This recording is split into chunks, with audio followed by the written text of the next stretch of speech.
Chapter 9:28. Yifan was drenched in cold sweat. There was one more person in the ruins. In the darkness, he could only see a majestic and tall silhouette.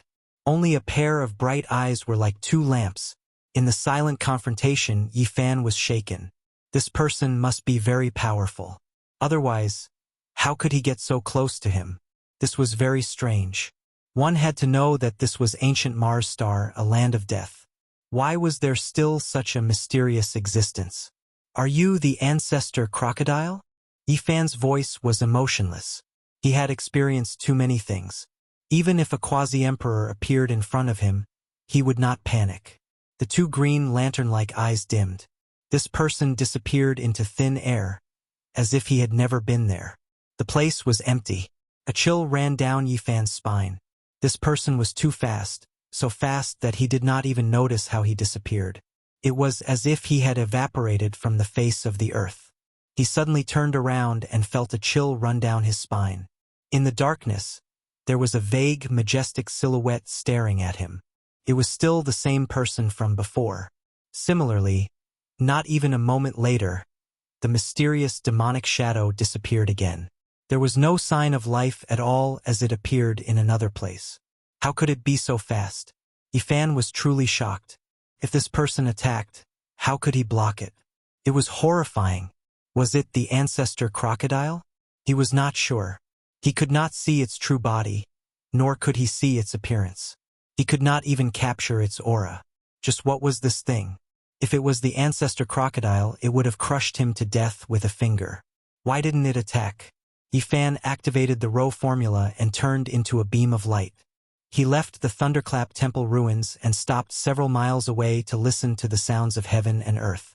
Everything was extremely quiet. There was no storm at this time. The entire ancient Mars star was silent except for his own heartbeat. The stars in the sky flickered with faint specks of light. In the darkness, the Thunderclap Temple ruins were like a dormant beast. What's going on? Why didn't that demonic shadow follow me? Yifan was astonished. That majestic figure moved left and right at that place, which made him feel scared. Why didn't it follow him? It's a little strange. Yifan wandered around the ruins of the Big Layin Temple. He circled around it and observed, but nothing unusual happened. This puzzled him. Don't tell me that thing was born from the ruins of the ancient temple? Thinking of this possibility, he calmed down a lot and walked forward step by step, slowly approaching the ruins that had been abandoned for many years. Sure enough, as soon as he got closer, a tall and sturdy figure silently appeared in the same place, constantly changing his position like a ghost king. Moreover, when Yifan tried to walk to the other end of the ruins, an even more terrifying scene appeared.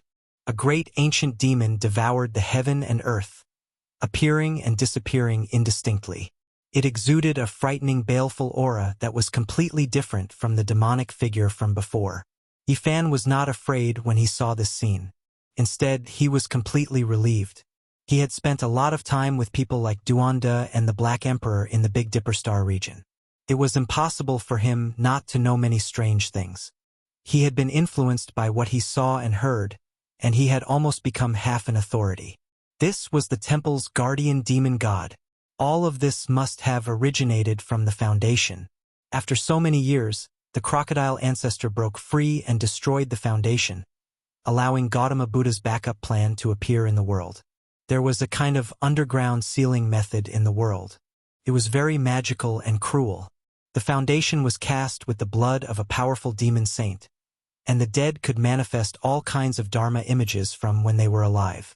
Below the Big Layin Temple was the demonic land with 18 levels of hell. It must have been painstakingly built with sufficient preparation.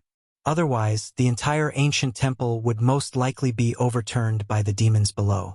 Yifan carefully cleaned up and pushed the rubble of the Big Layin Temple to the side, revealing a dense foundation. This is the paradise of Buddhism, but this is the scene below. In order to suppress the demon, Gautama Buddha was also ruthless. The foundation looked extraordinary at first glance. Every piece of stone was engraved with mysterious runes.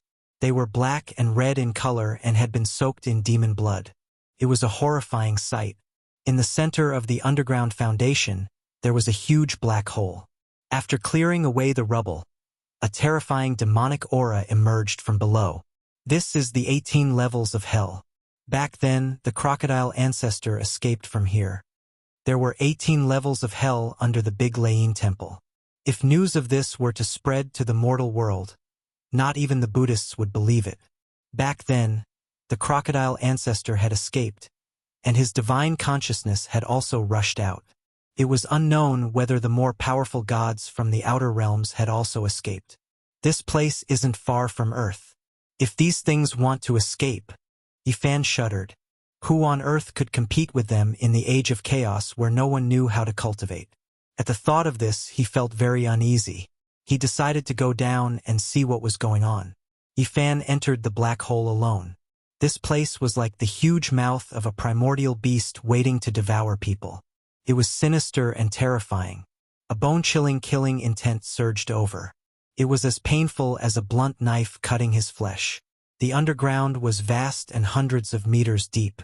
The length and width were also the same. Although it was pitch black, nothing could hide from the heaven's eye. This was the first level of hell. The walls were full of carvings of golden arhats, bodhisattvas, and ancient Buddhas. They were in a demon-subduing state, glaring angrily at him with awe-inspiring divine might. This was the refinement of devils. Yifan was astonished. The killing intent emitted by these carvings had accumulated over hundreds and thousands of years. It could refine a great demon king and possessed profound and unfathomable divine abilities. This was the place where the crocodile was suppressed. It could be said that it was no small miracle that he was suppressed for 2,000 years without dying. The huge and spacious first level of hell was completely carved out of stone. It seemed to be formed after a huge demonic stone was hollowed out. In each of the 4 corners, there was a thick stone pillar supporting the Big Lain Temple above. It seemed to be suppressing this place. There were all kinds of demonic gods carved on these 4 pillars. There were also blood grooves soaked in dried black blood. This was the demonic transformation pillar, used to refine demonic sages. There were a few giant scales on the ground, every single one the length of a person, flickering with dense killing light. Without a doubt, this belonged to the crocodile ancestor, something that came off after being refined by the first level of hell. Yifan picked one up, discovering that the material was extremely sturdy. Even though its demonic energy had long been refined away, its essence removed, there was still a trace of undying characteristics. Worthy of being a demonic sage, even a completely ruined scale is still so terrifying. Yifan clenched his teeth. He was full of hatred towards the crocodile ancestor, wishing to pull out its tendons and pull out its bones. In a corner, there was a large black hole that led even deeper underground. That was the entrance to the second level of hell, the place where the great completion malicious spirits were suppressed. Yifan leapt inside. He wanted to see how many levels of hell had been broken through. The underground world was pitch black, becoming even more murky. At the same time, energy attacked his body, his skin feeling as if it was being pierced by needles. Suddenly, his expression became sluggish, his entire body going rigid. It was because there was a ghost lamp in this level of hell that released a lush green light, a chilly aura assaulting his face. Moreover, there was a stone coffin right in front of that ghost lamp, and a shriveled little old man was squatting on top of it, smiling strangely at him. Yifan's hair stood on end as he staggered backward. There was actually a living creature in this second level of hell. This place had long since broken through the seal, so why was there such a ghost lamp and such an old ghost with soaring energy? His body was in even more pain, as if thousands of needles were pricking his body. Boom! Yifan took out the cauldron on the spot, and 9 colored flames poured down like a waterfall, covering his entire body within. He held the Bodhi seed in his palm. This was the extreme yang divine flame that could burn all filthy evil spirits. Yifan used it to protect his body, but he didn't act blindly without thinking and stared fixedly ahead. Chi! That shriveled little old man transformed into a beam of green light and entered the copper lamp with a human body and a ghost face. The flame in the wick immediately became much more exuberant. This is a coffin-suppressing lamp. Yi Fan sucked in a breath of cold air. He remembered Duanda's words and knew what this thing was. This ghost face lamp with a human body was definitely a priceless divine treasure for Duanda. It was a divine item used to suppress graves, and could be used to suppress malicious spirits in coffins. In this place, there were no other malicious spirits, but there was once a divine thought with a sacred body. That was the Emperor of Ghosts, so who could compare? And this ghost lamp was naturally outstanding among its kind. No one knew how this kind of ghost lamp was refined. Not to mention the lamp itself, even the oil it burned was difficult to find. It was said that it was refined from the grease of a saint, and the more saints there were, the more wonderful it was. Since ancient times, the flame of the lamp would never go out. Looking at the ghost lamp and the dark green ghost flame, Yi Fan was frightened. That was the burning grease refined from the body of a saint, and it was used to suppress malicious spirits with a sacred body. The grease was definitely even more rare and terrifying. This kind of thing was not a magical treasure, so it could not be used to attack the enemy. It could only be used to suppress graves, and it had a great use in the tomb. Yi Fan stared at the ghost face lamp with a human body. The lamp wick was its tongue, and it was indescribably evil and terrifying. This thing was very ancient, and the years had left behind unerasable old marks on it. Just by feeling it, one could tell that this lamp had existed for at least tens of thousands of years. It was definitely not refined by the Gautama Buddha. He must have found it from somewhere else and used it to suppress malicious spirits with a sacred body. This ghost lamp was most likely a divine item. If Duanda was here, he would definitely be drooling and pouncing over. However, Yi Fan was very disgusted and was unwilling to put it away. Apart from dealing with the tomb and ancient tomb, this lamp really did not have much use. Yi Fan looked at the burning human oil in the lamp wick and felt a wave of disgust. Although the ancient great sage was divine, this kind of thing left behind really made people uncomfortable. Even though it is not very clean, it is still precious. Once I enter the ancient cave tomb of gods, this lamp is equivalent to a divine treasure. It has strange and indescribable power. He wanted to put it away, but he was a bit worried about the mischief of that shriveled old man. However, this indirectly proved the terror of this lamp, and it gave birth to a deity. Yi Fan pinched his nose and threw the lamp into the 9-colored flame inside the cauldron to suppress it. He put it away. The stone coffin was empty, and it seemed like there would not be anything left behind. After all, the deity's consciousness had already escaped, and only waves of dense aura pervaded the air. At the end of hell, there were not 18 layers, but only 2. This puzzled Yi Fan. It was completely different from what he had guessed. He searched repeatedly and carefully, but in the end, he came up helplessly. He searched the great Thunderclap Temple ruins again and finally found a secret. A stone tablet was buried beside the foundation stone. The words carved on it were not in Sanskrit or Cauldron characters, but in the divine language commonly used by the 10,000 ancient races. Now, even though Yi Fan could not understand them all, he was almost there. He could mostly distinguish the meaning. There were only 2 layers of the yin-yang hell, and they mutually restrained each other, using the power of yin and yang to seal each other. This was the general idea of the first line, and there was a passage below. Yi Fan instantly understood that the 18 layers of hell were separated into groups of 2. They were divided into 9 ancient stars, and a total of 18 terrifying ancient existences were suppressed there, each more powerful than the last. It is fortunate that this is the case. Otherwise, if the seal of this place were to be broken and the 18 ancient deities rushed out at the same time, even the return of the Sakyamuni Buddha might not be of any use. Suddenly, the deafening sound of waves traveled over.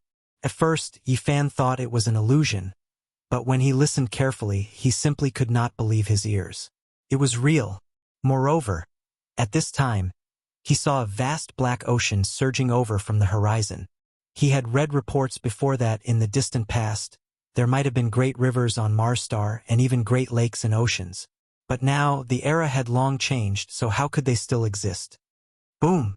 The raging waves beat against the shore, and rocks flew through the air.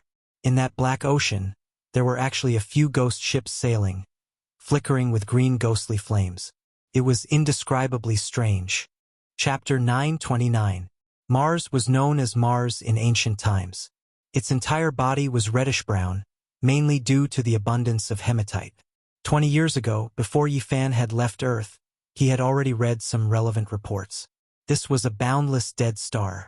However, there was only a pitch-black swamp before him. Raging waves were raging, and the sound of tsunamis could be heard as the waves reached the sky. This was a terrifying scene that was inconceivable and incomprehensible. There should have been water on Mars in the past, but it had already dried up tens of thousands of years ago. Yifan was flabbergasted as he watched all of this. The black waves rushed in front of him and almost drowned him. The salty water was definitely not an illusion. It was real. He soared into the air and was almost petrified. Where did the water come from? What had happened? Was the fading era of myths about to reappear? He was incomparably vigilant as he gazed at the ghost ships. Although they were very far away, he could already feel the eerie aura coming from them. The Black Sea soon submerged this place.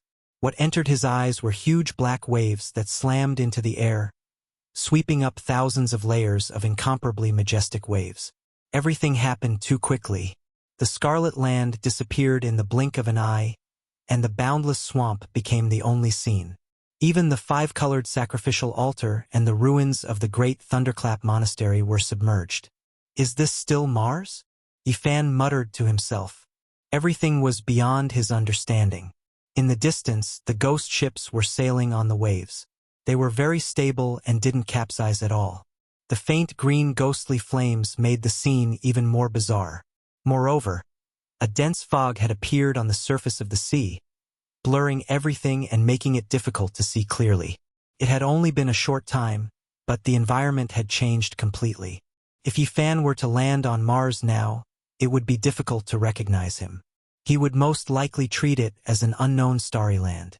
The fog was very dense, but the ghost ships were also becoming more and more hazy. If not for the flickering green ghostly light, he wouldn't be able to see them at all and would soon disappear into the Black Sea. His previous understanding had been overturned. Yifan pondered seriously and stared fixedly at the ghost ships. It seemed that if he wanted to understand the situation, he would have to start from them.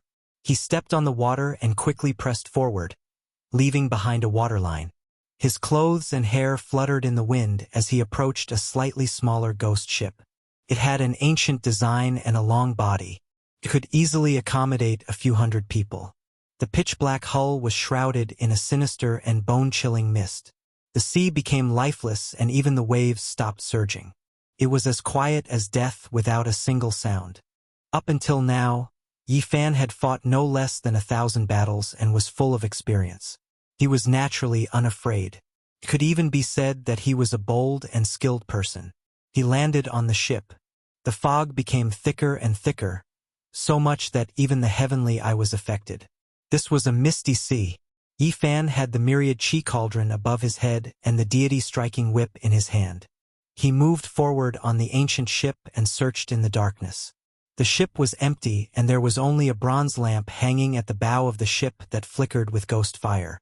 He walked deeper and saw corpses.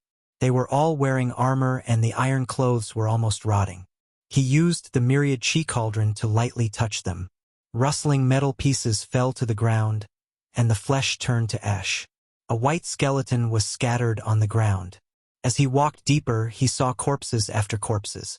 They were all wearing armor, and their iron clothes were almost rotten. He used the deity striking whip to lightly touch them, and with a crash, the rotten iron pieces fell to the ground. Flesh and blood turned to ash, and a set of white skeletons scattered on the ground. Not long after, he came to the deepest part of the cabin. There was actually a pool of blood made of black jade. The blood inside had long dried up, and there were a few humanoid creatures wrapped in blood. Not long after, he arrived at the innermost depths of the ship. There was actually a pool of blood made from black jade. The blood inside had long dried up, and there were a few humanoid creatures wrapped in blood. Soon, he came to the deepest part of the cabin. There was actually a pool of blood made of black jade. The blood inside had long dried up, and there were a few humanoid creatures wrapped in blood. One of the corpses actually revived. It possessed extraordinary strength and didn't drag him down. Instead, it bounced up like an ape, its hands grabbing towards his neck. Like a corpse coming back to life, it was a vivid scene of a malicious spirit locking people down. Even Yi Fan, who had been on the battlefield for a long time, was shocked. His hair stood on end and he quickly retreated. Then he swung the deity's striking whip and smashed it forward. Boom! His strength was so great that even a Tao-severing monarch would be destroyed in both body and soul. There were not many people in the world who could compete with him in terms of physical strength. Sizzle! The tattered iron clothes shattered on the spot, and the bones turned into fine powder. This strange corpse was smashed into pieces and could no longer cause trouble. Bang!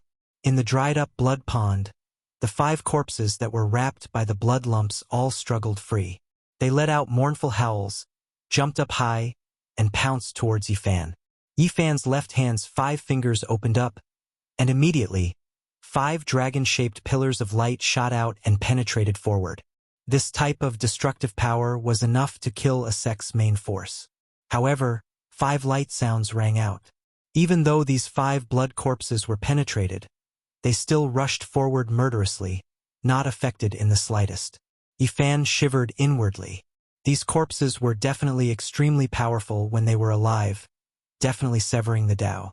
Now, only by shattering them could they end their painful nightmare. Hong!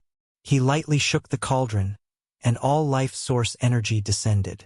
Every strand was as heavy as a mountain, crushing those ancient corpses into fine powder on the spot, turning them into ashes.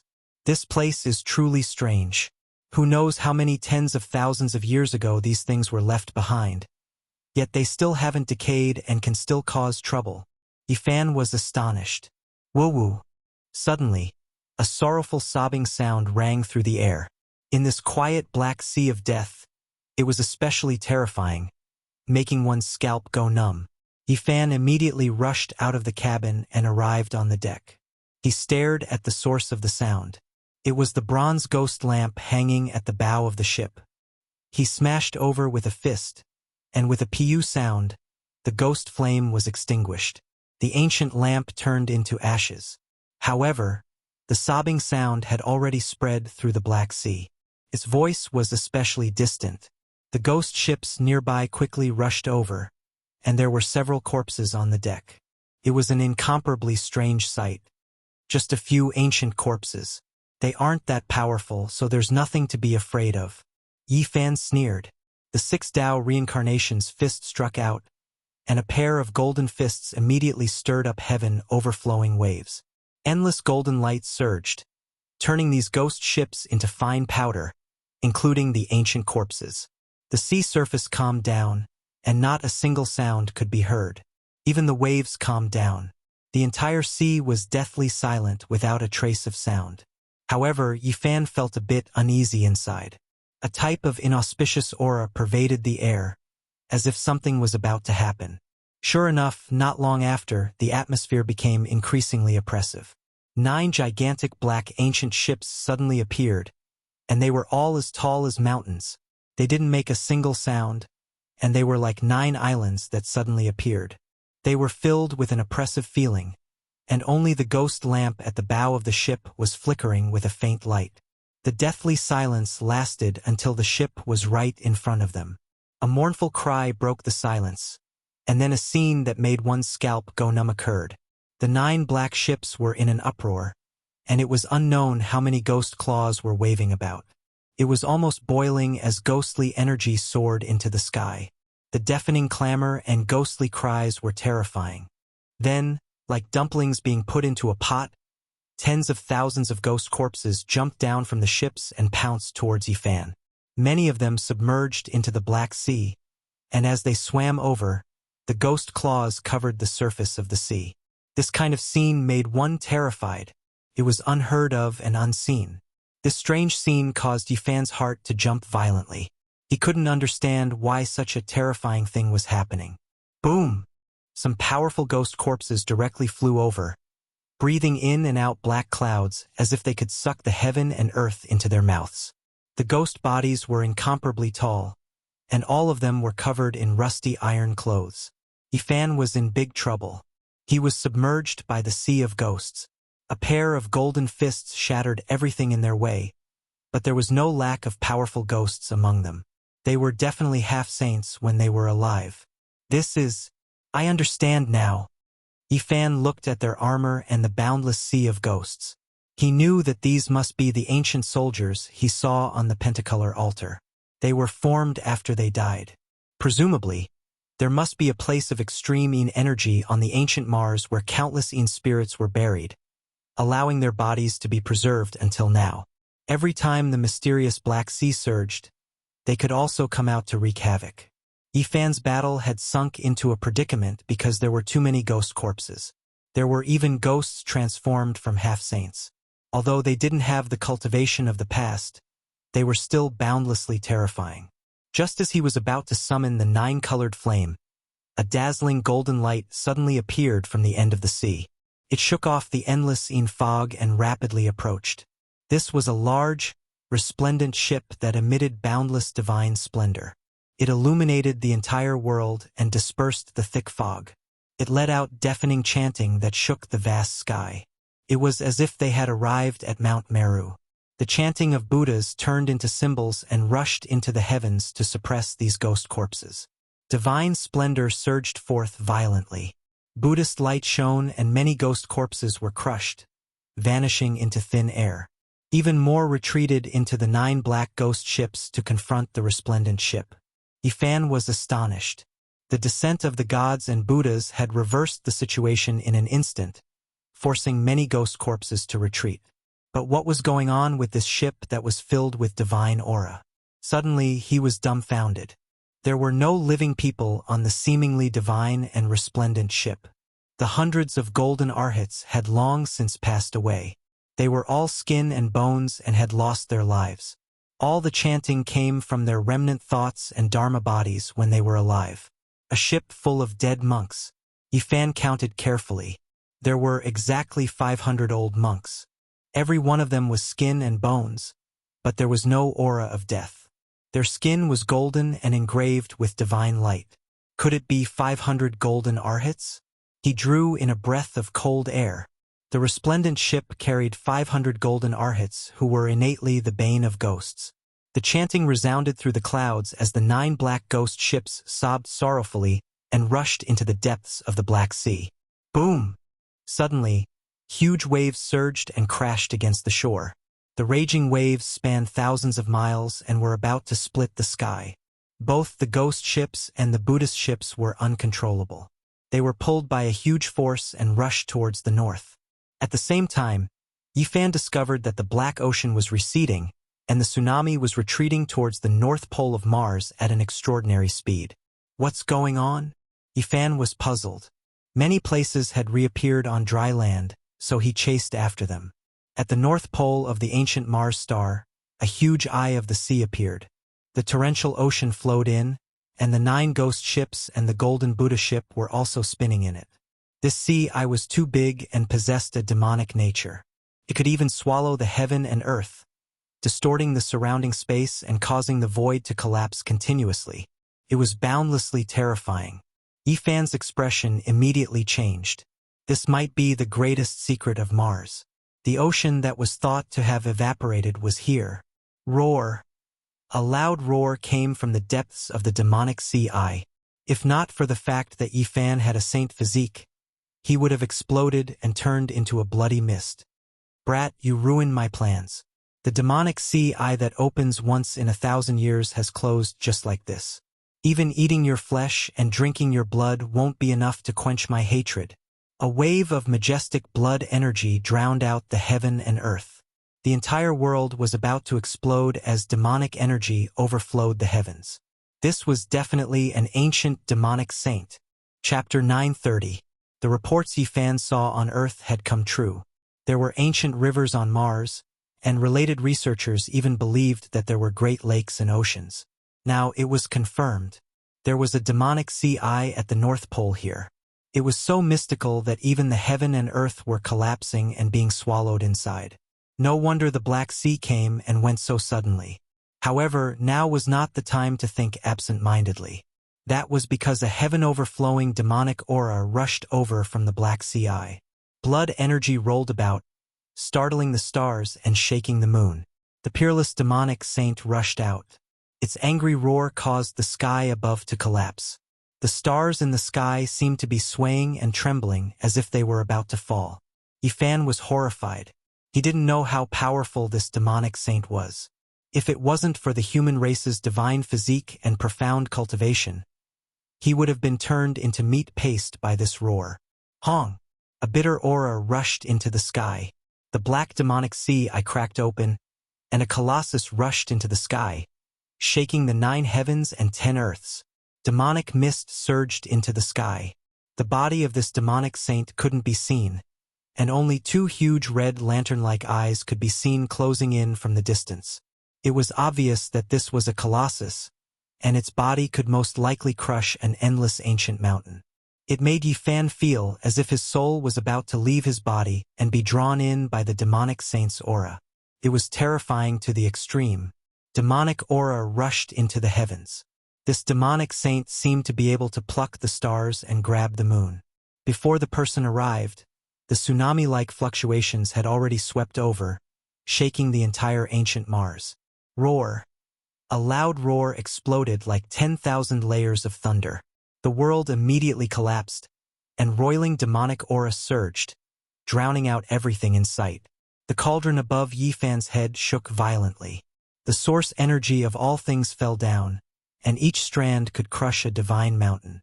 It was the world's most precious immortal material.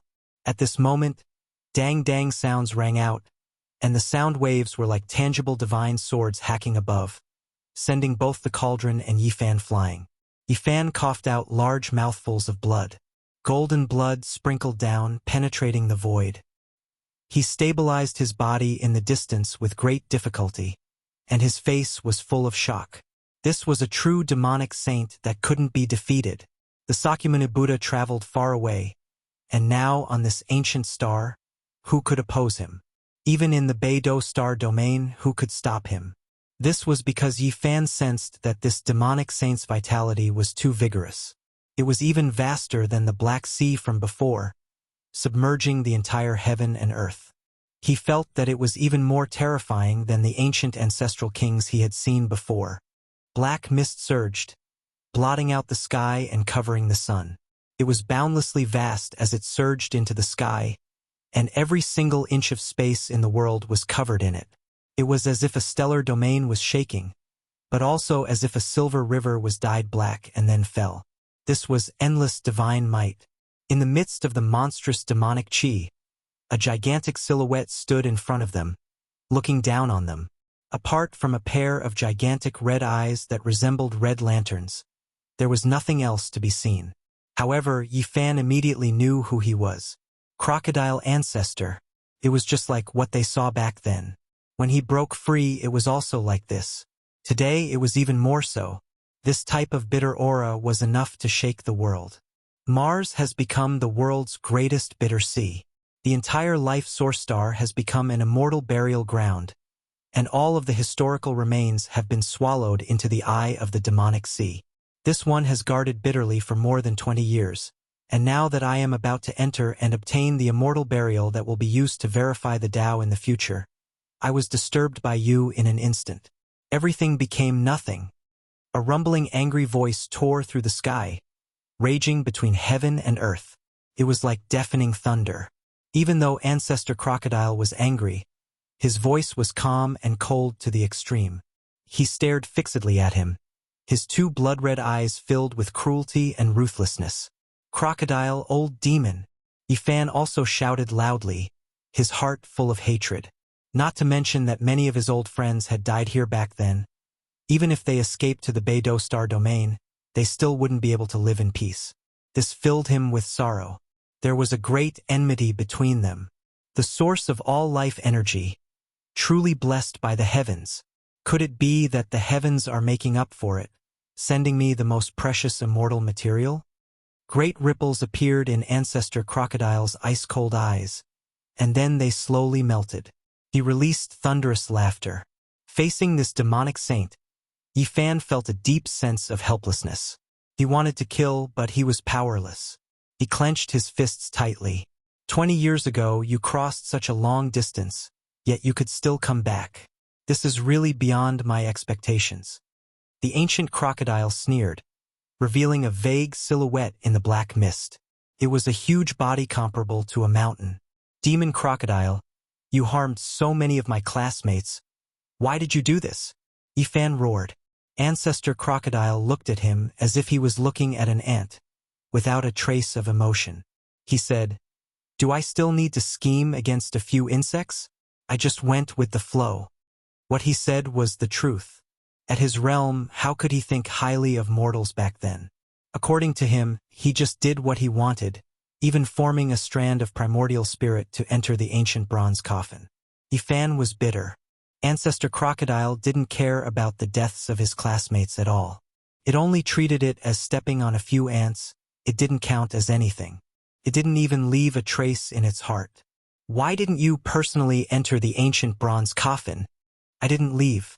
First, it's because of the thing in the ancient bronze coffin. Second, I know Sakyamuni is on the way. I don't want to meet him again. Third, it's because I want to wait for the immortal fate of the bewilderment demonic sea eye that opens once in 1,000 years. At this point, Ancestor Crocodile's bloody eyes turned cold again. Yifan ruined his big plan, which made him want to kill him. Suddenly, 100,000 celestial swords rushed into the sky, clanging and shaking the heaven and earth. Those were crocodile scales, clanging and clanging, turning into an armor above the black water. Amidst the sound of metal, a black gold armor was put on Ancestor Crocodile's body. He turned into a human, tall and majestic, 2 meters tall, and descended. This was a burly middle-aged man with a threatening aura, like a demon god. He walked forward step by step, surrounded by ribbons of black mist, suffocating people. Different from the divine crocodile seen in the northern Dipper Star region. His armor was black, flashing with a cold metallic luster. Other than his thick black hair and bloody eyes, his entire body was covered. The sacred robe. An existence that could create a sacred robe was extremely terrifying, especially this kind of demonic saint that could cross star regions. Even in the northern Dipper Star region, it was difficult to subdue him. Why were you suppressed here? Did you come from the blue planet in this star region? Yifan's heart was filled with hatred, but at the same time, he had too many questions.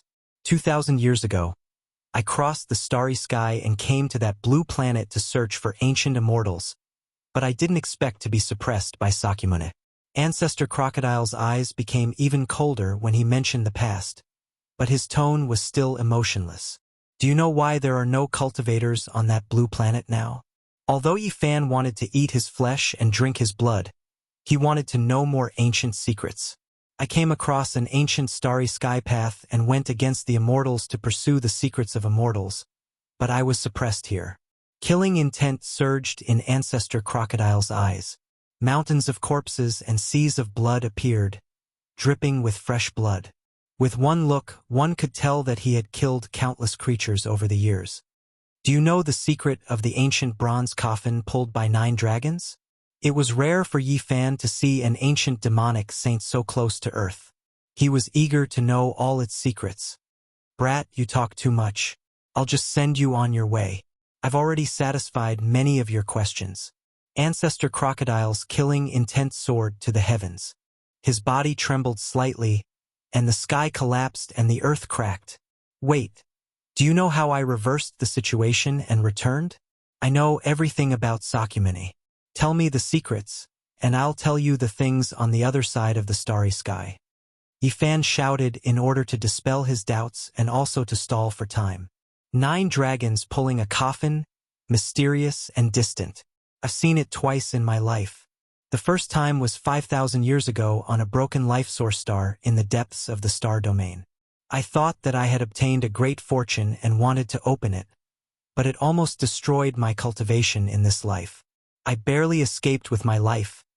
The ancient crocodile said in a gloomy voice. Just how long has it existed? Yifan muttered to himself. He was shaken.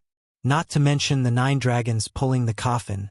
just Ancestor Crocodile's lifespan was frightening enough. It had existed for 5,000 years, and even the written history of ancient China wasn't that far back. Of course, that period of time didn't count. Now, he knew that there was an era of gods and demons on Earth. Where were you born? How many life source planets are there in the desolate universe? How are they related? Where is the end of the ancient starry sky path? Are there immortals in this world? Yifan had too many questions that he wanted to ask clearly. However, Ancestor Crocodile sneered and said, "Brat, you have too many questions. I'll shatter your primordial spirit and extract your memories. I'll know everything about Sakyamuni and the path ahead. I don't have time to listen to your nonsense." At this point, he stretched out a large hand and grabbed forward. With a rumbling sound, the sky collapsed, and the large black hand blotted out the sky and covered the earth. Yifan's expression changed. This was a demonic saint. Even if there were 100 or 1,000 of him, it would be useless. The difference in cultivation was too great. Even an immortal fetus would be useless. He quickly shook the cauldron. The myriad chi fell down and protected him tightly. At the same time, he was ready to unleash a terrifying attack. The black hand was obviously coming to grab the cauldron.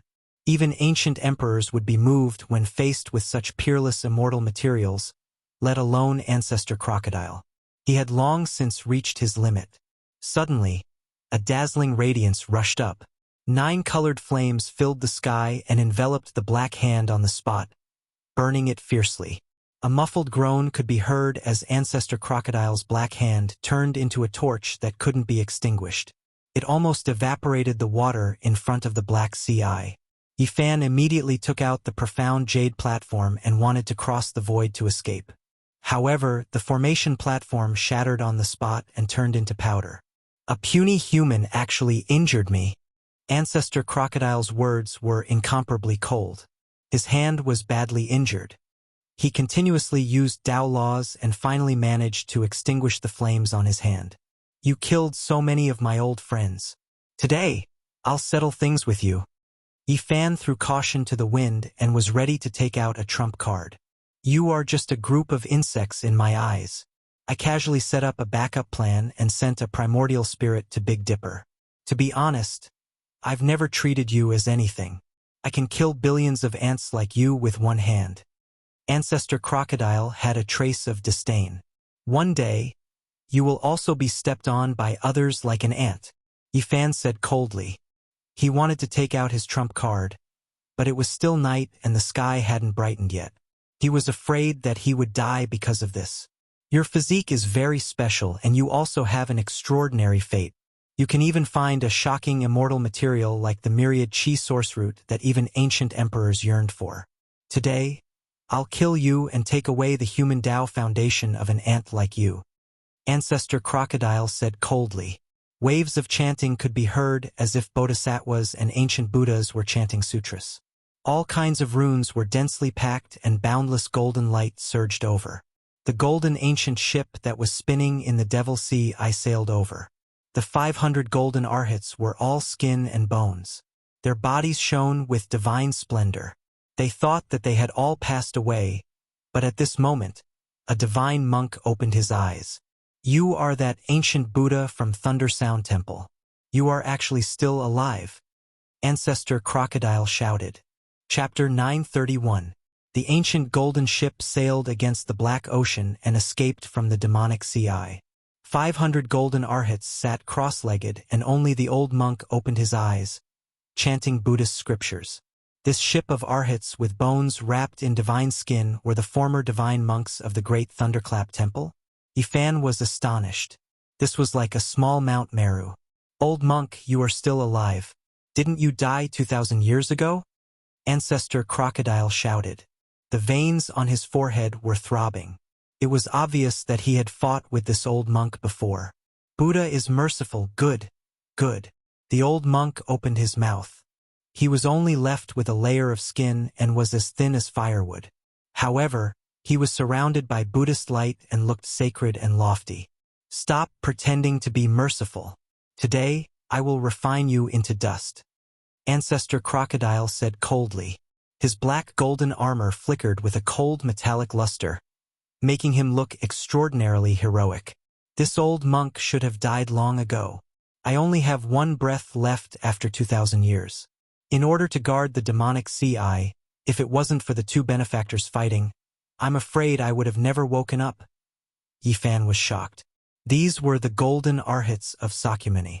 This old monk was an ancient Buddha and seemed to have a great background.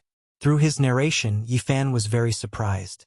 He understood some old matters.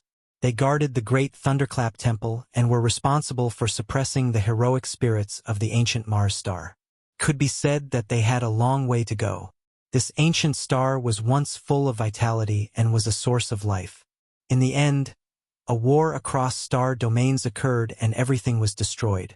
It was unknown how many experts died in this place. It was hard to calculate how many sacred bones were buried here. This was the burial ground of the heroic spirits. Naturally, this place became incomparably evil. All the heroic spirits were sealed in the demonic sea. It was equivalent to hell on earth. No wonder I couldn't enter the demonic sea despite going against the Black Ocean. That door was restricted by you monks.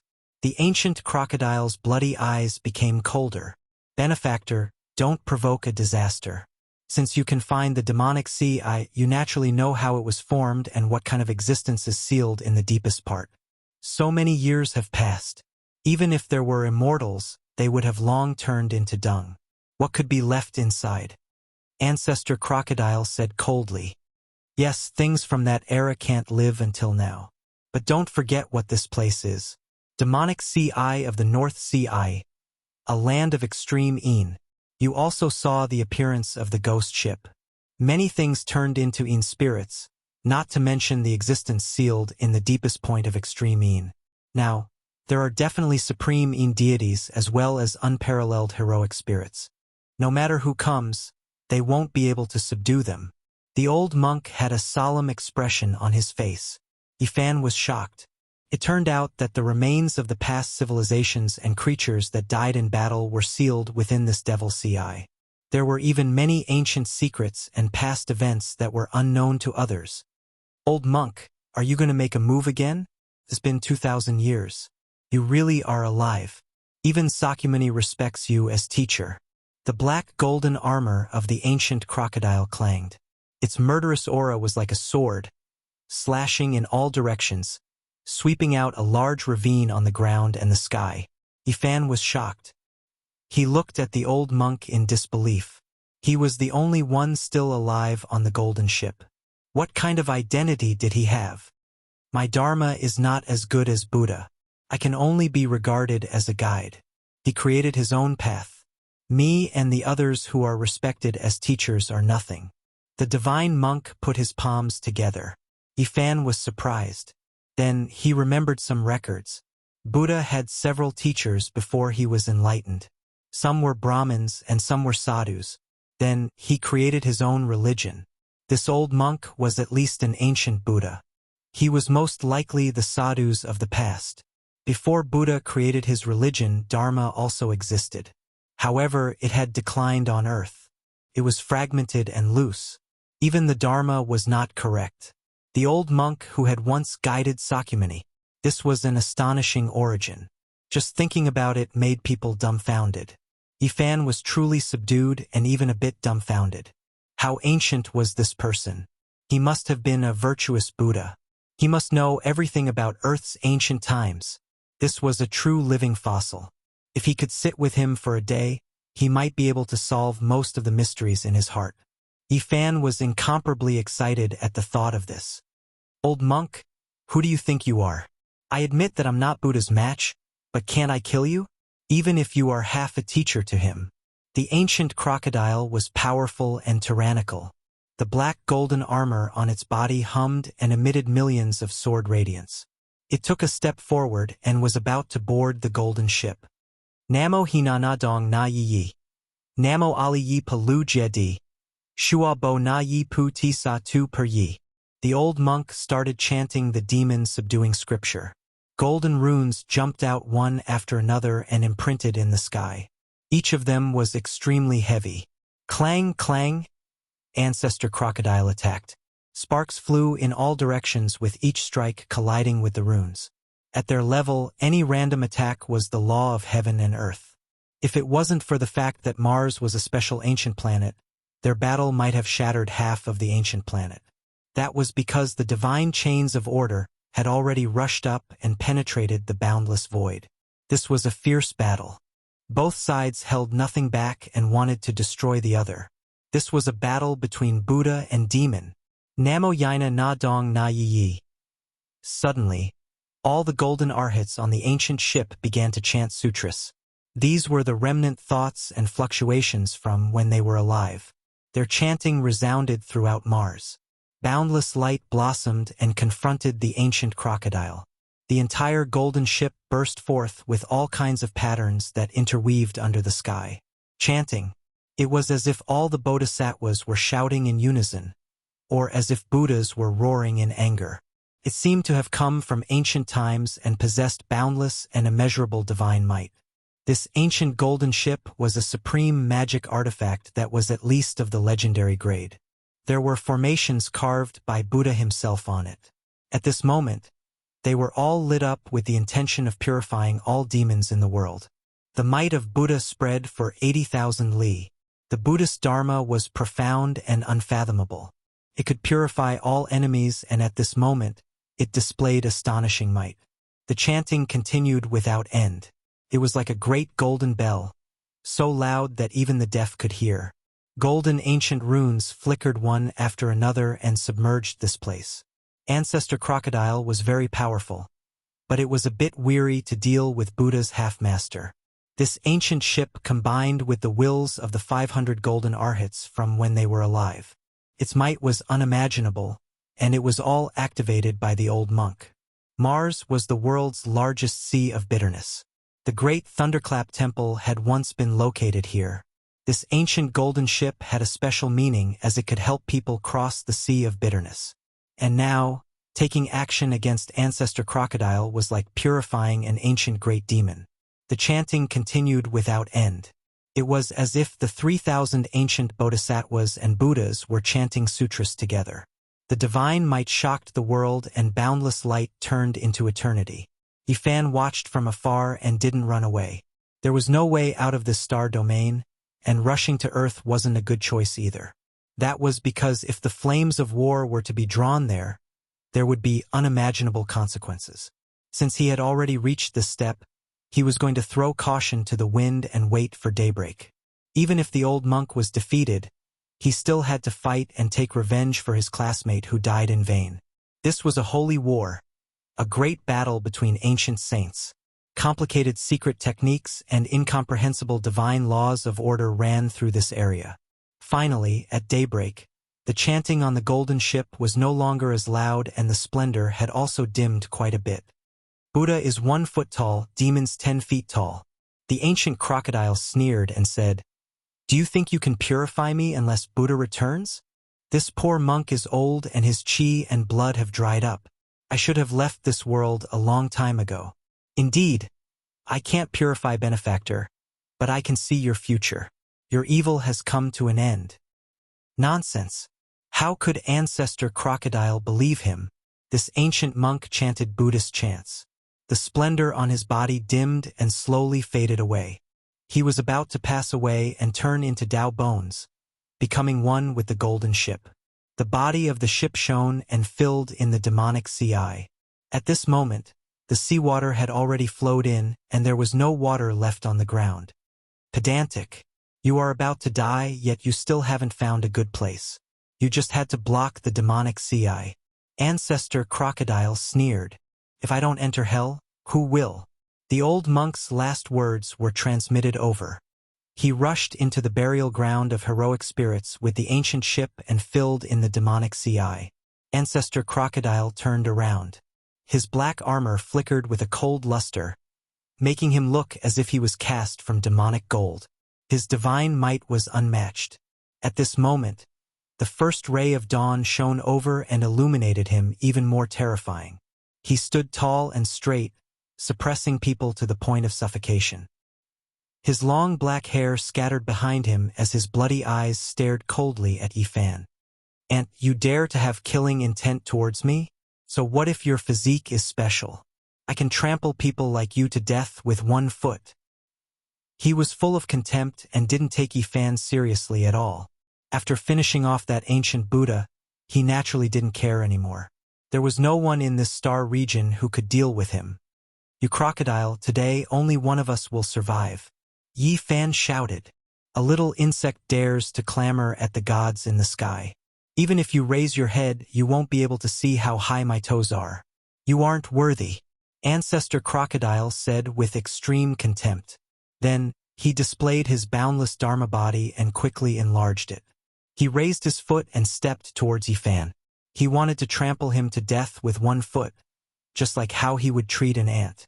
He did this extremely naturally, truly treating Yifan like an ant, not treating him like anything at all. It was because his cultivation realm was right there for all to see. For Yifan, this was an extreme humiliation. He didn't say anything else and used the travel symbol to retreat. At the same time, he shook the cauldron above his head. The ancient immortal treasure scroll flew out and endless stars flickered. Then, he shook it forcefully and a person flew out from within. This was an old man who was sealed in a divine source. He was as thin as a match and sat cross-legged. There wasn't the slightest fluctuation of life, but it still made people's hearts palpitate. His upper body was bare and bony. His lower body was wrapped in a beast skin, and in his hand was a lustrous white bone club. He looked very primitive, but it still gave people a horrifying feeling. A scarlet chain with dazzling divine splendor bound him. It was as if it was tightly bound to his flesh. There were many Tao patterns engraved on it that were indescribably profound. This was a scarlet divine chain. Ancestor Crocodile saw this and still stomped down. He sensed that the person in the source was very terrifying and wanted to take the initiative to attack first. He wanted to use his ancient saint power to hack the old man to death. Pong! This step couldn't be said to be anything but tyrannical. Even an archaic ancestral king would be smashed to pieces. Without any suspense, Ancestor Crocodile made a vicious move. However, one could only see the divine source piece fly out and turn into brilliant divine light. That old man was completely unharmed. Moreover, there was a wave of terrifying fluctuations that rippled outwards. It was as if raging waves were beating against the shore and rocks were piercing through the sky. All of this was the aura of this archaic saint's awakening. Hong! Heaven and earth rumbled. It was as if a vast body of water was bursting through a dam. The entire heavens collapsed. This archaic saint opened his eyes with a schwa sound. It was incomparably dazzling. Even someone as powerful as Ancestor Crocodile cried out in alarm. He flipped 3 times and flew out in reverse to avoid those 2 intimidating eyes. It was as if 2 streaks of lightning struck between heaven and earth. Those were 2 tangible streaks that rushed into the sky dome in an instant, shattering the heavens with a domineering aura. His pair of eyes were too terrifying. They were 10 million times more resplendent than the divine lamp. It was as if 2 suns had condensed and were embedded in his eye sockets. They burned fiercely and no one could look at them face to face. "Senior, please punish this demon. He has gone too far in bullying my human race." Yifan transmitted sound in a loud voice. Needless to say, this archaic saint couldn't be humiliated. If someone dared to step on his body, it would be sensed.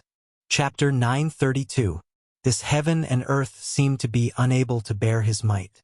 As soon as the archaic saint revived, the natural fluctuations that were released collapsed the sky and earth. The beams of light shot out from his eyes burned fiercely, reaching who knew how many li divine flames surged and throbbed, terrifying to the extreme. No one could look straight at them. Ancestor Crocodile screamed. Even he couldn't bear it. A pair of seemingly tangible divine radiance stared at him. 2 bloody holes appeared on his body, and blood gushed out. This was a terrifying scene. The black golden armor on his body was extremely sturdy. It was forged from the scales shed by his body, yet it was pierced through by the 2 resplendent rays of light. Ancestor Crocodile was an ancient saint. He even defeated half of the Sakyamuni Buddha's master, so there was no need to doubt his cultivation. However, at this time he was in such a passive state and was under great pressure. "Who are you?" He was truly shocked. Was there really such a powerful character in the present world? Why had he never heard of him before?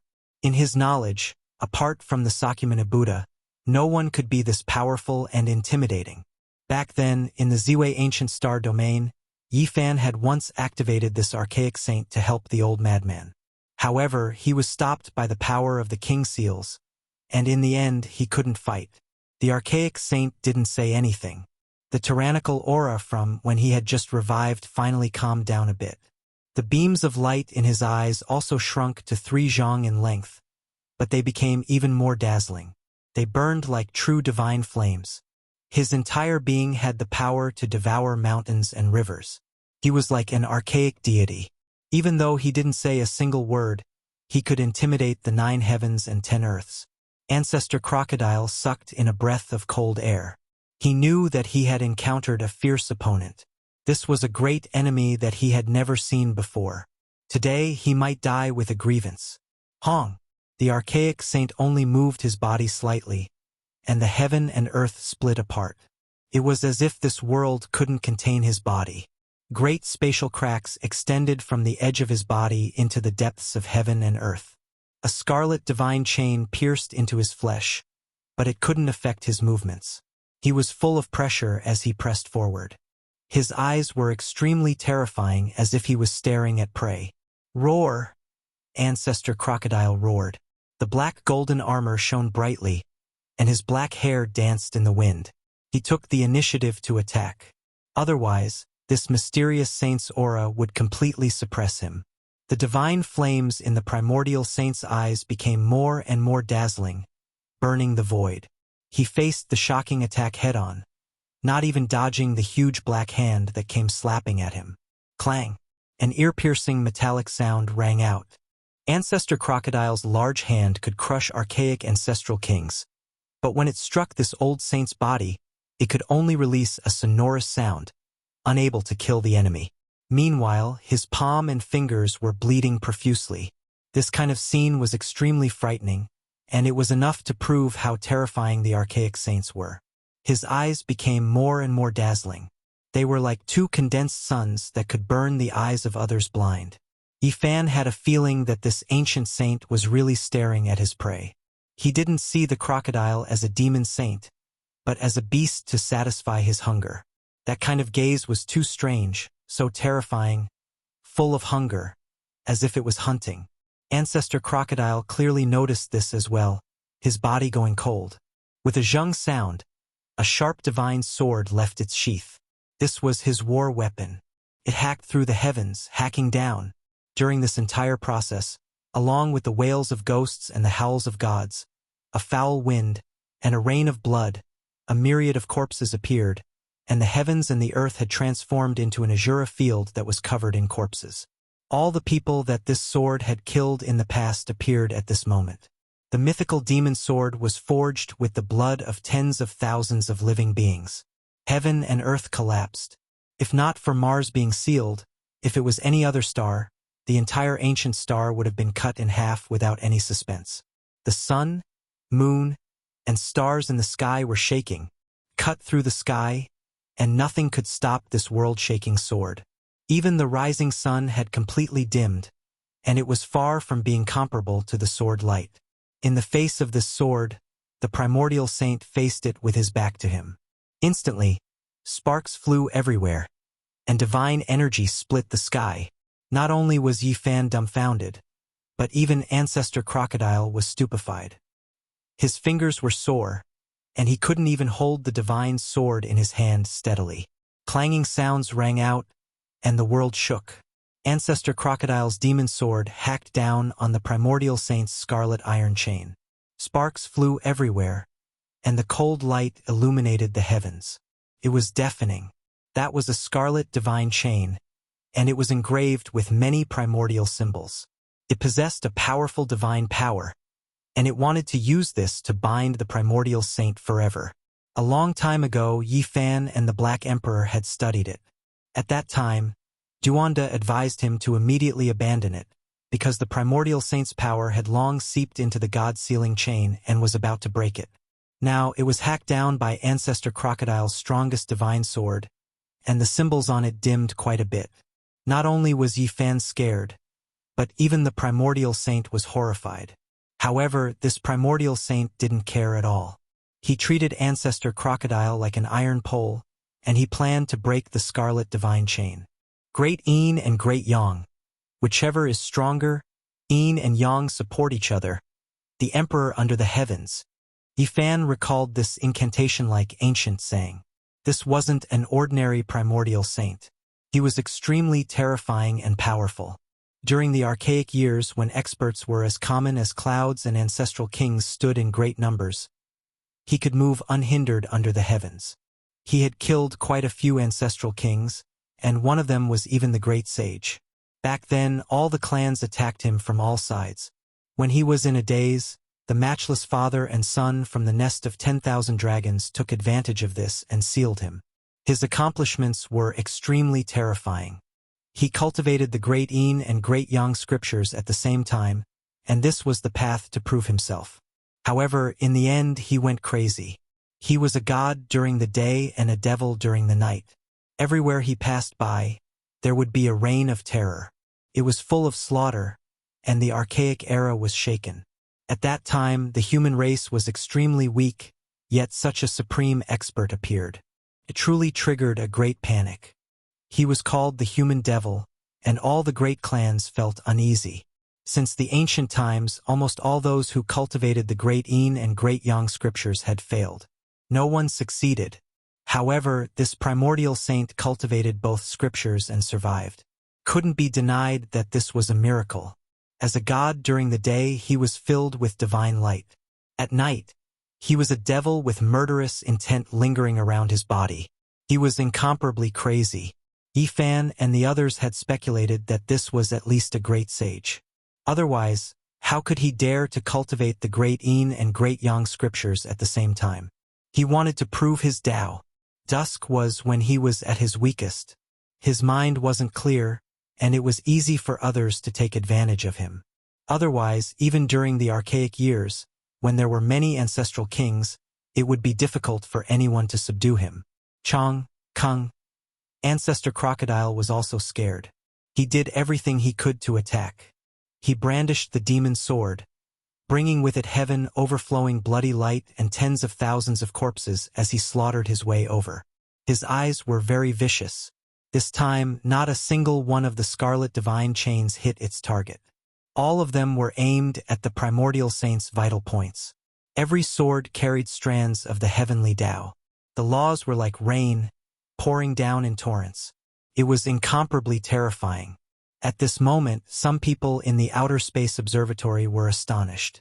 After careful observation and comparison, they believed that Mars was experiencing a rare meteor shower. Moreover, it was extremely serious. According to that level of impact, it was enough to destroy Mars. What was strange was that it was actually unharmed. Later on, this encrypted information was sent to several relevant countries and was classified as top secret. That was because after careful analysis, they deciphered the shocking truth that exceeded common sense. Yi Fan didn't know any of this and didn't have the heart to pay attention to it. He was attracted by the great battle in front of him. Ancestor Crocodile's magical power was heaven overflowing and could definitely cut down Mars' star with a single sword strike. Unfortunately, he was obstructed by the seal here. The primordial saint was even more terrifying. He moved like a ghost and turned into a war god. He didn't take the initiative to attack and kept staring at Ancestor Crocodile. Most of his energy was focused on his own body, wanting to break the scarlet divine chains. Even if there was a sword radiance that hacked at him, it would only produce a string of sparks and produce a bloody scar. It was difficult to injure him to the core. He was like a demonic god. Chi! Ancestor Crocodile rushed into the sky. He was terrified and wanted to escape from Mars. This demonic human was too terrifying. The more he fought, the more terrified he became. If he broke free from the chains, who in this world could subdue him? Show! However, the primordial saint didn't give him the chance. He teleported and blocked his path. within the morning multicolored light. His divine might was awe-inspiring, like a heavenly deity descending to the mortal world. Hong! The demonic human opened his mouth and inhaled. It was as if the sun had been swallowed. Endless essence flames covered the sky and earth. It was millions and millions of times more terrifying than a meteor shower. All of Mars was enveloped by it. Kacha! He circulated his magical power and his entire body went taut. In that instant, the sound of chains snapping rang out. Streaks of scarlet light flew in all directions. The scarlet divine chains were broken by him. He was like a demon king who had broken free of his shackles.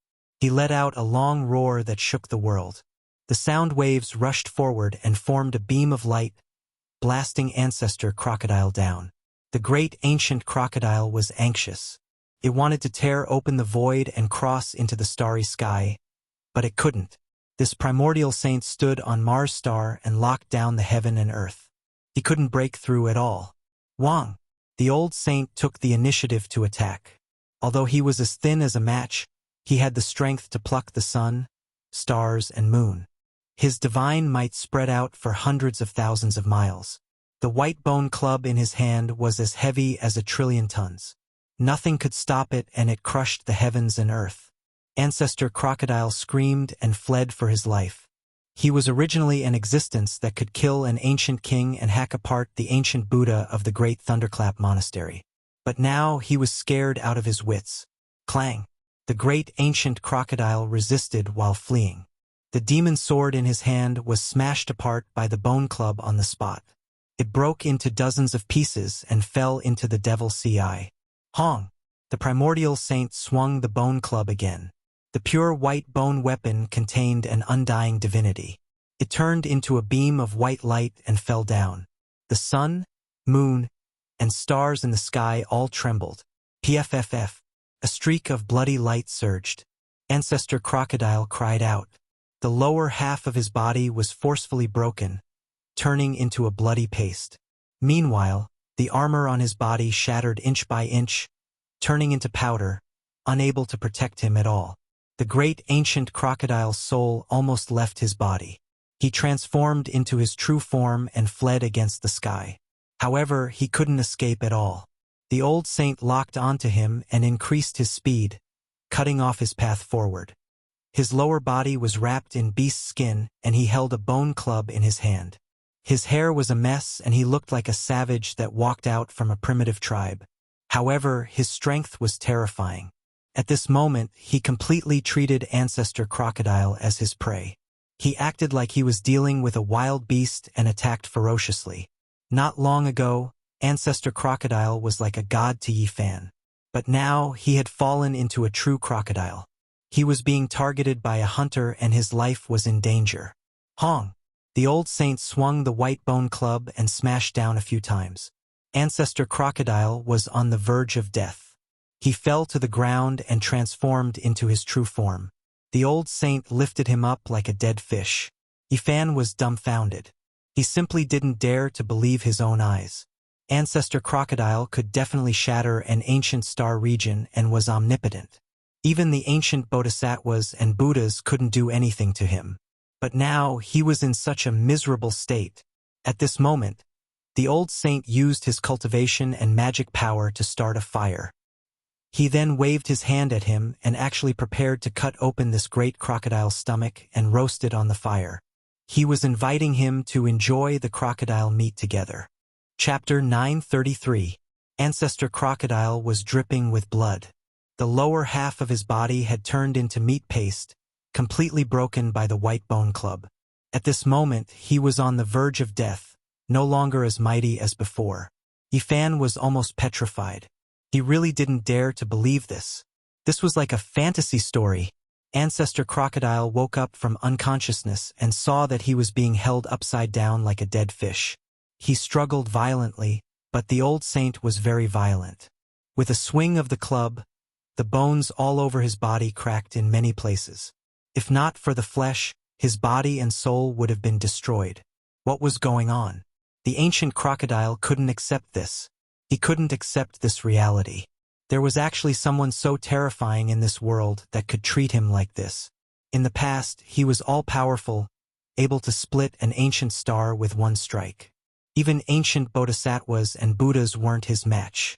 He was invincible, but now he had become a prisoner and his life was in danger. Ancestor Crocodile cried out. This was truly sullen. He was an unrivaled demonic saint. He had never thought that he would lose his dignity like this. It was too useless to die like this. After a long time, Yifan finally came back to his senses. He couldn't help but laugh towards the sky. Not long ago, this ancient crocodile was still looking at him like an ant. It was full of disdain and contempt, even wanting to trample him to death with one foot. But now it had suffered such a disaster. This was truly heaven's justice and retribution. Roar. Ancestor Crocodile's roar shattered mountains and rivers. Countless mountains on ancient Mars star collapsed and collapsed. The entire world was shaking, about to shatter. He really couldn't accept this. He had lived for so long and could look down on ancient star domains one after another. He was regarded as an outer realm deity, but in the end this was the result. Pa! In response to his roar and struggle, the old saint was very straightforward. The club struck his head, almost splitting open his skull. Flames were already rising, burning more and more vigorously. That was the boiling of Tao and magical power. Otherwise, how could ordinary flames roast an unrivaled demonic saint? Yifan silently gazed into the distance, paying his respects to his dead classmates. Back then, on this ancient star, half of his friends had lost their lives. Great Crocodile, you deserve this day. He scolded coldly. Ancestor Crocodile was powerless and powerless, about to be refined alive. A slight struggle would result in a large club strike. It was extremely weak. It transformed into its original form, its red lantern-like eyes terrifying to the extreme. At this moment, the body of the divine crocodile appeared. It was like a mountain, and its entire body was covered in black gold scales. It had a metallic texture, and when the big stick hit it, it made a clanging sound. Yifan couldn't help but sigh. Ancestor Crocodile really had 8 lifetimes of bad luck. It was fine to meet a good-tempered Sakyamuni. At most, it would be suppressed. Encountering the old saint's temper was truly tragic. Not only did he want to kill him, but he also wanted to roast him and eat him. The crocodile ancestor, which was as tall as a mountain, was easily picked up by the old sage like a little chick. Hua! The raging waves shocked the heavens. The archaic saints used their great magical power to forcefully conjure up a wave in the demonic sea. Pure clear water was produced from within and poured down with walala sounds. This was to wash the prey. Ah! Ancestor Crocodile screamed. He had never thought that there would be a day like this. He really was about to become someone else's meal. A dignified and peerless demonic saint of a generation.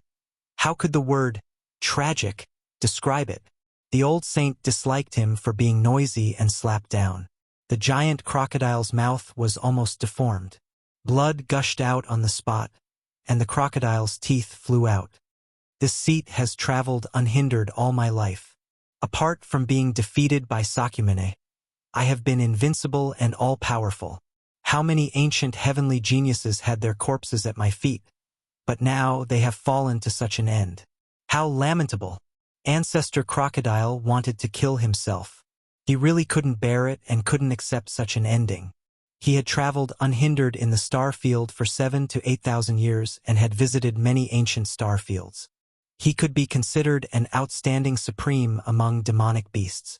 Otherwise, how could he travel in the universe? But in the end, everything was for naught. So what if he had devoured the ancient Buddhas? In front of this old saint who didn't care about meat and vegetables, even the most powerful divine abilities were useless. He had also become food. Bang! Finally, with a light sound, Ancestor Crocodile was freed. The human demon ended his life with a swing of his stick. He crushed his head and even refined his primordial spirit. Chi! The old saint stretched out a finger and turned the useful information he had obtained from Ancestor Crocodile into a beam of light. He imprinted it between his brows and his expression was greatly shaken. That was because he knew how many years had passed. The blue sea had turned into mulberry fields, and millions of years had passed by slowly.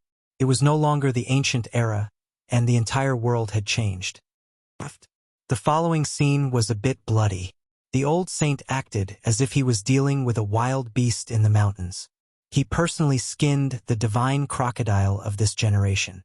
The flesh was shining and essence energy was overflowing in all directions. It was incomparably threatening. Even though the lower half had been blasted into meat paste, the upper half was still like a small mountain. The old saint tore off a piece of essence meat that weighed 500 kilograms. It flickered with dazzling divine splendor because this was the divine flesh of a demonic saint. It possessed a mighty power that transcended the secular world. The old saint used the clear water that evaporated from the sea eye to wash this piece of meat clean. He roasted it with Tao flames. The flesh was enshrouded in mist and multicolored light. A refreshing fragrance wafted out, making one drool with desire. After a long time, the fragrance of the roasted meat wafted out for several kilometers. The old saint waved his hand again and called Yifan over. The divine crocodile meat was ready to be eaten. Yifan shook his head and waved his hands with all his might. To be honest, he was really a bit scared. The old saint was too fierce. He roasted a dignified demonic saint.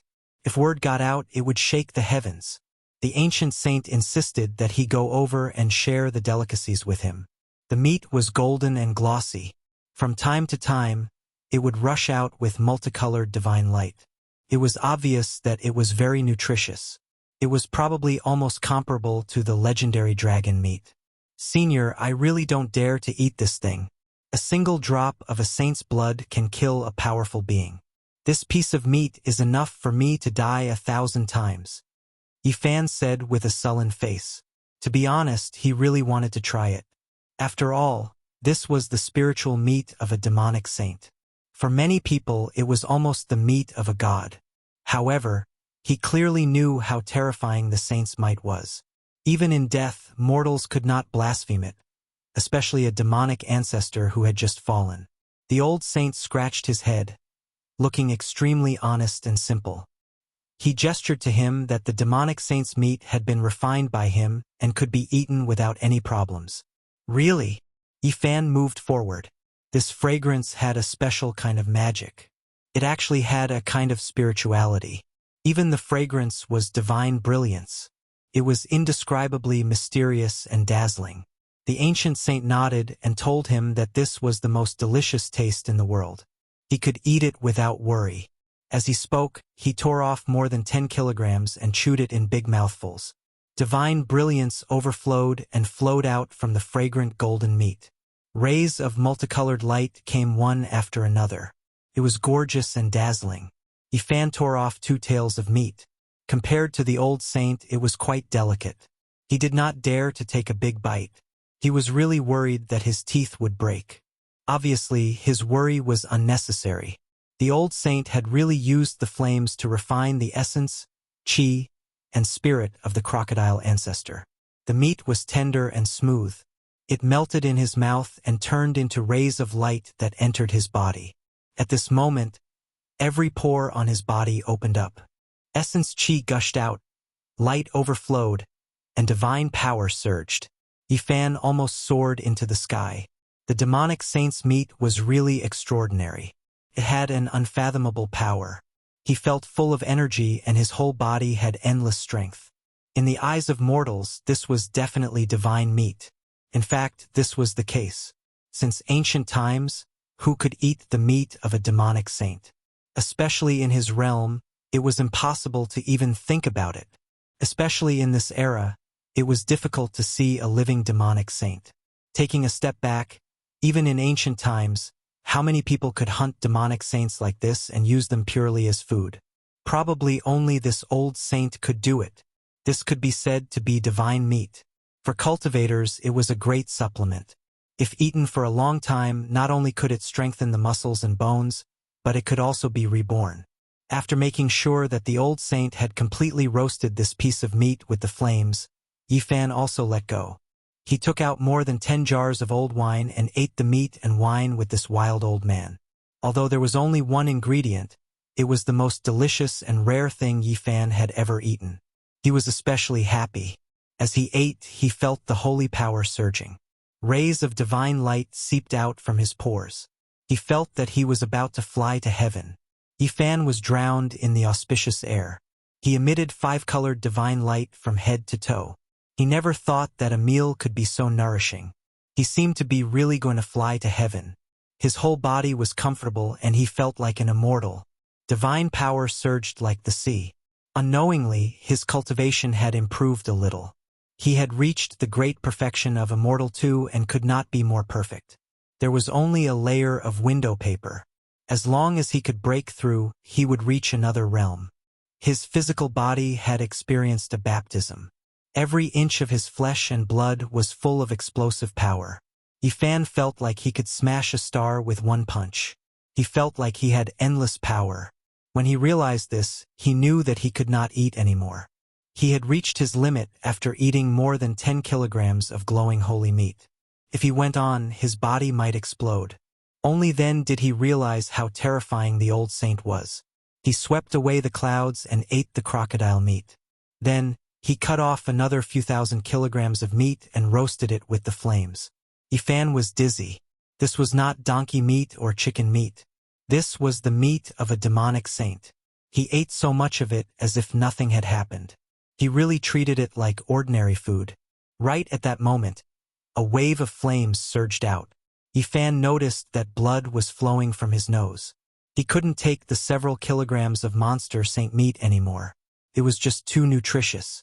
If other sect master level figures ate this much, they would have most likely been smashed to pieces and their flesh would have exploded. He jumped up and began to run around the demonic sea. He ran thousands of kilometers in one breath. He finally felt a little better. Yifan did not stop and continued to run. He only returned after 2 hours, but the result left him dumbfounded. The body of the divine crocodile, which was like a small mountain, had lost a large piece of meat. It was estimated to be hundreds of thousands of kilograms, and it had all entered the old saint's stomach. Moreover, he was not satisfied. He cut off another few thousand kilograms of meat and continued to roast it. Divine splendor rose and dense smoke lingered. Not long after, he finished eating it all. Only then did he wipe his mouth and stop. Although the immemorial saint could hold a mountain in a mustard seed, this way of eating was too frightening. The essence of the demonic saint meat was enough to tear apart the mountains and rivers. How terrifying was his appetite to be able to digest such a huge amount of essence. Even a true dragon would be stuffed to death. The crocodile ancestor's body was full of treasures. Would it all be eaten by the old saint? No matter what, he had to refine a few holy weapons. Moreover, if the spiritual meat was eaten sparingly, it would also be a supreme life-saving tonic. Yifan felt like he was going crazy. At the same time, he had many questions to ask this savage old man. Chapter 934. The old saint didn't speak much. He didn't open his mouth from start to finish, apart from when he was eating the crocodile meat. Yifan had many questions he wanted to ask, but this old man seemed to feel that silence was golden. Voila! A wave of ink rushed out from the demonic sea. The ancient saint washed the crocodile skin. It was as if it was cast from black gold. Every time it moved, it would produce a sonorous sound. Tao patterns interweaved. Divine multicolored light shot out in all directions, and auspicious vapors rose. It was a type of divine material that even saints would be moved. It contained the essence of a demonic saint, impervious to swords and impervious to water and fire. It was hard to find in this world. This black metallic divine skin overflowed with all types of Tao light. It was innately close to the great Tao, and even if it hadn't been refined, it was already a type of treasure. It flickered with a cold metallic luster, making it impossible for people to approach. Possessed a powerful holy might. An existence of this level could kill a powerful being with a single drop of blood, let alone such a large piece of skin. Yifan's eyes were burning with desire, and his saliva was about to flow out. The skin of the divine crocodile race was the most precious. If it was made into armor, it would simply be a dream grade. This was especially true for the crocodile ancestor. This was an ancient divine crocodile that was revered as a demonic saint. Its skin had long possessed an inextinguishable divinity.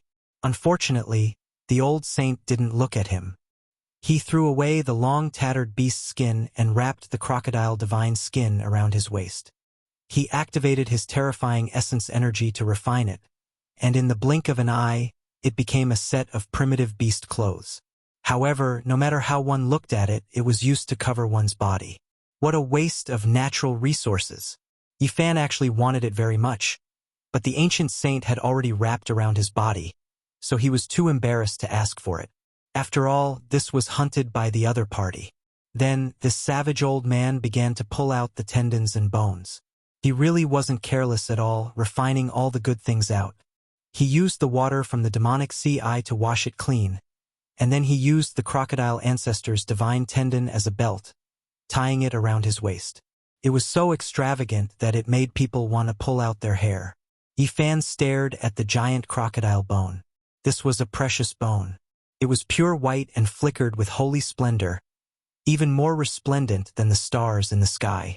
There was no need to talk about its quality. It was rare and could definitely be refined into a holy weapon. However, Old Man Savage did not plan to refine it at all. He placed his white bone club on top of it. Dazzling light radiated, and Yifan had no choice but to retreat. That kind of energy fluctuation was too intense, and even as a human with a sacred body, he couldn't withstand it. The great Tao rumbled, shattering the universe. Those crocodile bones dimmed, and their divine splendor faded away. They exploded one by one and were completely destroyed. The terrifying ancient divine crocodile bones turned into fine powder, and their divinity vanished.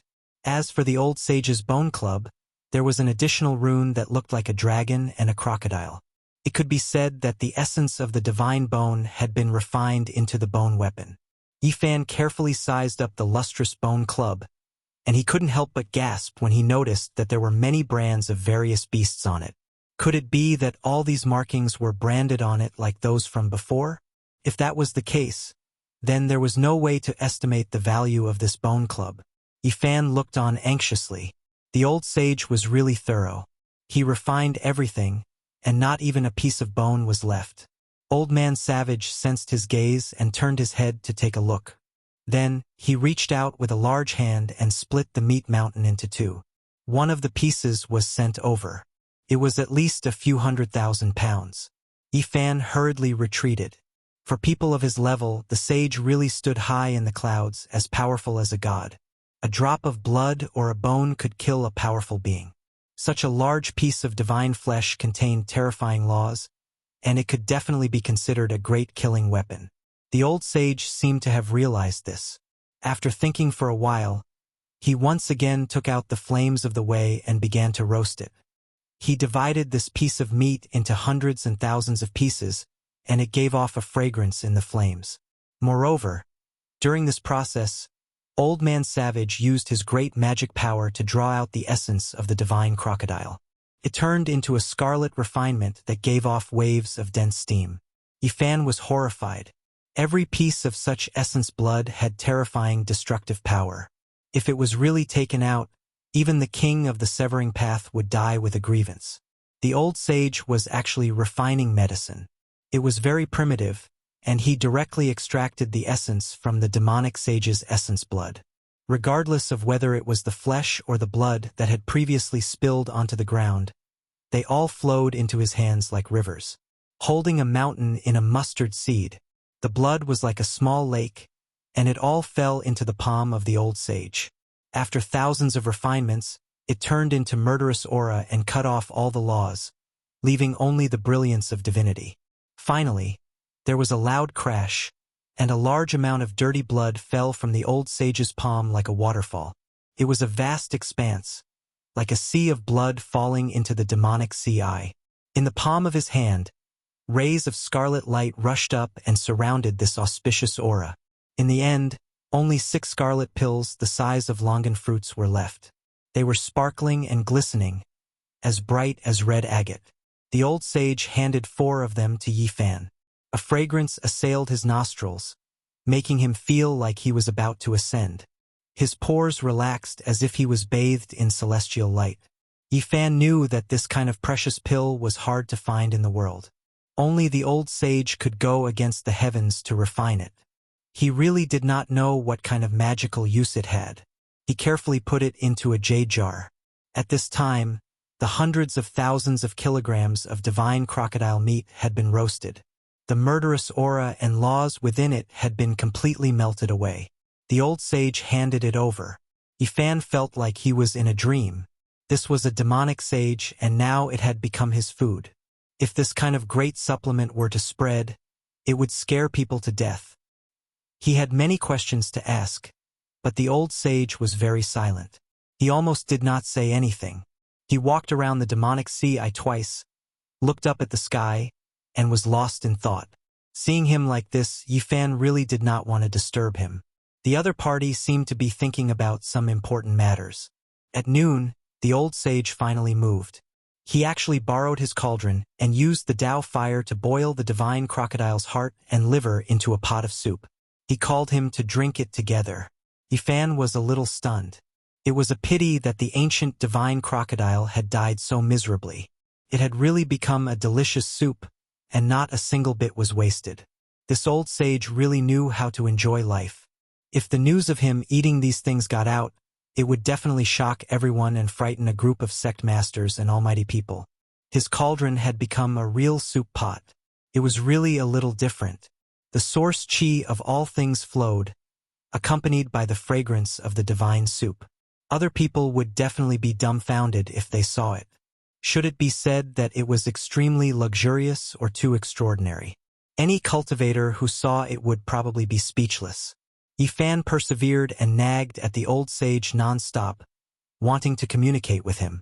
However, the other party still treated his words like gold and almost didn't speak. He would only occasionally look at the sky in a daze. In the end, Yifan was helpless. He said what he was most worried about.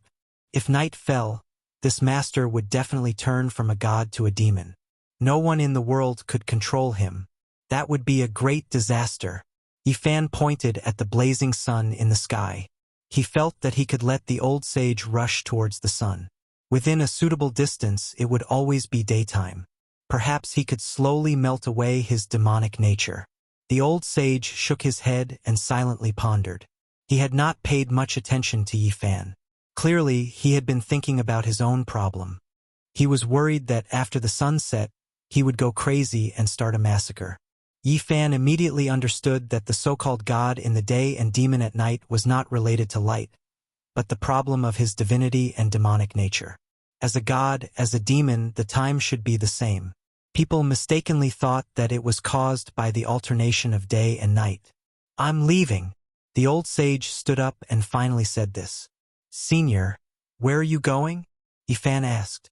Naturally, he communicated with his divine will because the primordial language was different from now. In the depths of the desolate universe, in the darkness that no one can reach, the old sage said softly. Yifan knew that he was exiling himself for eternity. He was afraid of accidentally injuring others, so he willingly fell into the depths of the desolate star field and walked alone until he became a cold corpse in the depths of the universe. Clang, clang, clang. A metallic sound rang through the air. The fragments of the scarlet divine chain that had been broken earlier all flew back. The old saint used great magical force to reforge it, refining it into a new divine chain that was even sturdier. He engraved strand after strand of symbols on it, and then he sealed himself. "Senior, it has its own shackles. When my life is in danger, it will break. If nothing happens, it will imprison my demonic nature." Yifan sighed softly. He did not know if they would meet again after this parting. The primordial saint was too powerful. In order to not cause a killing calamity, he would rather exile himself and live alone in a foreign land. "Maybe I will think of a way. The fusion of the moon and the sun," the old sage said to himself. Yifan's heart stirred. He quickly carved out the taiji and passed it to the old sage. There were even some changes in the taiji Tao. "Your secret realms all have different cultivation methods. It is difficult to link them together. This is a great hidden danger. If I teach you the moon and the sun, it will harm you. The old sage warned before leaving. He then carried the white bone club into the void and broke through the restraints of heaven and earth. He entered the star field and disappeared. Yifan was lost in thought. He looked at the distant sky and only came back to his senses after a long time. He let out a soft sigh. He did not know if he would be able to see this unparalleled expert again in his life. He hoped that he would not fall in the depths of the universe. He stayed on the ancient planet for half a day and searched carefully. He did not see any more ruins. Everything had been swallowed into the demonic sea eye. However, he also made some other discoveries. He saw some satellites and the remains of space probes. Some were recent and some were from a long time ago. Voyager 48, Chang'e 19. Yifan observed carefully. These spacecrafts were badly damaged and mainly came from the spacefaring nations. It was expected that they would all crash on this sealed ancient planet. After taking one last look at the ancient planet, Yifan decided to set off and rush home. He had no time to waste. Although he did not return to Earth directly after crossing the star field this time, the ancient planet was not far from his destination. Of course, this was relative to the Big Dipper star field. In terms of the actual distance, it was enough to scare people to death. The ancient planet was the closest to Earth during the Big Rush, 55 million kilometers away, and the furthest during the Unity Day, about 400 million kilometers. One had to know that the ancient planet belonged to the solar system and was a planet that was close to Earth. Yet, there was still such an astronomical distance. One could not help but sigh at the insignificance of humans. Yifan continued on his way. He quickly rushed out of the thin atmosphere of the planet and finally got rid of the gravitational pull. He then took out the mysterious jade platform and began the long and repetitive crossing process. Relying on him to fly back would probably consume all his divine force. Moreover, he did not know how many months it would take. If there was any deviation, it might even take a few years. He constantly adjusted the coordinates and crossed toward the homeland where he was born and raised. He did not know how many mysterious jade platforms he had destroyed. Finally, he saw the blue planet clearly. Yifan's tears almost flowed out. He had been away from home for so many years. He was afraid that something bad had happened to him after so many years. In the past, he had experienced all kinds of life and death battles, but he had never been so nervous. But now he was panicking and his body was trembling. Earth, I'm back.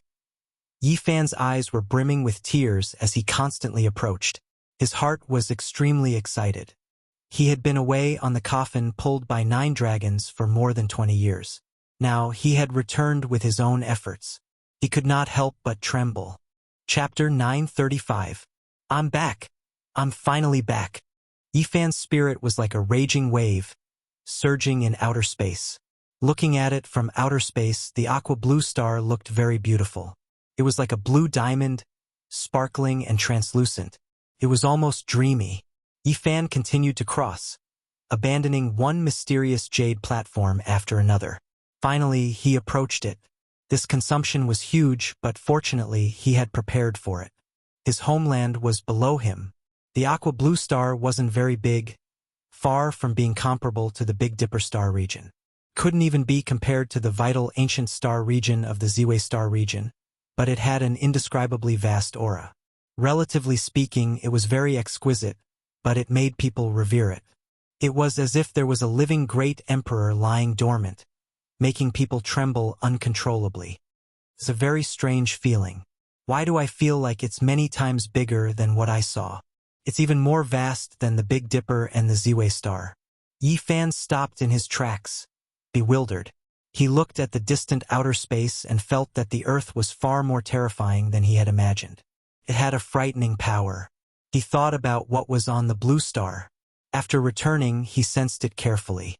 The Earth was different from what he had imagined. There seemed to be something and power beyond his understanding. Suddenly, a planet streaked across space. It wasn't very far away. Yifan was surprised at first, but then he understood. It was the moon. There were many craters on it, and they were very close to each other. It was completely different from the moon on Earth. What's going on? There seems to be something on it that makes me feel uneasy. Yifan was surprised. He pondered for a while and descended. Not long after, Yifan landed on the moon. The temperature was very low, and the rocks were cold and hard. It seemed like they could freeze people. It was nighttime on the moon. Yifan was moved. He felt a trace of lunar holy power hidden in the crevices of the moon rocks. However, when he tried to capture it, he found it was almost negligible. The moon was the essence of the lunar. There were records of it in ancient books. Could it be related to cultivators? Yifan felt a headache coming on. He searched again and again. There was indeed lunar holy power, but there were only a few strands left. It was almost negligible. The moon was known as the moon in ancient times. If you think about it carefully, this place is too particular. Yifan felt cold all over. He hadn't really returned to Earth yet, but he had already sensed a few mysteries here. The lost history and the truth of annihilation stirred his heart. Yifan used his heart to observe, using his hands to touch every piece of rock, savoring the vicissitudes of time, feeling the lunar holy power. He had a strange illusion. In ancient times, this place seemed to be the source of extreme een, but countless years ago, it had disappeared for some unknown reason. He walked forward, touching the cold, hard stone with his hands. Earth, there are too many secrets, Yifan muttered to himself. He thought of Jingwei filling the sea, Quafu chasing the sun, and Hui bending bow, and these were definitely just a small portion of it. The true ancient secrets that had been destroyed were the true foundation. Yifan placed his hand on a piece of rock and actually heard the clanging of swords. It sounded like the sounds of ancient battles. The battle intent in his bones and the blood in his body immediately boiled. There was a sword scar on this piece of rock. Couldn't be wrong. He could clearly recognize the vicissitudes of history and the boundless killing intent contained within. An ancient sword scar. Yifan muttered to himself. That was an era where heroes came forth in large numbers. If he had the chance to see it, then his cultivation wouldn't have been in vain. I wonder if I can find the ruins of the moon palace on this moon. Yifan strolled on the moon aimlessly, searching for the ancient ruins and feeling the mysteriousness of it. Suddenly, he sensed something and raised his head. Something was rapidly approaching from afar, sweeping across the sky. Yifan's body was glowing, and his conjured form was concealed. A satellite flew across the sky. He didn't want to shoot it down, nor did he want to escape because of it. He only concealed his true appearance.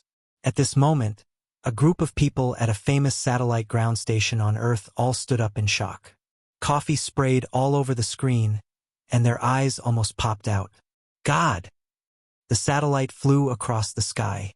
Yifan walked calmly on the moon, causing a certain group of people on Earth to exclaim and then be completely petrified. God, what did I see? Is Satan on a journey? Or is God descending to the world? This kind of exclamation sounded in several places, and finally it was listed as a national secret, causing panic in a small area.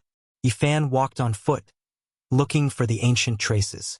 Unfortunately, he released his powerful divine sense but found nothing. The so-called moon palace couldn't be seen and didn't exist in the world. There was nothing on the moon. Except for the rock with the sword scar, he didn't see anything related to cultivators. I can't see it, but it doesn't mean it doesn't exist. The remaining Taiyin holy power is enough to explain everything. Yifan was relieved.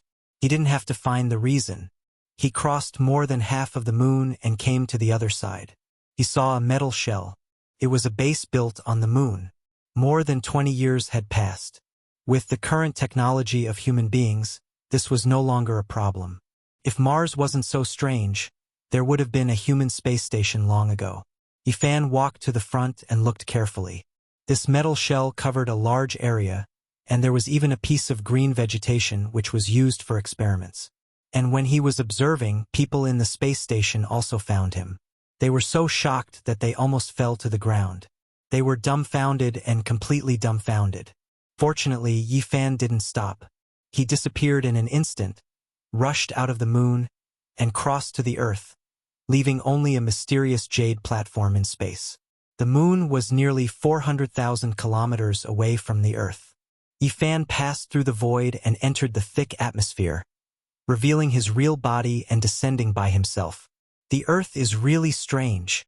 Yifan had a strange feeling at the first moment, and then he was deeply in awe. He sensed something extraordinary. The sound of the wind was like the sound of a knife, cutting people's skin. Yifan went down, overlooking everything on the Earth. The mountains and rivers gradually became clear. The great way of heaven and earth was very special. It was incomparably high and difficult for Yifan to capture, which made him both shocked and afraid. A bad premonition came to his mind. Something extremely terrible must have happened on the Earth. The whole world of the great way of heaven and earth gave people a feeling that it was incomplete.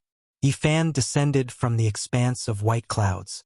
The scenery below became clearer and clearer, revealing the magnificent mountains, rivers, and great earth.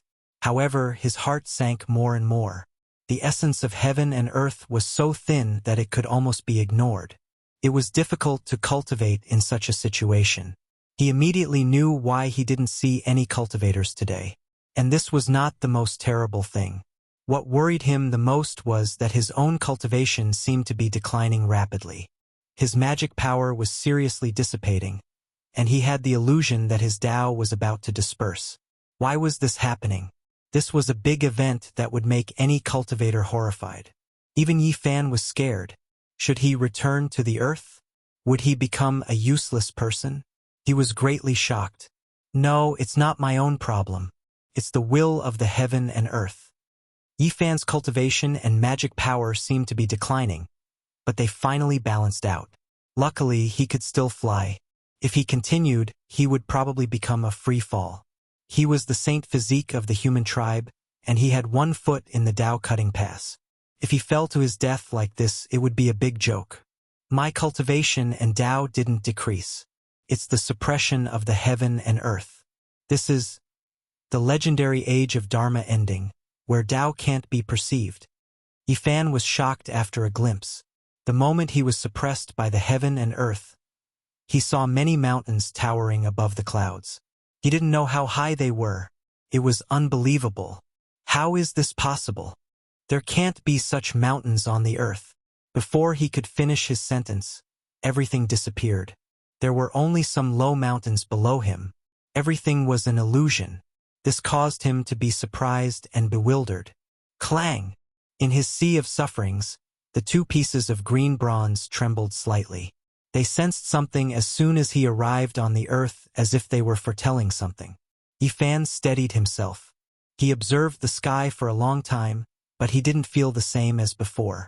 He saw the row of skyscrapers below him, towering into the sky. He didn't continue to descend. Instead, he began to travel across the sky. He was already near the coast. Not long after, he entered the sky above the ocean. He couldn't help but roar in this uninhabited area to vent his emotions. I'm back! Boom! He brought with him endless light as he freely descended from the sky. He fell into the sea, stirring up huge waves as he rushed into the distance. On this day, the residents of a certain country in this sea area were terrified. They thought there was an earthquake and a tsunami.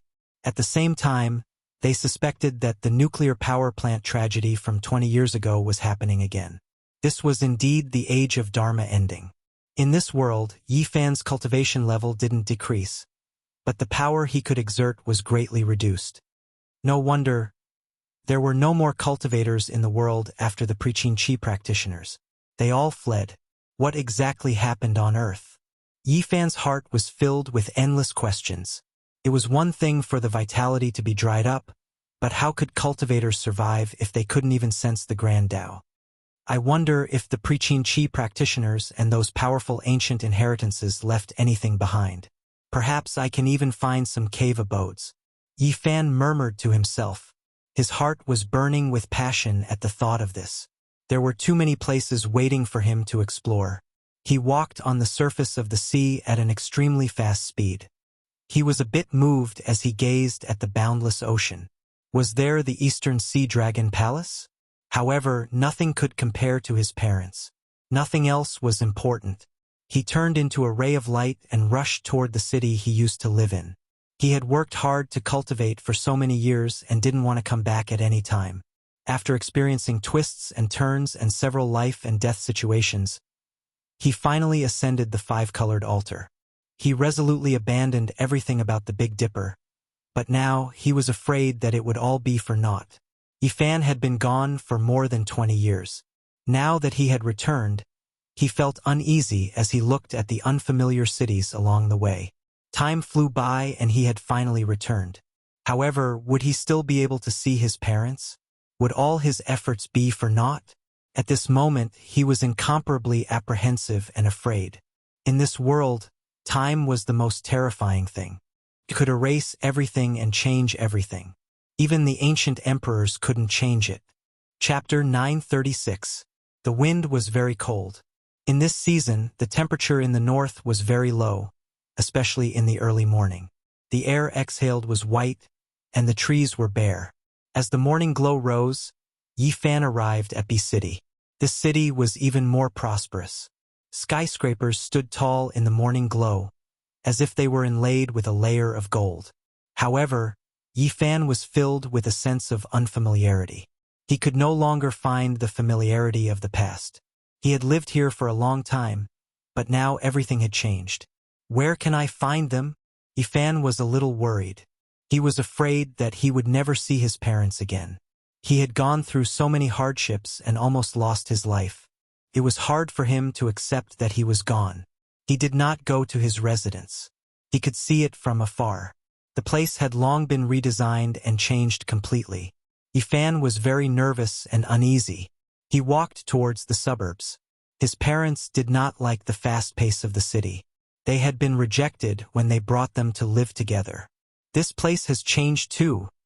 Yifan was stunned. When he arrived at his parents' residence, the peace of the past had been replaced. People came and went, rivers flowed continuously, and high-rise buildings stood tall. The original satellite town and B City had become one. He could not find a trace of the past. If he did not trust his intuition, he would have thought that he had come to the wrong place. Everything had changed. People often said that after leaving home for many years, they finally returned, but everything had changed. He stood silently for a long time. Then, he came to the rooftop of a building and looked into the distance. The only thing that was still there was the natural lake. However, it had been dug up and a large park had been built along it. In the past, Yifan's father liked to fish there to kill time, but now it was impossible. Some people were doing morning exercises, but they could not see a familiar figure. They could not even ask if they wanted to. Yifan came to the lakeside and saw an old man practicing Tai Chi. He stopped and stretched his muscles, like a dragon circling a tree, like an ape hugging the moon. Wow, not bad, young man. You're pretty good at it. You're even more experienced than me, an old man who has been practicing Tai Chi for 40 years. The grandpa who was practicing Tai Chi was amazed. Uncle, let me ask you something. How many years has it been since this place was rebuilt? Where did the original people go? Yifan asked as he practiced Taiji fist. Young man, you're not a local, right? This has been planned for more than 10 years. To be honest, it's not as good as it used to be. I miss the tranquility of the past, where there were fewer people and trees, and the air was fresh. The old man was very talkative. He and his wife had deliberately come to this place in order to live out their retirement. They wanted to be close to nature and be at peace. But later on, it was connected to the city. There were also tall buildings everywhere, so there was no difference. Sigh, there's nothing we can do. Wasn't this villa area also demolished in the past? Even they couldn't do anything about it, let alone an old man like me. If it's demolished, then so be it. The old man complained. More than 20 years ago, there were a few old people who loved to fish here to kill time. Do you still have any impression of them? Yifan asked the old man while practicing Tai Chi slowly. Yes, although I moved here later, this lake is really a good place. I could carry a stool and sit by the shore for half a day. That kind of life was really leisurely. But now I can't help but feel itchy. Just as I put the fishing hook into the lake, 4 or 5 people suddenly ran over and told me that I would be fined 500 yuan and not allowed to fish. I said that I would put the fish back into the lake after I caught it, but they said that I couldn't do that either. I really had no choice but to buy a few live fish and throw them into the fountain in front. I wanted to enjoy myself, but I didn't feel that way. Moreover, I was fined 1,000 yuan. Yifan felt a little dizzy. This old man was really talkative. He just asked him a few questions, and he suddenly said so much. It seemed that this old man lived quite freely. Then you can go to places like the fishing garden. Don't make things difficult for the people in the park. I guess they are also on tenterhooks, Yifan said with a smile. My old arms and legs can't withstand that kind of torment. Takes 2 hours to go back and forth. I'm here to relax, not to suffer. Then have you seen such a person? Yifan described his father's appearance. I think I have seen such a person, but he doesn't come often. I can see him occasionally. I heard that he is a senior fishing friend, but something happened to his family. He is quite depressed, and he rarely shows up for half a month. Yifan's heart was depressed and sad. All this was because he had left this world. Who could bear such a blow when he lost his son in his old age? Do you know where he went? He moved away before this place was planned. I heard that he wanted to change the environment so that he wouldn't be reminded of the past and be sad. Yifan sighed in his heart. This was really a bit difficult to find. Fortunately, the old man told him that some people still lived in this area after the planning was done. He should be able to find a few old neighbors. I say, young man, is this a Song costume or a Han costume? Where did you buy it? It looks quite good when you wear it to do Tai Chi. I'll buy a set one day. Before Yifan left, the old man grabbed his hand and asked him about the ancient costume he was wearing. He touched it with his hand and said that the texture was really exquisite. It was good silk. Big Dipper transmigrated back. Yifan was confused and answered subconsciously. Big Dipper shopping mall? It's really a bit far from here. My old arms and legs are really a bit tired of going there. It's a bit far. Yifan almost spilled the beans. This old man was really talkative. He quickly came to his senses and said goodbye. Before leaving, the old man kindly reminded him that his hair was too long. He said that this was an era where individuality was highlighted, but the old man was still not used to it. Yifan was speechless. He touched his thick black hair. Fortunately, it was loose and there was no wooden hairpin in it. Otherwise, how would he be pointed out by others? However, more than 20 years had passed. In this era where individuality was highlighted and the atmosphere was very open, no one surrounded him. At most, they looked at him with surprise. Yifan went in and out of many small areas. He used his powerful divine sense to sweep through them one by one. He still didn't see any old neighbors. Half a day passed and he didn't gain anything. It was far more tiring than a life and death battle. This was mental exhaustion. He was worried about gains and losses. He was afraid that it would be a tragedy. He leaned back on a bench by the side of the road. He was physically and mentally exhausted. He stared at the sky in a daze. He couldn't wait any longer. He wanted to rely on his supernatural power to enter the relevant department and retrieve the files. Uncle, where did you buy this ancient costume? A 4 or 5-year-old boy blinked his pitch-black eyes. He didn't seem to be afraid of strangers at all. He ran over and asked, I brought it back from the Spoon Star. Yifan said seriously. Liar! The little fellow was very angry. He wrinkled his nose and blinked his eyes, but he was still very hopeful. He said, Can you tell me? I also want my mother to buy it.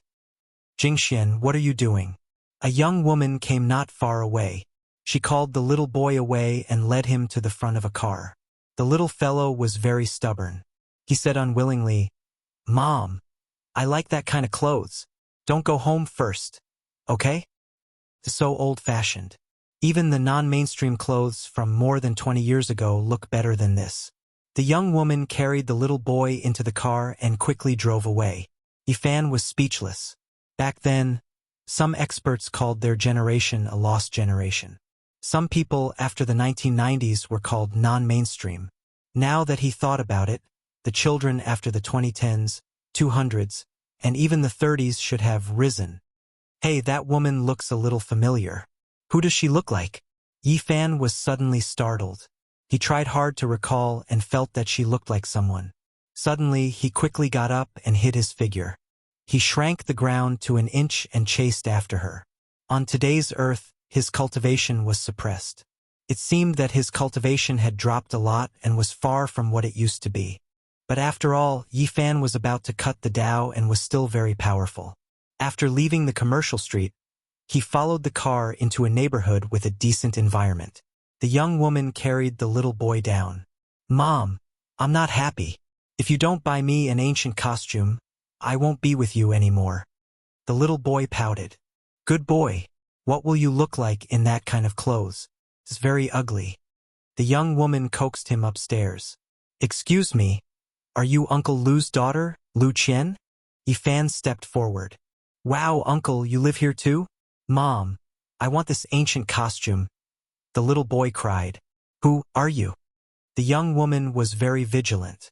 An unfamiliar man following her made her feel a little uneasy. Yifan immediately confirmed that this was Lu Qian, the daughter of his old neighbor, Uncle Lu. She still vaguely looked like a child.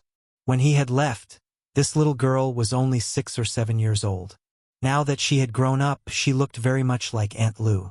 Back then, the old couple had a daughter in their later years and treasured her very much. When he had left, the little girl was still bouncing around and extremely lively. Now she had become a mother. Yifan didn't pester her too much. No matter how one looked at him, he didn't look like a simple young man dressed like this. He consciously left. Before long, he cut off his long hair and went in and out of the mall.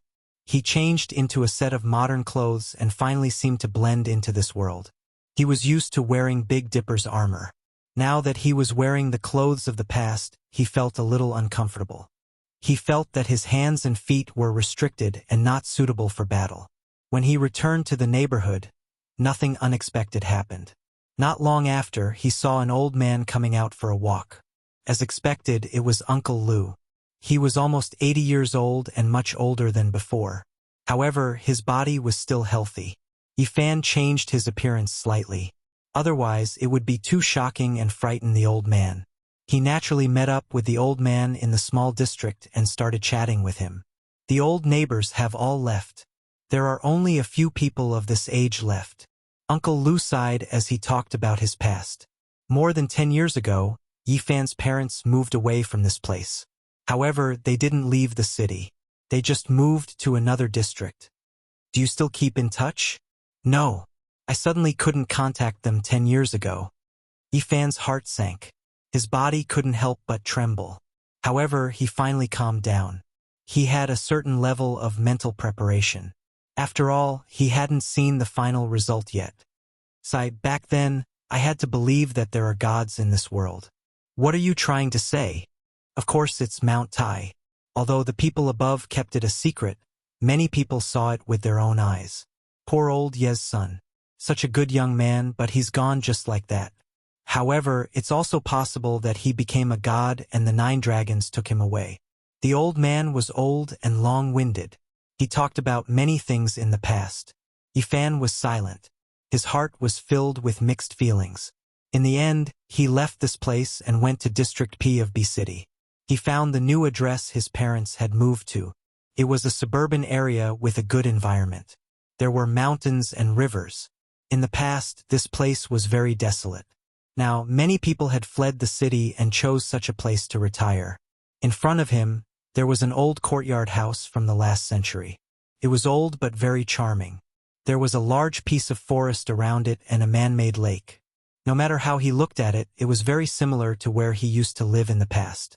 Thinking about it, his parents wanted to change to a new environment and were still nostalgic. Yifan found the address and descended from the sky. He landed in a courtyard and shouted, "Mom! Dad! I'm back!" However, there was only silence. No one responded to him. Yifan trembled. Looking at the tightly locked door, his whole body felt cold. He entered the room. It seemed that no one had lived in it for a long time. There was a layer of dust on it. This made him even more afraid. This place lacked people. It had been a long time since someone cleaned it or came in. Finally, he found a notebook in the bedroom. He casually flipped it open and saw a sentence that worried him. I saw Lil Fan again in a daze. I saw him come back. However, when I woke up, I found nothing. There were only some cold tears on my face. Mom, Dad! Yi Fan shouted, tears flowing out of his eyes. Chapter 937. It's rainy again. My joints hurt a little. I'm really old. It's cold at home. Hearing the cries of the neighbor's children, I'm reminded of Lil Fan when he was young. The old man doesn't say anything, but I know he misses Lil Fan more than I do. I often call his name when I sleep at night. Every time I turn on the lights, I see tears on his face. We're really old. The diary had already turned yellow.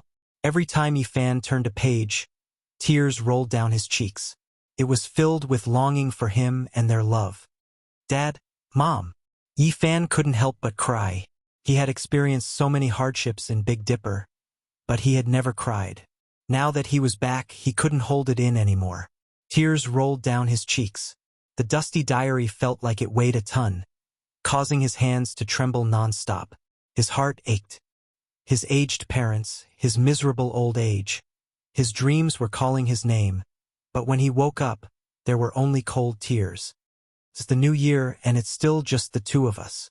If Lil Fan suddenly came back and appeared by our side, how great would that be? It's the 15th, and the Lantern Festival is here. We should be reunited, but the house is so cold. We went to bed early, but we couldn't sleep until dawn. Our waist and legs hurt, and our bodies can't take it anymore. I don't know how many more years we can wait for Lil Fan. Yi Fan cried and knelt on the ground. He held the diary that was filled with tears and longing. His body was trembling. Every word pierced his heart, making his heart ache. How did the two old people get through all these years? Tears blurred his eyes. The yellowed pages carried too much, heavier than a mountain. The last page of the diary was from 10 years ago. There were only a few sentences. Their bodies couldn't take it anymore, and they were in a trance when they thought about him. The two old people couldn't speak for a few days, and they fell sick from depression.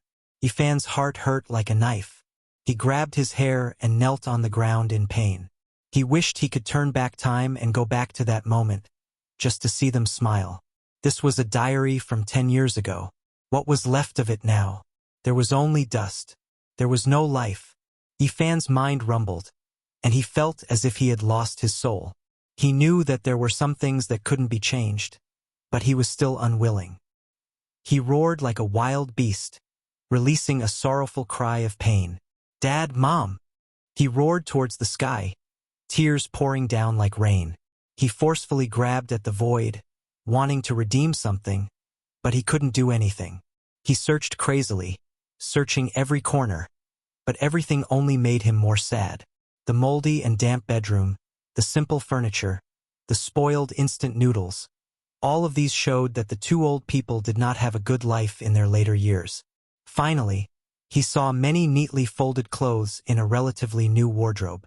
Every single one of them was well preserved. They all belonged to him. Yi Fan choked with sobs, trembling as he rubbed his hands. He knocked his head against the ground and knelt there, unwilling to get up. He hammered the ground with all his might. Even though he was doing his best to control it, cracks were still spreading out. This was an unacceptable result, and he wanted to roar out loud. He had disregarded everything and set off from the Beidou Star region just to reunite with them today and appear by their side. But it was still too late. Yi Fan cried and constantly called for his parents like a child. His tears flowed like a river, and he felt as if he had lost the entire world. If his enemies from the Beidou Star region knew about this, they would definitely be puzzled. How could such a cold-hearted and ruthless person have such a side to him? After an unknown amount of time, Yi Fan's heart was empty. His eyes were lifeless, and he sat there motionlessly, hugging his knees. After reading the diary and looking at everything in the house, he could already deduce that his parents' bodies couldn't take it anymore 10 years ago. He could guess the ending. Yi Fan was like a wounded child, curled up in a corner and didn't move for a day and night. His eyes were empty as he stared blankly at every item in the house. It wasn't until the next day that he stood up. He wanted to open the last scar in his heart and face the cruel pain of bloodshed. He slowly walked out and looked at the sky. He felt that everything was gray, and even the sun had lost its luster. Everything was so depressing. Looking at the old courtyard house, he was speechless. He had left a lot of money for his parents back then. After Mount Tai disappeared, the house, car, and savings should all belong to his parents. Why didn't they live a good life? Based on the standard of living at that time, what he had left behind was enough for an ordinary person to live comfortably for several lifetimes. Was the price inflation? The purchasing power of $10 in the 100s was similar to that of $1 in the 90s.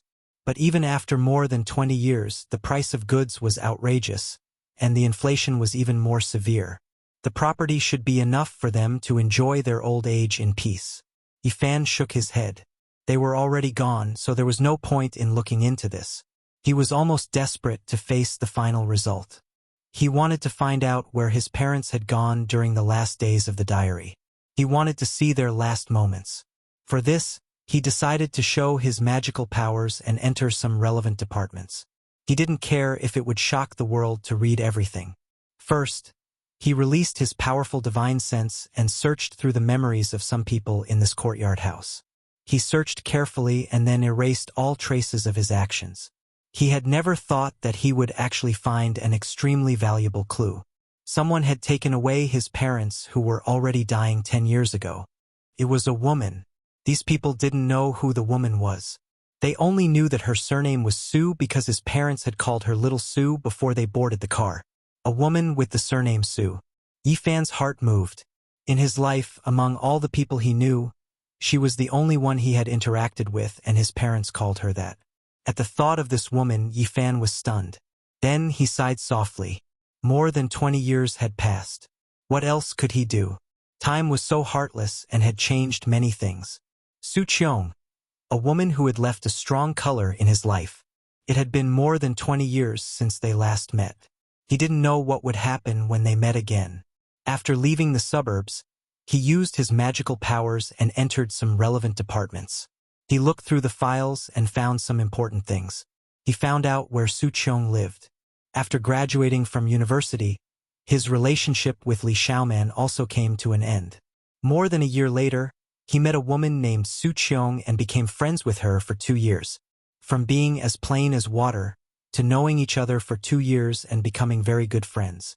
After that, there was no after. It had all ended before it even started. If he didn't have that gathering, if he didn't go to Mount Tai, if he didn't disappear from this world, perhaps there would be many more stories.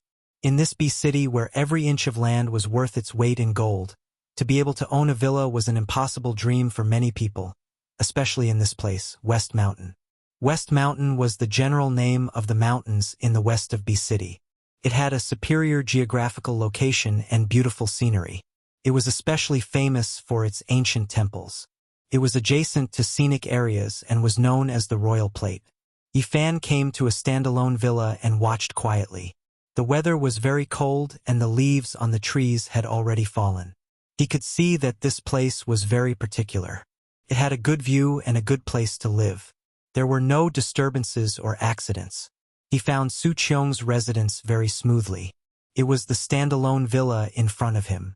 In the distance, a car drove over slowly and a graceful woman got out of the car. She was so familiar that Yifan was shocked. It was Su Qiong. She had taken good care of herself. Although she was already past the prime of her youth, there were not many traces of aging.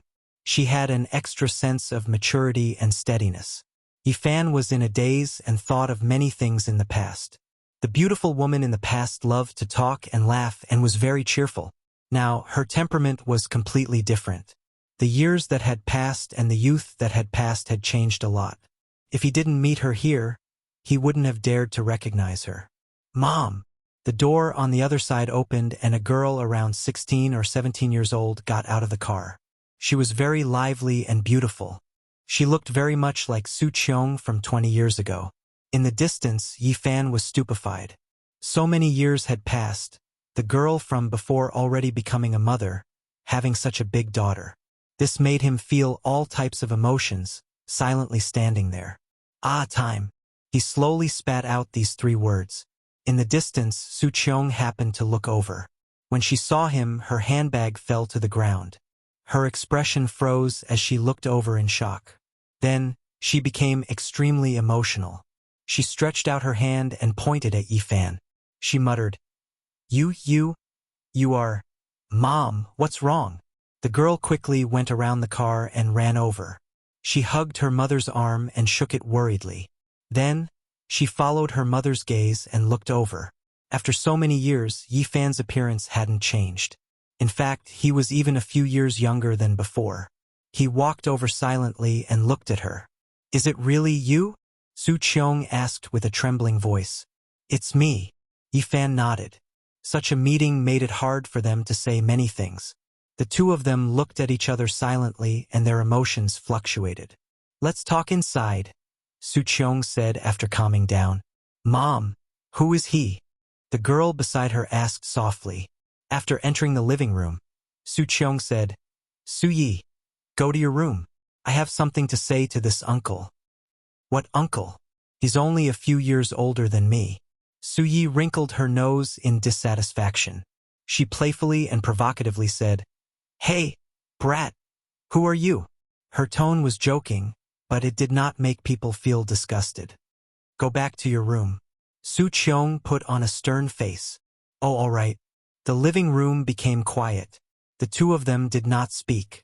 To Su Qiong, Yifan's appearance was too shocking.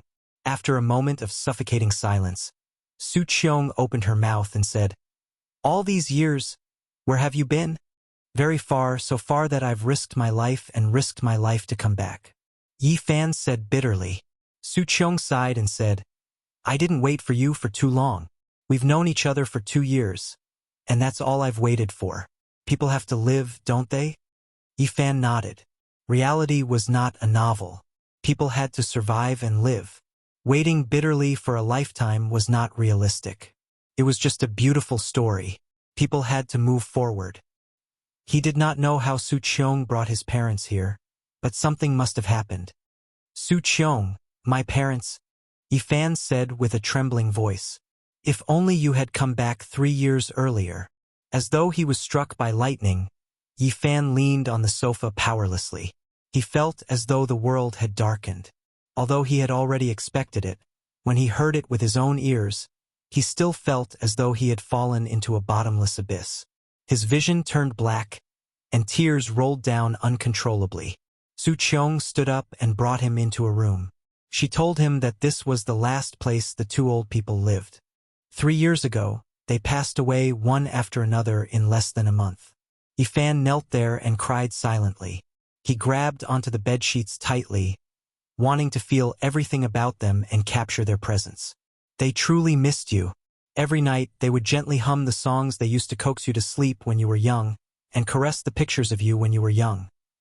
Especially when their bodies could no longer move, they would hold onto the yellowed photo album tightly, afraid that they would lose it. In their last days, they would use their rough hands to caress it, and use their turbid eyes to stare at your picture. Yifan could not take it anymore.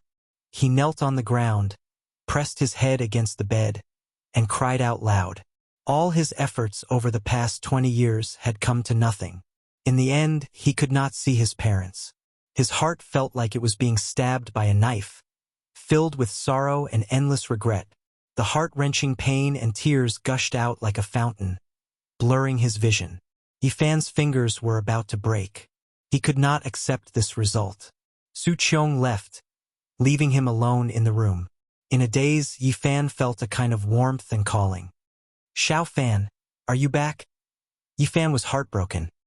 He murmured, and with every word, he cried blood as he recited the salvation scripture. He had never thought that he would be reciting it for his parents. Every word was branded in the air, carrying his sadness and sorrow, imprinted in the room. Chapter 938. The Sorrow of the Wind Tree. The child wanted to raise, but his parents weren't around. The wanderer returned, unable to see his parents. Separated by life and death, how could he speak of sorrow? Yifan's tears trickled down. All of his efforts had been for nothing. He had disregarded everything to come back, crossing the boundless star domain, but he couldn't cross the river of time. In the end, he was still a step too late. He was gently trembling as he recited the salvation scripture. What kind of pain was this? He tearfully recited the Taoist scriptures for his parents, hoping that they would be reborn. Yifan bit his lips, causing blood to drip down. He softly called out again and again, each word stained with blood. The entire room was covered in symbols, imprinted in the void. For more than 20 years, his goal in life was to come back, to see his parents, to reunite with them, to let smiles reappear on their aged and sorrowful faces. For this, he had risked his life just to return. However, his parents were no longer here. In a single day, he had no goal in life, and his entire world collapsed. "Dad, Mom," Yifan muttered, tears continuously falling down. He trembled as he silently recited the salvation scripture. He had never thought that he would send off his parents like this. The greatest pain in the world couldn't compare to this. He had many things he wanted to say, to tell them of his longing for these 20 years. However, they were no longer here, so what else could he do? He could only choke with sobs, tears continuously rolling down his cheeks. Yifan's heart was filled with pain. All of his efforts had turned into nothingness in the face of time. Nothing could be done again, nothing could be changed. The paleness of life, the ruthlessness of time. He was so sad and helpless.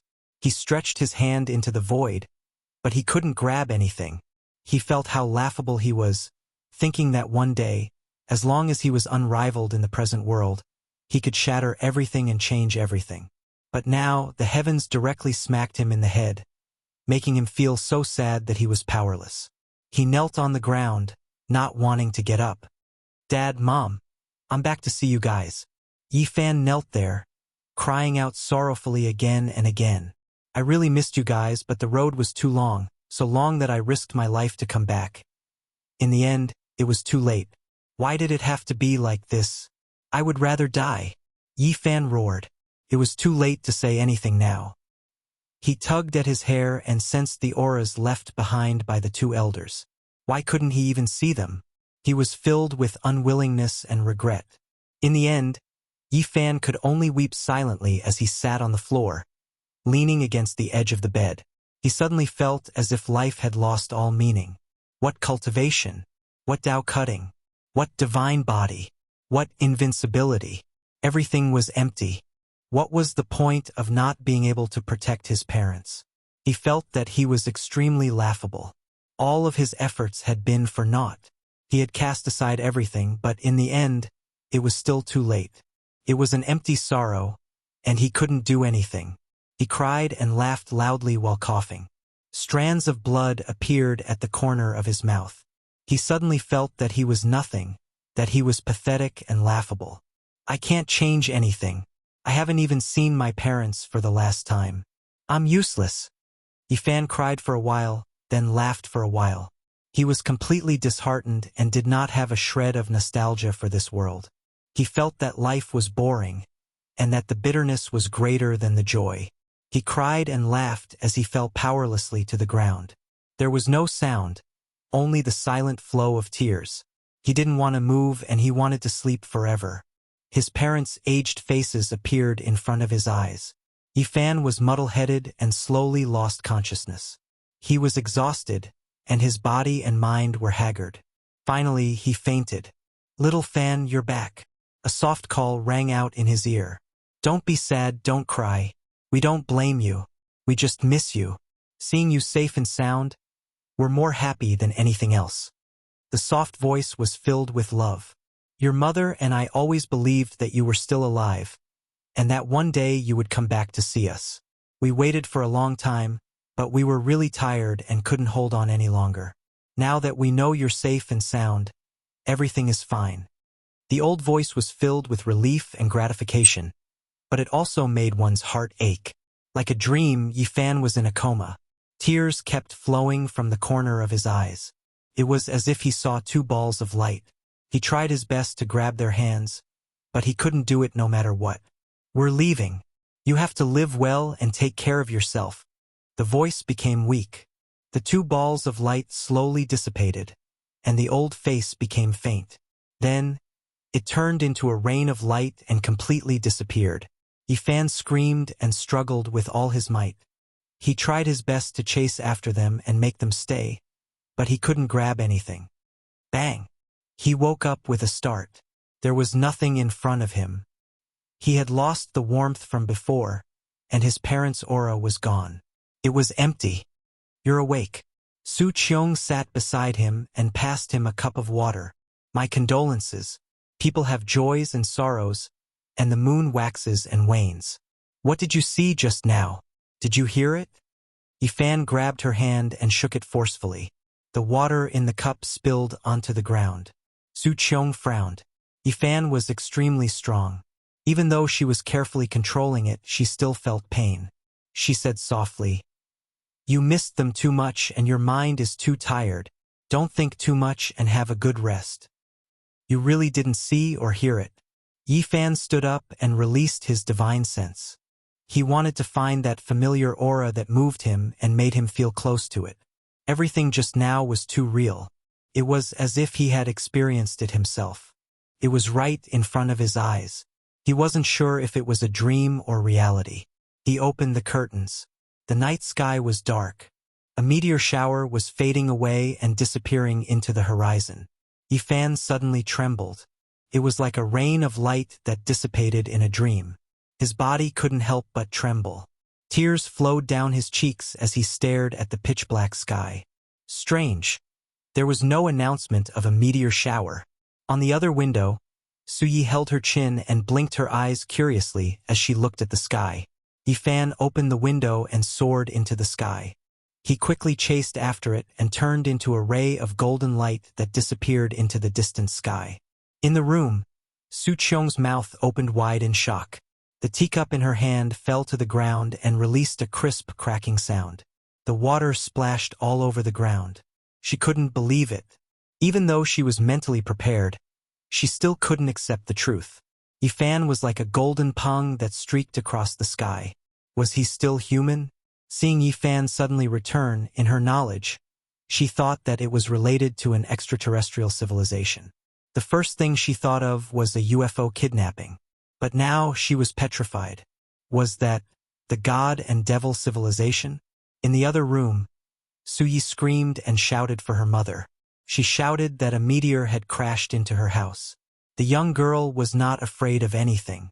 She quickly ran into the room and said, "Mother, did you see that just now?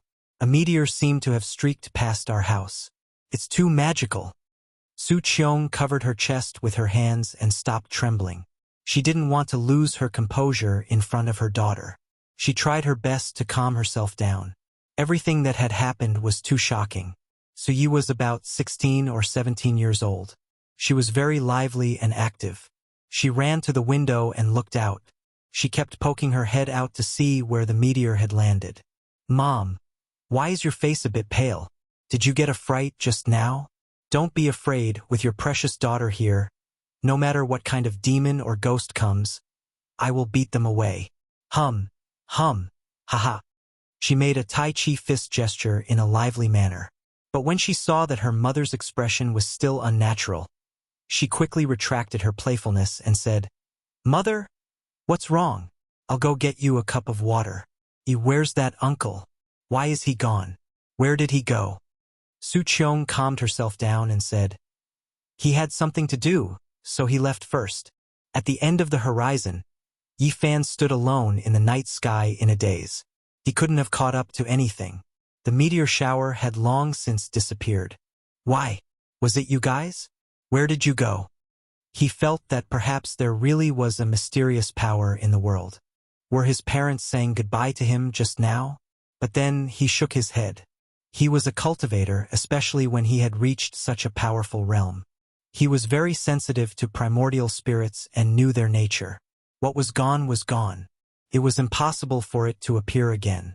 There was no way for it to be reborn. This was the nature of the world that couldn't be changed. Everyone would die one day, even the ancient emperors were no exception.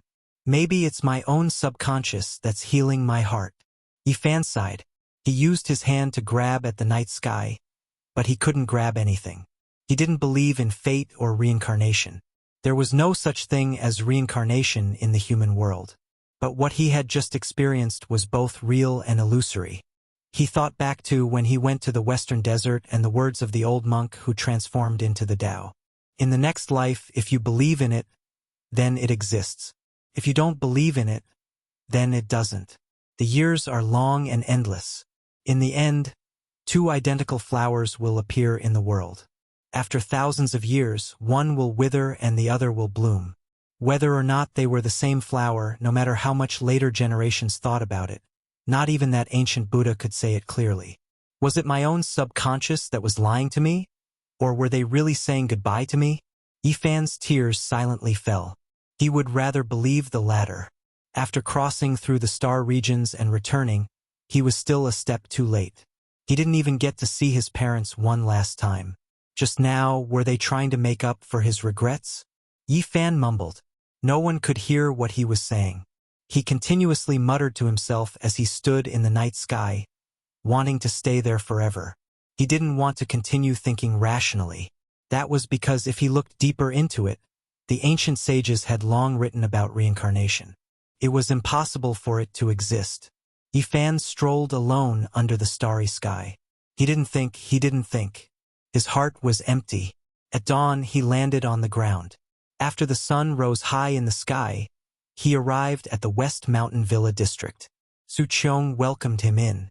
Wow, little uncle. Why did you suddenly disappear yesterday? I don't remember seeing you go out. Su Yi was drowsy and liked to laze in bed. She hugged a big wombat and got up. Be good. Go wash your face, brush your teeth, and eat breakfast. Su Qiong pushed her. Although Su Yi was only 16 or 17 years old, she was as tall as her mother. She obediently nodded and said, Oh, all right. This was the biggest blow that Yifan had ever suffered in his life. He really wanted to leave this place and avoid this mortal world. Everything that he had seen made him feel sorrow and pain. However, he couldn't just leave like this. He wanted to know the last moments of his parents and wanted to know everything that had happened in the past. Eat something first. I'll tell you later. Su Qiong combed her long hair and comforted him softly. I can't eat anymore. You go eat. I'll wait for you. After that, bring me to their graveyard. Yifan felt his entire body become heavy. He fell onto the sofa and didn't want to move. His eyes were dry, but his tears had already dried up. Su Qiong sighed. She didn't have much of an appetite. She brought Yifan out and drove far away. After an hour, they arrived at the graveyard. The graveyard was huge. It was filled with evergreen grass. It was built along a small hill. There were even some green pines and cypresses. It made the place look solemn and dignified. It's here. Suddenly, Su Qiong revealed a strange expression. It was because there was a pure white flower in front of the gravestone. It was swaying in the wind. Its petals rustled and fell, emitting a faint fragrance. Will anyone else visit the graveyard? Yifan asked. I don't think anyone else knows. It's strange. Su Qiong was bewildered. Chapter 939. Spring hadn't arrived yet, and it was still the end of winter. It was still extremely cold in the north, and the cold wind felt like knives cutting at one's face. In front of the grave, a pure white flower swayed in the wind. The petals were blown away, and the names of two elders were carved on the grave. 3 years had already passed, and Yifan was powerless to defy the heavens. He silently knelt down. His lips trembled, and his hoarse words couldn't be heard clearly in the northern wind. He couldn't shed tears, and he could only mutter softly. Su Qiong walked to the side, giving him some time to be alone. She asked the cemetery manager who had just placed the pure white flowers here. Unfortunately, there were no results. There were quite a few people coming and going here every day, and no one would pay special attention to who it was. Yifan knelt in front of the grave. He wanted to accompany this place forever, never to rise again. He had lost his life's goal, and his heart was empty. His world was a leaden gray. Dad, this is a type of divine wine I brought back from Big Dipper. It's very difficult for the great sect masters to drink it. It's a pot of essence extracted from a 1,000-year-old wine cellar. Yi Fan opened a mutton-fat jade gourd and poured out the wine. The refreshing fragrance filled the graveyard. Su Qiong was shocked. She turned around, and she just happened to see this scene. The wine fragrance was shockingly strong, and even someone like her who didn't drink white wine was moved by the fragrance. The cemetery manager saw this and quickly walked over, informing him that he had violated the rules. He had to put away the wine bottle and he had to pay a fine. Su Qiong walked up, took out a stack of money, and handed it over. She didn't let him come closer out of fear of causing trouble. She knew that the current Yi Fan couldn't be measured as a mortal. "Mom, these are some small ornaments I brought back from Big Dipper." Some strange ornaments appeared in Yi Fan's hands. There was a long pearl necklace that had been washed clean, and there was also a protective talisman carved from a heavenly evil relic. They were all things that could prolong one's life. Every one of them was sparkling and glistening, and they released strands of essence energy. Even ordinary people could see that they were extraordinary, and they could relax all their pores, as if they were bathing in a spring breeze. Chi! Strand after strand of flames surged from Yi Fan's hands, igniting all of these items and the 1,000-year-old divine brew. They turned into brilliant light, turning into ashes that fell in front of the tomb. The caretaker of the cemetery was anxious and said that Yi Fan had seriously violated the rules. This place was not allowed to burn anything. When he saw the flame jump out of Yi Fan's palm, he stared blankly. "I say, what is that thing you're burning? Why is it even brighter than a magic lamp? It's shooting out rays of light as though it's some kind of treasure. Oh my, what kind of wine is this? It's so fragrant that I can't help but want to take a sip. Just smelling it makes me drunk." As soon as he got close, he fell to the ground with a thud and fainted. Su Qiong retreated in shock, afraid that she would be intoxicated by the wine. She had seen a lot of things and had long realized that the things in Yi Fan's hands were not ordinary and could not be judged by common sense. Not to mention those beads that were radiating divine splendor. Even that wine gourd was a flawless white jade. If it was auctioned, it would definitely cause a commotion and fetch a sky-high price. When the caretaker of the cemetery woke up again, he discovered that everything in front of him was pitch black and that a pile of things had been burned. He immediately jumped up and was flustered and exasperated. "Hey, what's wrong with you? Did you burn a truck full of things? How are you going to clean this up?" His eyes were wide open. With such a pile of things, not to mention burning them, it would be troublesome just to transport them over. Su Qiong hurried forward and handed over a thick stack of money again. No matter when, this situation had never changed. Once the money was in place, it could even turn the millstone upside down. In life, there are too many helpless things. We are powerless to resist. My condolences. Uncle and Auntie won't blame you. As long as you return safely, it will be the greatest consolation for them. Because before they pass away, the only thing they care about is your safety, Su Qiong consoled. "I know. I want to be alone for a while. You should go back first." Yi Fan sat there with his back facing her and said, "The red sun set in the west. In the blink of an eye, a day had passed. Finally, the sky was filled with stars." He sat there silently without moving. The caretaker of the cemetery was scared, but he didn't dare to bother him. Before leaving, Su Qiong stuffed a lot of money into his hands. Early in the morning, the sun shone down and rose high. Yi Fan was still there, not moving at all. He sat there for a day and a night, silently recalling everything from when he was young to when he grew up. Every scene of his parents floated up in his mind, and it was difficult for him to walk out of his heart. The happy, the sad, the unforgettable, the unforgettable, the unforgettable. The past was like smoke, occupying his heart. He really wanted to sleep here.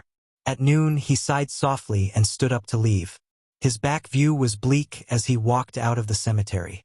Although he didn't return for a day and a night, Su Qiong wasn't worried. She saw with her own eyes that he could soar into the sky. She believed that no one in this world could hurt him. Perhaps only he could. Yi Fan returned. He sat on the sofa and quietly listened to Su Qiong's story. Every detail of the two old people's later years made his heart ache. But he didn't say anything from the beginning to the end. He just listened. Where there was light, there was darkness. Everyone would have happiness and sadness. There were happy memories, but there would also be unhappy memories. Su Qiong waited for him for 2 years, and then she got married. Just as she said, people had to live, right? And life was colorful. There would be wind and rain. 10 years ago, her life fell to the bottom. Her marriage that lasted for many years came to an end, and she lost everything. When Su Qiong went to the suburbs to relax, she unexpectedly met his parents. She couldn't believe that it was the 2 old people who took them away. Uncle and auntie are good people. They donated the money you left behind to an orphanage, but their own lives are so difficult.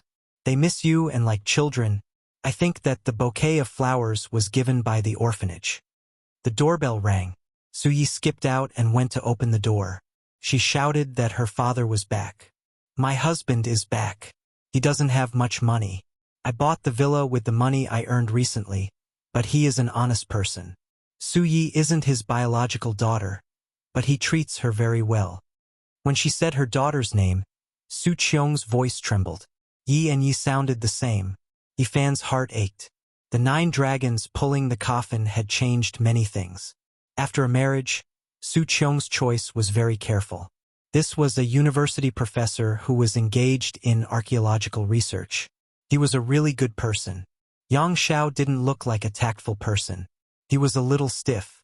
When he saw that there were guests, he smiled kindly and greeted them after Su Qiong introduced him. Father, why did you come back so late? You don't know, but I saw a shooting star almost crash into our house. Mother was scared to death. Su Yi chattered happily like a little magpie. I was delayed in Jiangling for many days. There was a large tomb there, and I don't know what happened. Those who entered all died, so the archaeology was stopped. Otherwise, I would have come back even later. It's true. It's too dangerous. Father, don't go. Su Yi was tall and slender. She poured a cup of tea for him and said fearfully, What's going on? It's so dangerous. Don't take the risk. Su Qiong frowned. She was also very worried. It's fine. There's no need for us bookworms to take the risk. Only after everything is dug up will we be allowed to study it. Yang Xiao explained kindly. Hubei's Jiangling County's Bailing Mountain? Yifan asked. This place was very famous and had a great history in the ancient times. There were many ancient tombs in the mountain, with the Chu tombs being the most and the Han tombs being the second. The terrain there was very special. It was formed by 8 mountain ridges that stretched out horizontally and vertically. It was like a group of dancing dragons and thousands of horses. It was majestic, and in ancient times it was called the Dragon Mountain. Yang Xiao nodded and said that it was that place. This time there was a tomb from the Warring States period. It was so mysterious that all sorts of equipment were useless. Many people died there, and only half of the tombstone was dug up. There were birds, fish, insects, and beasts carved on it. Yifan quickly became silent.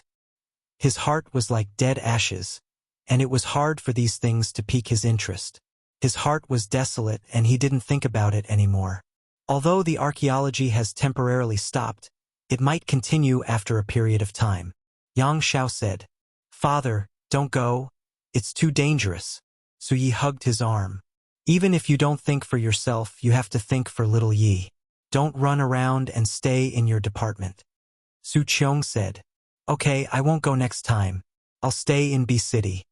Yang Xiao smiled sincerely. It could be seen that this family was very harmonious, and Su Qiong had found a good home. Yifan finished asking about his parents and memorized every little detail before preparing to leave. Where are you going? Stay at home. Su Qiong looked at him in a daze and tried to persuade him to stay. No, I want to travel around. I'll treat your family to a meal some other day. Before Yifan left, he took out some small ornaments and gave them to her. Each of them was sparkling and translucent. Wow, so beautiful. What is this made of? It looks like a crystal, but it's not. How can it be more beautiful than a diamond? Su Yi was very lively. She took it on behalf of her mother and looked at it under the sunlight. Yang Zhao's face was full of shock. He stood up and moved closer.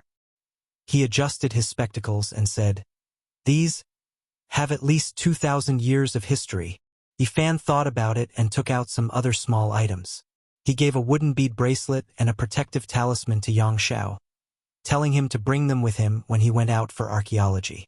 Just like the other sparkling ornaments, they were all rare treasures even in Big Dipper. They could extend a mortal's lifespan and had formations inside to protect the wearer.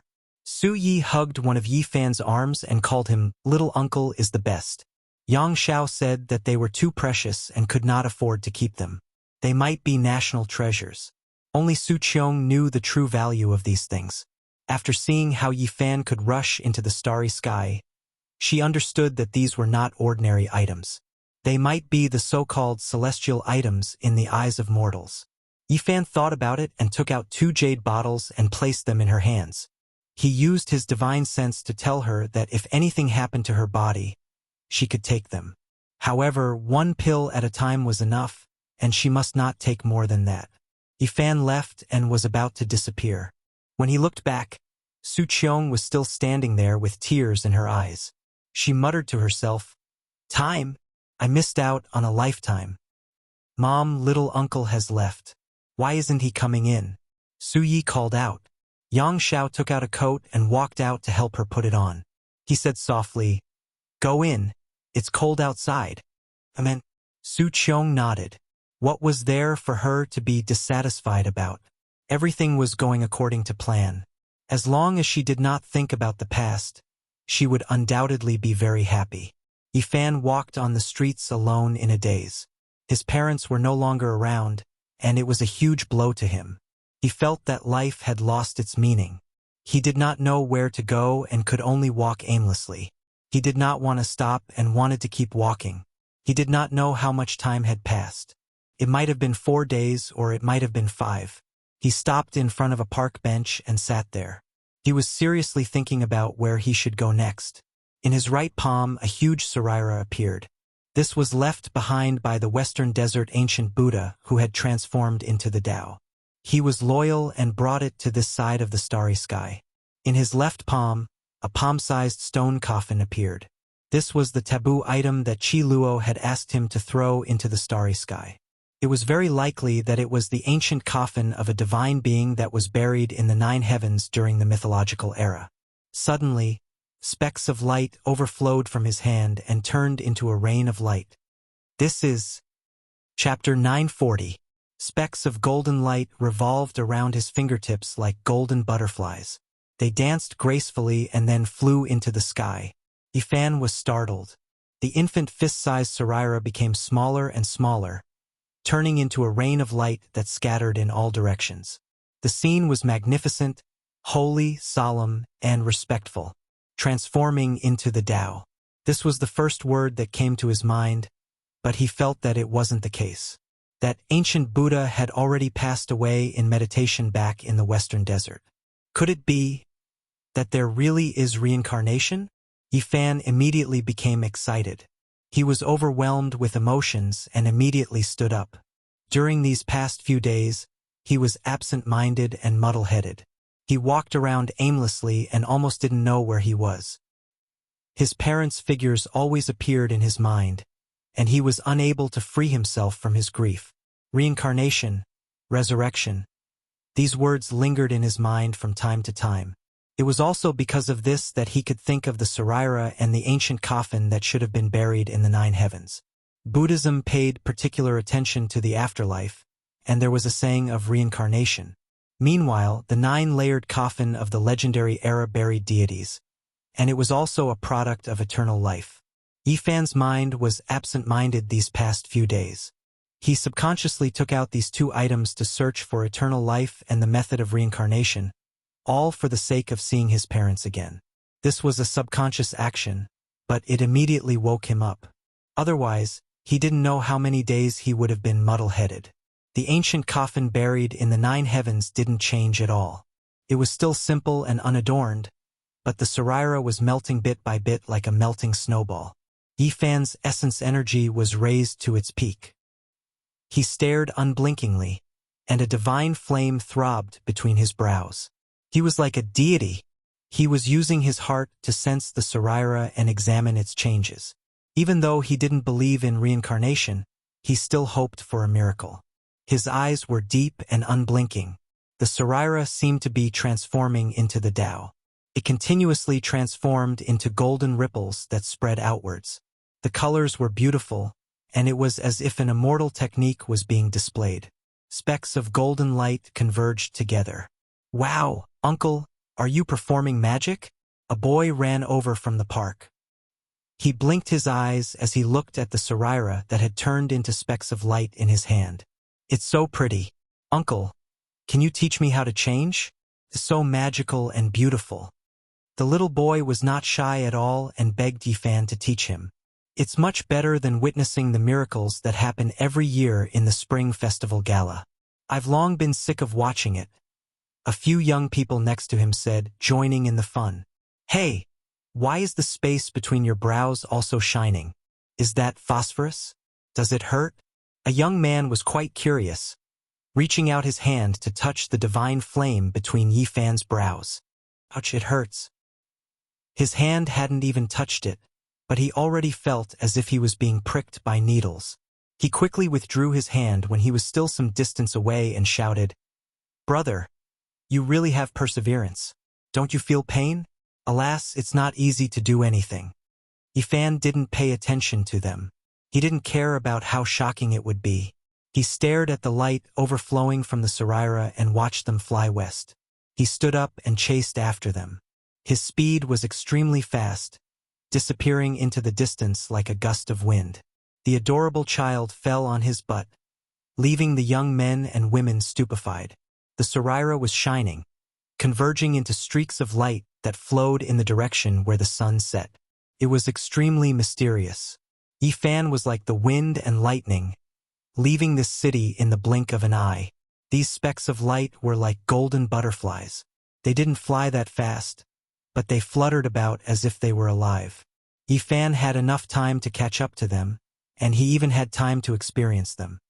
There aren't any divine fluctuations, so it isn't a primordial spirit. There aren't any life imprints either, just a type of pure energy. He frowned slightly. Yifan was extremely focused. He reached out his divine will and displayed his cultivation to observe every speck of light. He wanted to understand its source and know what it was exactly. However, he was disappointed. This type of thing had nothing to do with reincarnation, and it didn't have any life imprints. It was just a type of pure energy and nothing else. No wonder even the ancient Buddha himself said that those who believe in it will have it, and those who don't won't have it. Those who have reached his level of cultivation must have known that death is ultimately in vain. The only thing Yifan didn't understand was why the old monk who had transformed into Tao wanted him to bring his Saraira back to earth. What was the meaning of this? This was because he had already discovered that after a period of time, some of the specks of light would dim. They would either dissipate or sink into the mountains, rocks, and vegetation. Occasionally, some of the specks of light would be absorbed by some lucky people. Perhaps he saw a similar flower before he passed away, and even though he knew it wasn't him, he still wanted to get close to it. Yifan was disappointed, but he still chased after it, wanting to see the final result. The speed at which these specks of light moved wasn't very fast for him. He only arrived in the west after a few days. In front of him, the sea level was getting higher and higher. The vault of heaven seemed to have been washed by water. It was incomparably blue and sparkling like a sapphire. Occasionally, white clouds drifted by, clean and flawless. They were right above his head, as if he could touch them with his hand. It wasn't easy to find such a natural place in the modern era where tall buildings stood in great numbers. The Tibetan area was sparsely populated, and there were many areas that humans hadn't set foot in yet. However, just as he approached this high-altitude area, the Saraira in Yifan's hand was also exhausted. The last speck of light flew out and completely disappeared. Yifan watched this last rain of light and saw that it didn't fly very far. In the end, it fell into the mountains, sank into the vegetation, and turned into nothingness. He let out a long sigh. Although he knew that reincarnation was empty and impossible to exist, he still couldn't help but feel sad and disappointed.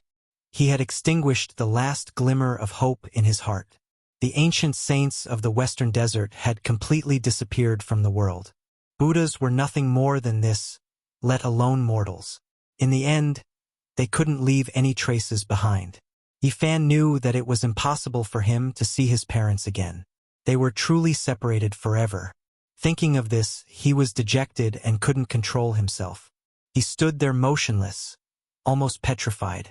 What should he do? His mind was in chaos. He had no direction and felt that everything he did was meaningless. After standing there for an unknown period of time, Yifan suddenly raised his head. He felt a faint fluctuation coming from the depths of the Tibetan area. There was a mysterious aura flowing. This is. His eyes flashed as he looked at the land in front of him. This feeling was hard to forget. He had experienced it before in the Western Desert. This mysterious fluctuation was almost the same as the fluctuation of Mount Meru. Yifan turned into a beam of light and rushed forward. He entered the depths of the plateau's uninhabited area. At this moment, he felt a boundless fluctuation as if a vast body of water had burst its banks and rushed in all directions. Yifan was shocked. This uninhabited area was too mysterious.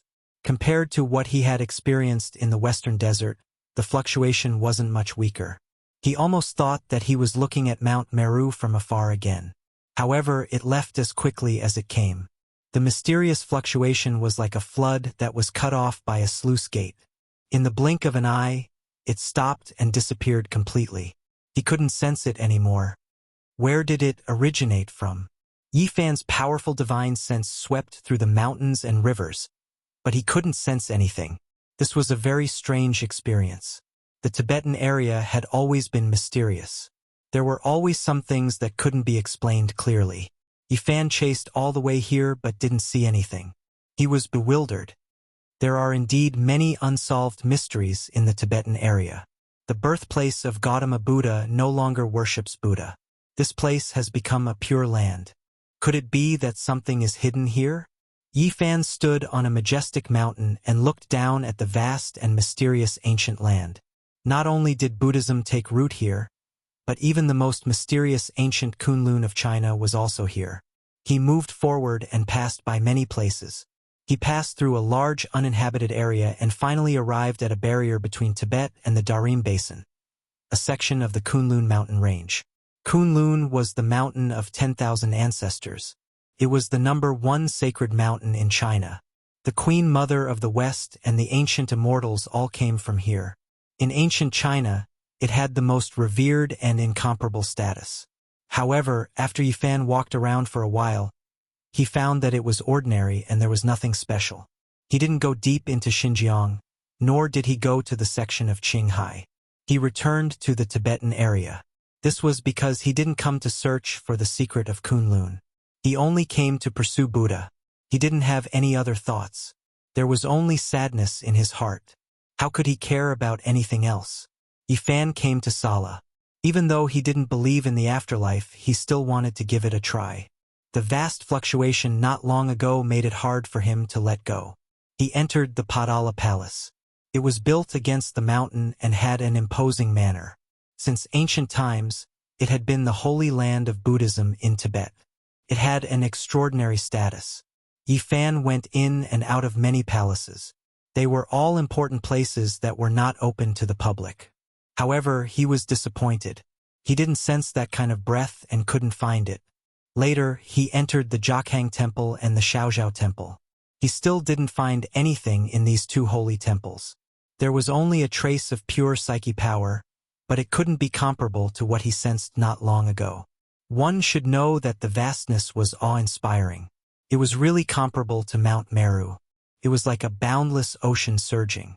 Not long after, he entered Siji Temple, Yeba Temple, Zasang Temple, Sanji Temple, and other places. They were all the most famous ancient temples and holy temples. However, he still didn't find anything. Yifan found that even today, there were people who worshipped Buddha. They had devout faith. They didn't burn incense, worship Buddha, or pray for peace. Unfortunately, he didn't see a single cultivator. Maybe there were some unknown ancient temples, but he didn't have the mood to look for them. Yifan walked through the vast, uninhabited area and revealed a strange expression. He occasionally saw some devout Tibetans. They were all very excited and said that Buddha was coming to the world. He was very puzzled and asked around. Some said that the pure land of Buddha was opened and he sensed the Buddha's power. Some said that the Buddha was revived in the Saha world. Some said that the Buddhism was opened and the Dharma was revealed to the world. Yifan shook his head and turned to leave. Although he was still very sad, he walked out of his inner world. He knew that there were still things waiting for him to do. He walked through a large area of the uninhabited area and saw some dilapidated ancient temples. They had long become ruins. He didn't expect to feel such strong waves in these places.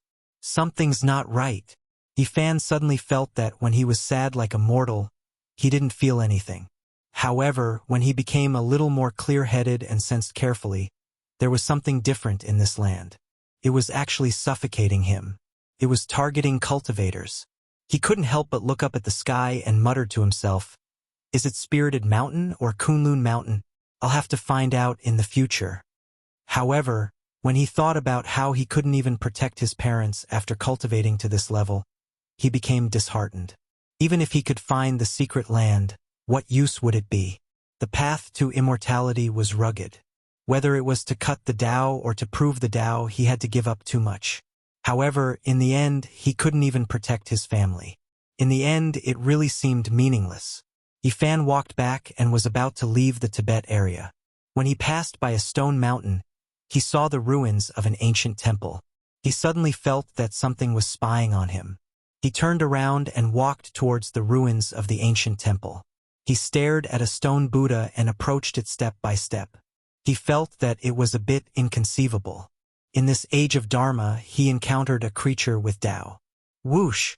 Behind the stone Buddha, a purple light rushed out and entered the stone mountain. Yifan raised his head and climbed up the stone mountain that was over 100 meters in one step. He stared at a stone cave that was the size of a bowl. There was a palm-sized stone Buddha that blocked half of the cave entrance. Chapter 941. The cave was extremely dry and smooth. Animals often entered and exited, all of them polished until they shone. The small stone Buddha was placed at the side of the cave entrance, able to block out the wind and rain. Rumble! One could see a pair of large bright eyes in the cave. They were a bit scared but also a bit curious as they moved about. This was a small creature. For it to have such extraordinary cultivation in this cultivationless age, it truly exceeded Yifan's expectations. Couldn't be helped but be called a miracle. "Come out. I won't harm you." Yifan released a strand of his divine consciousness. The little thing in the cave had extraordinary cultivation, so it naturally developed intelligence and understood the intent of his divine consciousness. However, it was still a bit timid because it could sense how powerful this person was. He could actually stay in the air for a long time. This was something it couldn't do. In the end, it still stuck its head out almost as if it was trying to curry favor. It blinked its large eyes and extended a pair of small claws, carefully standing at the cave entrance. What kind of race was this little creature? Yifan was astonished. He actually didn't recognize it at first. It was a foot long, and if its fluffy tail was added, it would be 2 feet. Its entire body flickered with purple light like satin. Its purple fur was long and supple, making one want to touch it. It was a bit excessively beautiful. It might even be able to kill a few young ladies who like to raise small pets. A sable? Yifan was bewildered. He then shook his head. It didn't look like one, and it looked even cuter than a sable. Squirrel. In the end, he confirmed it. He was extremely astonished. It was truly rare for a squirrel to grow like this. Its entire body was translucent like amethyst, excessively exquisite. Its pair of eyes were like 2 black gems, and they were extremely large. They blinked pitifully, flickering with radiance. It really is a strange species. How did you cultivate to this level? Yifan sat on top of the mountain and picked up the small Buddha. It was unexpectedly heavy. He was quite astonished. The seemingly crude little Buddha was only the height of a palm, yet it weighed 1,000 jin. It was impossible for a normal person to pick it up. He knew that he made an error in judgment. This was definitely a treasure. Or else how could it be so heavy? On the ground, the mystical Komatsu mouse stood upright and looked at the stone Buddha with some reluctance, as if it had lost its most beloved treasure. However, it did not dare to resist and looked down at its little paws. For the first time in many days, Yifan smiled faintly and said, "Do you think I would steal your treasure?" When the little thing heard this, it immediately became spirited. It blinked its big eyes in a flattering manner and bowed with its pair of small claws, as if it was bowing. There were almost no squirrels on Earth that were purple, except for a few mutated ones that had a light color. However, this one was sparkling like an amethyst, and every soft hair on its body was shining with purple light. Since it was so special, if it was sold as a pet, it would definitely attract everyone's attention. Just how powerful are you? Show me. Yifan sat on the stone mountain. This little thing's big eyes were sparkling like a child showing off a treasure. It worked hard and waited for him to praise it. Whoosh! It turned into a beam of purple light and rushed into the sky, about 100 meters away. Then, it wobbled and took a dozen steps in the air before it could not hold on any longer and quickly fell down. The first secret plane of the human body was the Sea of Reincarnation. There were 4 small planes, namely the Bitter Sea, Life River, Divine Bridge, and Permitha. As long as one reached the Life River stage, they would be able to fly. In comparison, although the demon clan was different, there was not much difference in comparison. This little thing wobbled around. It was obvious that it had just entered Taoism. Compared to the saints of the demon race, it was like heaven and earth. However, to be able to do this on Earth was already not bad. The Great Path could not be sensed. To be able to cultivate to this level, it could be said to be a shocking anomaly. Moreover, Yifan looked at it seriously. This little thing was far more mystical than he had imagined.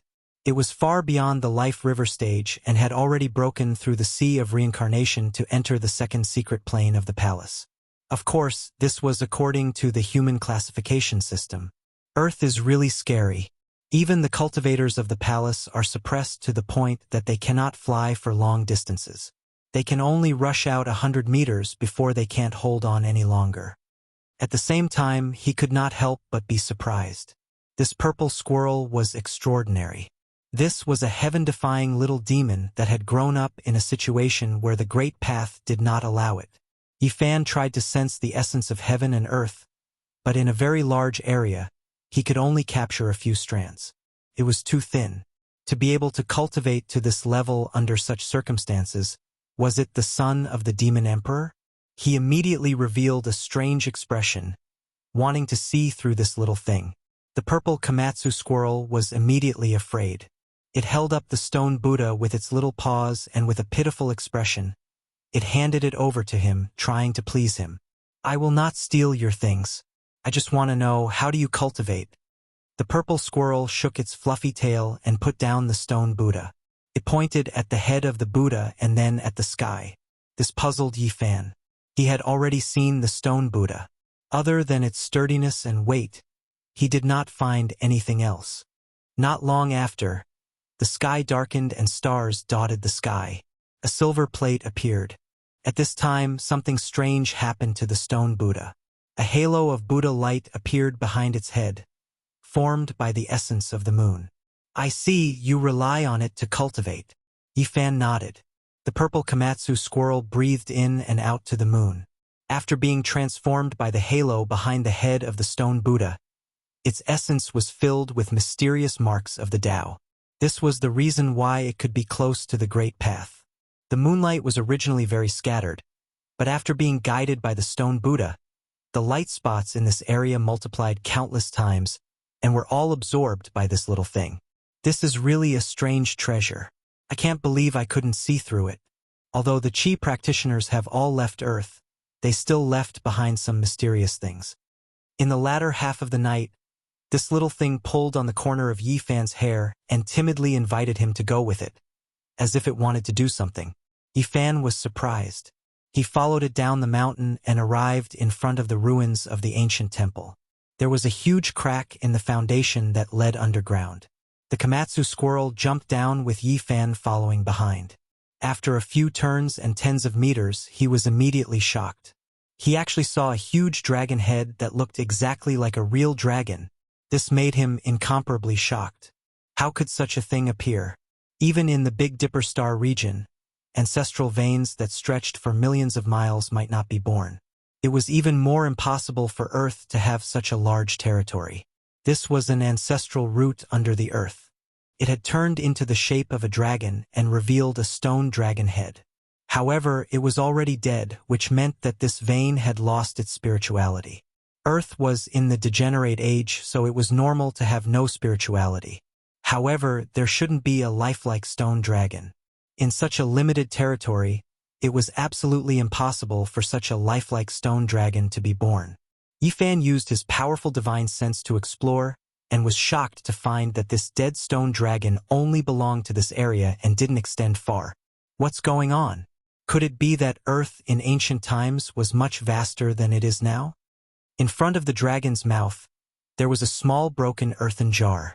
There was a small amount of sparkling and translucent liquid inside, and wisps of refreshing fragrance wafted out.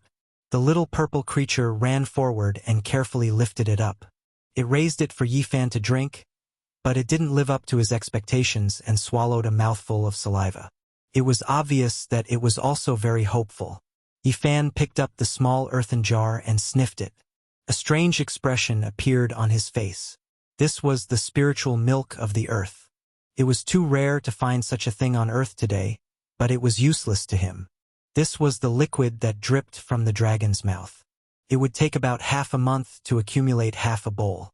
He let out a light sigh. This dragon was completely dead, and this was the last of its dragon saliva. Yifan returned the earthen jar to it. The little creature was a little confused, but then it blinked its large black gem-like eyes and still sincerely offered it to him to drink. During this process, it secretly swallowed a mouthful of saliva. It was obvious that this was very precious to it. "I don't need it." Yifan communicated with it with his divine will and asked if there were any other beast species that knew how to cultivate. He felt that it was pure and kind, so he didn't invade its soul with his divine will. This purple Komatsu couldn't speak, but its divine will was still able to communicate fairly clearly. It had never left this area and had never seen a creature with cultivation. At the same time, Yifan also learned of its origin. This thing pointed to a cave not far away, and there was a small skeleton that belonged to a squirrel. To be exact, it was its mother. Scenes appeared in Yifan's mind. A vicious bird swooped down, and a squirrel protected its cub and fled with all its might. In the end, it still suffered heavy injuries and could only pick up one cub with its mouth and escape into a crack in the ground. Arriving here, not long after, the injured squirrel died, and the cub crawled about wildly. It grew up licking the dripping spiritual milk under the dragon's head. Yifan sighed softly. This little thing wasn't human, but just a small creature. However, it still made him sigh because he had just been separated from his parents forever. However, the purple little thing pointed to the cave where its mother's remains were buried. It was carefree and didn't know what sorrow was, and it had an innocent look on its face. Yifan took out a piece of divine source, and suddenly, essence energy overflowed in all directions, illuminating the entire cave. The purple squirrel was almost scared stiff. It put down the small earthen jar and timidly took a few steps back. "Don't be afraid. This is for you." Yifan handed it over. In this era where the spiritual energy of heaven and earth was scarce, a piece of divine source was priceless to low-level cultivators. The little thing slowly came back to its senses and recognized that it was a rare treasure. It immediately hugged it in its arms and was extremely happy. It heartlessly rolled around under the dragon's head. "Are you willing to leave this place with me?" Yifan saw such a cultivated little thing, and after spending some time with it, he temporarily forgot his sorrow and wanted to take it with him. This purple, crystal-like squirrel was startled. It had never thought of leaving and was full of attachment to this place. After arriving at the stone mountain, it looked at the bright moon and the dilapidated ancient temple, and it didn't know what to do. "Forget it," Yifan said, rising to his feet and turning to leave. "People need to live freely. You're the same. Just stay here and cultivate." Whoosh! As if a ray of wisdom had crossed its mind, the purple little thing caught up to him and grabbed his trousers. It raised its head pitifully, and although it was reluctant, it still decided to leave. Yifan helped it put away the small stone Buddha. Stepping on the moonlight, he flew across the sky like an immortal and left Tibet. From now on, you will be my second disciple. The purple little thing was puzzled, but it was still very happy and laughed without a care in the world. In a trance, Yifan saw a ray of divinity in the purple radiance that was overflowing from its body. He couldn't help but say to himself, "Demon Emperor." After saying this, he was shocked to find that the stone Buddha in his hand had also trembled. In that instant, the divine halo behind the stone Buddha's head seemed to have turned into a stone mirror. After looking carefully, there was nothing. The purple Komatsu squirrel was still so cute, and the stone Buddha was also so simple. Yifan, however, was silent for a moment. On the way back, Yifan tried 100 times and finally, he probed the inside of the stone Buddha with his divine sense. There was nothing else but a few golden ancient characters. They were ancient Sanskrit, and they looked like a few Buddhas sitting cross-legged. He didn't know what they meant and was ready to investigate to find out what they were. Yifan returned to Be City again. Although he was still sad, he felt better after going to Tibet. He forced himself to bury his sadness because he still had some things to do. Back then, before he set foot on the journey back, he discussed with Pang Bo that he would visit the homes of all his classmates who were lost in the Beidou Star region and take care of them on their behalf. "Pang Bo, I naturally believe in you. I have always treated you as a good brother who has gone through thick and thin with me." Before ascending the five-colored altar, Pang Bo suddenly left. Then, Li Xiaoman said that he was a great evil, but Yifan didn't believe it. Even if there was something strange about Pang Bo, the friendship that had gone through thick and thin with him could not be fake. After returning to Be City, Yifan first treated Su Qiong's family to a meal. In this world, he didn't want to reveal too much of his supernatural power, lest it was too shocking. Moreover, he always felt that the earth was too mysterious, and he was afraid that someone was looking down on everything in the world. He asked Su Qiong to help him quickly find out where the families of some of his classmates were. In the process, he also handed the ancient Sanskrit characters on the stone Buddha to Yang Shao and asked him to find someone to decipher it.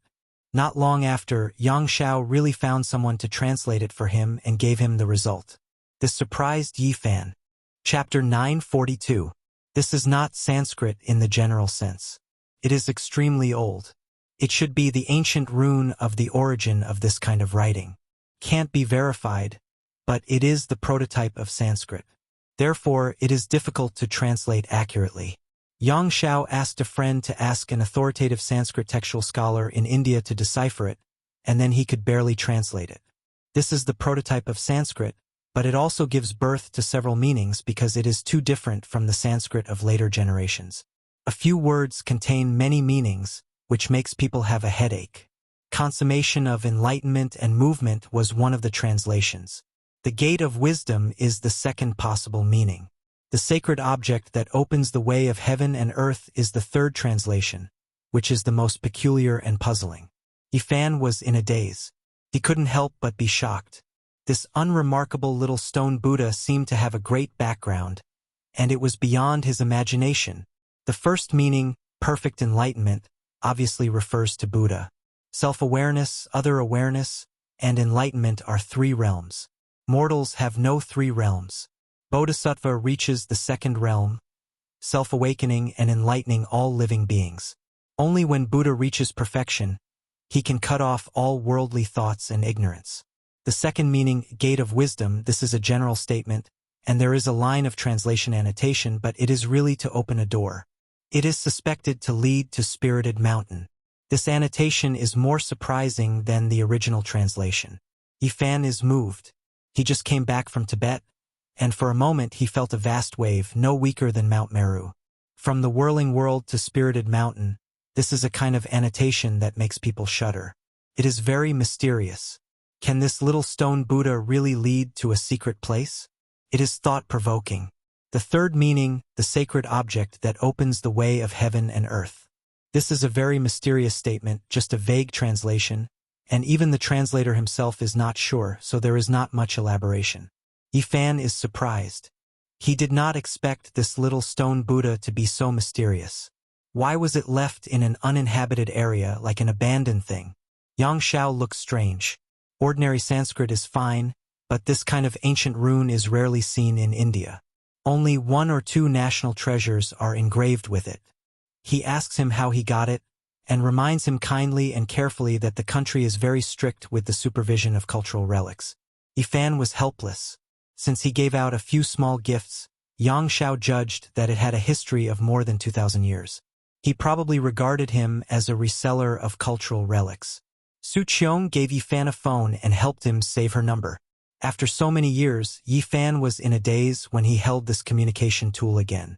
He was not used to it. Living in the mortal world was naturally inseparable from money. No matter what one did, money was needed. The things he had on him were too shocking, and any one of them could cause a lot of trouble. Left with no choice, he took out a white jade bottle, wiped away the Tao marks and divinity on it, crushed it into dozens of pieces, and handed them to Su Qiong, asking her to use her connections to help auction them. Although Su Qiong was already mentally prepared, she was still shocked to see such a flawless psychic jade destroyed just like that. When she entrusted it to be auctioned off, during the appraisal process, the old master beat his chest and stamped his feet. He was incomparably pained, and said that this was a sin. Such a precious treasure was actually broken, and this was an immeasurable loss for the jade shop. This was a crime. Su Qiong was numb. She had seen Yifan burn a pile of treasures even more mysterious than this in the cemetery. It was almost like a dream, and the few ornaments she wore on her body were even more bizarre. Her flesh, blood, organs, and bones seemed to be undergoing a baptism every day. Yifan put away his sorrow and went to do some things that he should do. He visited the families of his former classmates, and if they needed help, he would definitely lend a hand. Half of his classmates had been buried on Mars Star more than 20 years ago, and the rest were lost in the Big Dipper star region. After so many years, he was the only one who came back alive. Parents in the world were pitiful. It was a great sorrow when the old sent the young off. Even after so many years, some families still could not walk out of the shadow. In that era, most families only had one child, and losing a child was equivalent to losing everything. Yifan sighed softly. The tragedy was not only in his family, but in the 11 families he found, several elderly people had already passed away. More than 20 years had passed, and most of these elderly people were in their 70s or 80s. In this era, medical science had made considerable progress, so this could not be considered a long life. There was no other reason for this. Back in Big Dipper, Yifan and Lu Yunji were mortal enemies, but this matter concerned his family. After returning, he also went to visit Lu Yunji, Wang Yan, and Li Chongqing's families. If they needed care, he would not stand by and watch. Most of the families had decent living conditions, and only a few had some difficulties. What really troubled them was the scar in their hearts, especially in their later years. But Yifan could not help them. He had no way to resurrect those people, and he had no way to bring back the few who were still alive. All he could do was secretly put spirit medicine in their food and drink to strengthen their muscles and bones, cleanse their flesh, and extend their lifespan. Then, he would think of a way to change their living conditions. However, he did not know if this was the right thing to do. Even if their lifespans had increased, there was no joy in their hearts. Was this good or bad? There are still a few people who can come back. Yifan muttered to himself, and then he sighed softly. The 5-colored altar was in the depths of the Yuhua God dynasty's ancestral temple. Countless cultivators rushed in to fight for the green cauldron, immortal scriptures, and so on. Could be said to be extremely dangerous. At that time, even he was not sure that he could return. All he did was try his best. At that time, he and Pang Bo did not bring Zhang Wenchang and Lu Yi with them. They wanted to make sure that there was no danger before making a decision, so that the two of them would not take the risk with them. In fact, they found the coordinates of Earth in the ancestral temple and immediately handed them to the Black Emperor and the others. When the time came, they could hand them over to Lu Yi and Zhang Wenchang and cross back to Earth. Many years later, there will still be people who will return. However, Yifan did not know that after he left, Desolate appeared. The only divine array that led to the altar was destroyed by him. Without that teleportation array, it was almost impossible to rely on one's own strength to enter the ancient desolate forbidden land and ascend the five-colored altar. Crossing the sky had become a legend. To Yifan, why Pangbo suddenly left was still a mystery. He still did not understand, but he believed that there must be an irreversible reason. The families of more than half of his classmates were found. He did everything he could, even at the expense of shocking the world, to cure those who were in critical condition and reverse the situation and revive them. When Yifan went to look for Zhang Wenchang's family, he had mixed feelings. He still remembered the sorrow of Zhang Wenchang on the other side of the starry sky. He was in his 20s, but he looked like an old man in his 60s or 70s. His aptitude was not good, and he was often bullied by his fellow disciples. He was called a half-crippled old man. In the end, he was even forced to open a small tavern to make a living. He was quiet all day long, as if he had no soul. Even when he was bullied by others, he silently endured it. Back then, Yifan killed 10 people in a fit of anger, and finally sent him to the Taishan Clumsy Peak, which finally changed his fate. However, he knew that Zhang Wenchang could not be happy. He was depressed, and he missed his parents all the time. He still remembered one time when he was drunk and cried bitterly on the table. When I left, my wife was already pregnant, and our child was about to be born. When she needed me most, I disappeared and came here. Those sad words were still ringing in his ears. Yifan shook his head hard. More than 20 years had passed, and Yifan saw Zhang Wenchang's son. The two looked very similar, which made Yifan lose his mind. If only Zhang Wenchang was here. The child that he thought about day and night had already been born. Because of the nature of father and son, this young man did not like to talk much, but he had a sharp mind. When he saw Yifan, he immediately called out his name. I have seen you. There is a photo of you in the relics left by my father. Is my father still alive? He was shocked and could not wait to ask. Yifan nodded. He was happy for Zhang Wenchang, but also sad for him. His wife loved him very much. After giving birth to this child, she did not abandon his old parents. My stepfather was an orphan. My mother married him so that she could treat me better and take care of my grandparents. Hearing this, Yifan had mixed feelings. He was happy for Zhang Wenchang, but also sad for him. My father disappeared, but I know that my mother must have had a good relationship with him. She could not forget him for so many years, and sometimes she would be alone in a daze.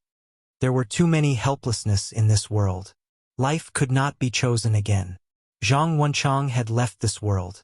These could only make people feel sorry and helpless. My stepfather was a good person. He treated me, my grandparents, and me very well. Our family could be considered happy. Zhang Yi cried, but he was very rational. He did not cry or scream. He asked about every detail of his father in that world again and again. When Zhang Yi heard Yifan talk about how his father was unhappy and how he cried after getting drunk, saying that he missed his wife and son and felt that he had let them down, Zhang Yi cried and choked. Although he didn't raise me, I don't blame him because he couldn't do it himself. He didn't abandon us on purpose. Actually, I also miss him very much, because my mother said that he was really good. What was wrong was only the starry sky, only fate. Yifan patted his shoulder and did not say anything. All he could do was to tell the truth. Are you an immortal? Can you bring me to see him? Zhang Yi asked hopefully. Yifan shook his head and said, I can't even go back myself. Today I have said too much. Your life is very good now, and I should not disturb your peace. In a while I will erase some of your memories. Happiness, peace, and happiness. I think this is what your father wanted to see the most.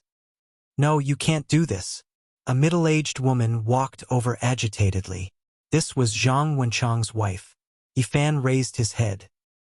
He had already sensed her arrival, so he was not surprised. You have no right to erase our right to know. No matter what happens in the future, no matter what the result is, this will always be a precious memory in our hearts. Zhang Wenchang's wife said with tears in her eyes. Yifan had seen her several times in the past and had even attended their wedding banquet. In the blink of an eye, more than 20 years had passed, but the people had changed. Yifan, you and Wenchong are good friends. Can you really be so heartless to let us be ignorant and erase everything? You must know that these are precious memories to us. Zhang Wenchong's wife cried. Yes, these will not disturb our lives. We can't erase these memories. Zhang Yi retreated and supported his mother. Yifan did not know how he left. He walked silently along the way. He did not erase the memories of the mother and son. They were right. That would be too heartless. They had the right to know. When he left behind some small tools and 2 bottles of spirit medicine. He did not know what else he could do. A melodious ringtone sounded. It was Su Qiong calling. He pressed the answer button, and just as he placed the phone beside his ear, Yifan woke up with a start. His expression changed and he said, What, you are saying that Pang Bo, Chapter 943. Pang Bo didn't leave Earth. When he heard this news, Yifan was as still as a statue. He was completely petrified and looked at the sky in a daze. Who had gone through thick and thin with him all these years? Who had fought alongside him? Who had swept across the world with him? Who had gone through thick and thin with him? Yifan's body turned cold. How could such a loyal friend be fake? If that was the case, who else could he trust in this world? His heart felt empty. If Pang Bo hadn't left Earth and crossed the starry sky with him, how terrifying and shocking would this be? If this was really the case, then who was the person who rode the coffin with him? Had they been there since Mount Tai? Did they set off together from this world? There's one more person, Yifan muttered to himself. He still remembered that scene clearly. During the head count, there was one more person in the bronze coffin. At that time, everyone was shocked, but he was the first to recognize Pang Bo. There was no other reason. He believed in Pang Bo. He believed in the feeling at that time and didn't feel that it was fake. All these years, who is he? What's the benefit of continuing to act? Yifan felt a chill in his bones. All of this was difficult for him to accept. How could a good brother who had gone through thick and thin with him be fake? There was a problem. I don't believe it. He has no ill intentions towards me and knows everything about me. How can he know so much about me if it's not my real body? Yifan got rid of his sadness. His whole body tensed up and he clenched his fists. Although he had returned to Earth, he couldn't relax. He had to break through this fog. He broke free from the shadow of his parents' death and looked into the distance. It was as if he was in the Big Dipper. His heart had advanced to the realm of battle. Yifan went south to uncover the truth and see which was real. From the bottom of his heart, he didn't want to believe that there was still a Pang Bo on Earth. Otherwise, there would be no one in this world he could trust. The address of Pang Bo's home had long changed. Otherwise, he wouldn't need Su Qiong's help to find it. He would have gone there himself. Many things had changed in the past 20 years. They had moved away from their original city. Yifan arrived at N City and found his destination according to the information he had obtained not long ago. He stood on the rooftop of a building and silently sensed. Sending his powerful spiritual sense into the building, he was shocked to see Pang Bo's parents. His father was tall and sturdy. Although he was almost 80 years old and looked old, one could see how powerful he had been when he was young. Pang Bo had inherited his father's physique, which was 2 heads taller than ordinary people. His mother's hair was white, and her body was not very good. She seemed to be lacking in blood energy, and there was a gloomy expression on her face. However, Pang Bo was nowhere to be seen. There were only 2 old people in the not-so-small room. However, it was obvious that there was a couple living there, as well as a young man. That's Pang Bo's elder brother and sister-in-law. They're 2 or 3 years older than him. The other one should be his nephew. They're not at home right now. Why doesn't he have his own room? Yifan looked puzzled. He inwardly apologized and then turned into a beam of light and entered the living room. He concealed his figure and searched carefully, but he couldn't find any traces of Pang Bo's life. Suddenly, his expression shook as he saw a photo frame. It was a black and white photo of Pang Bo that was specially used for the dead.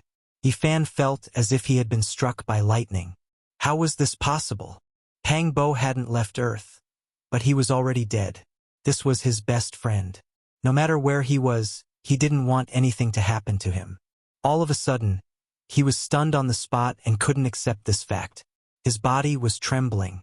His parents had passed away, and even his best friend had passed away. Little Bo's death anniversary is coming soon. How fast? 10 years have passed in the blink of an eye. Pang Bo's father sighed. Yifan was dumbfounded. Pang Bo had been dead for 10 years. How did he die? He couldn't believe it.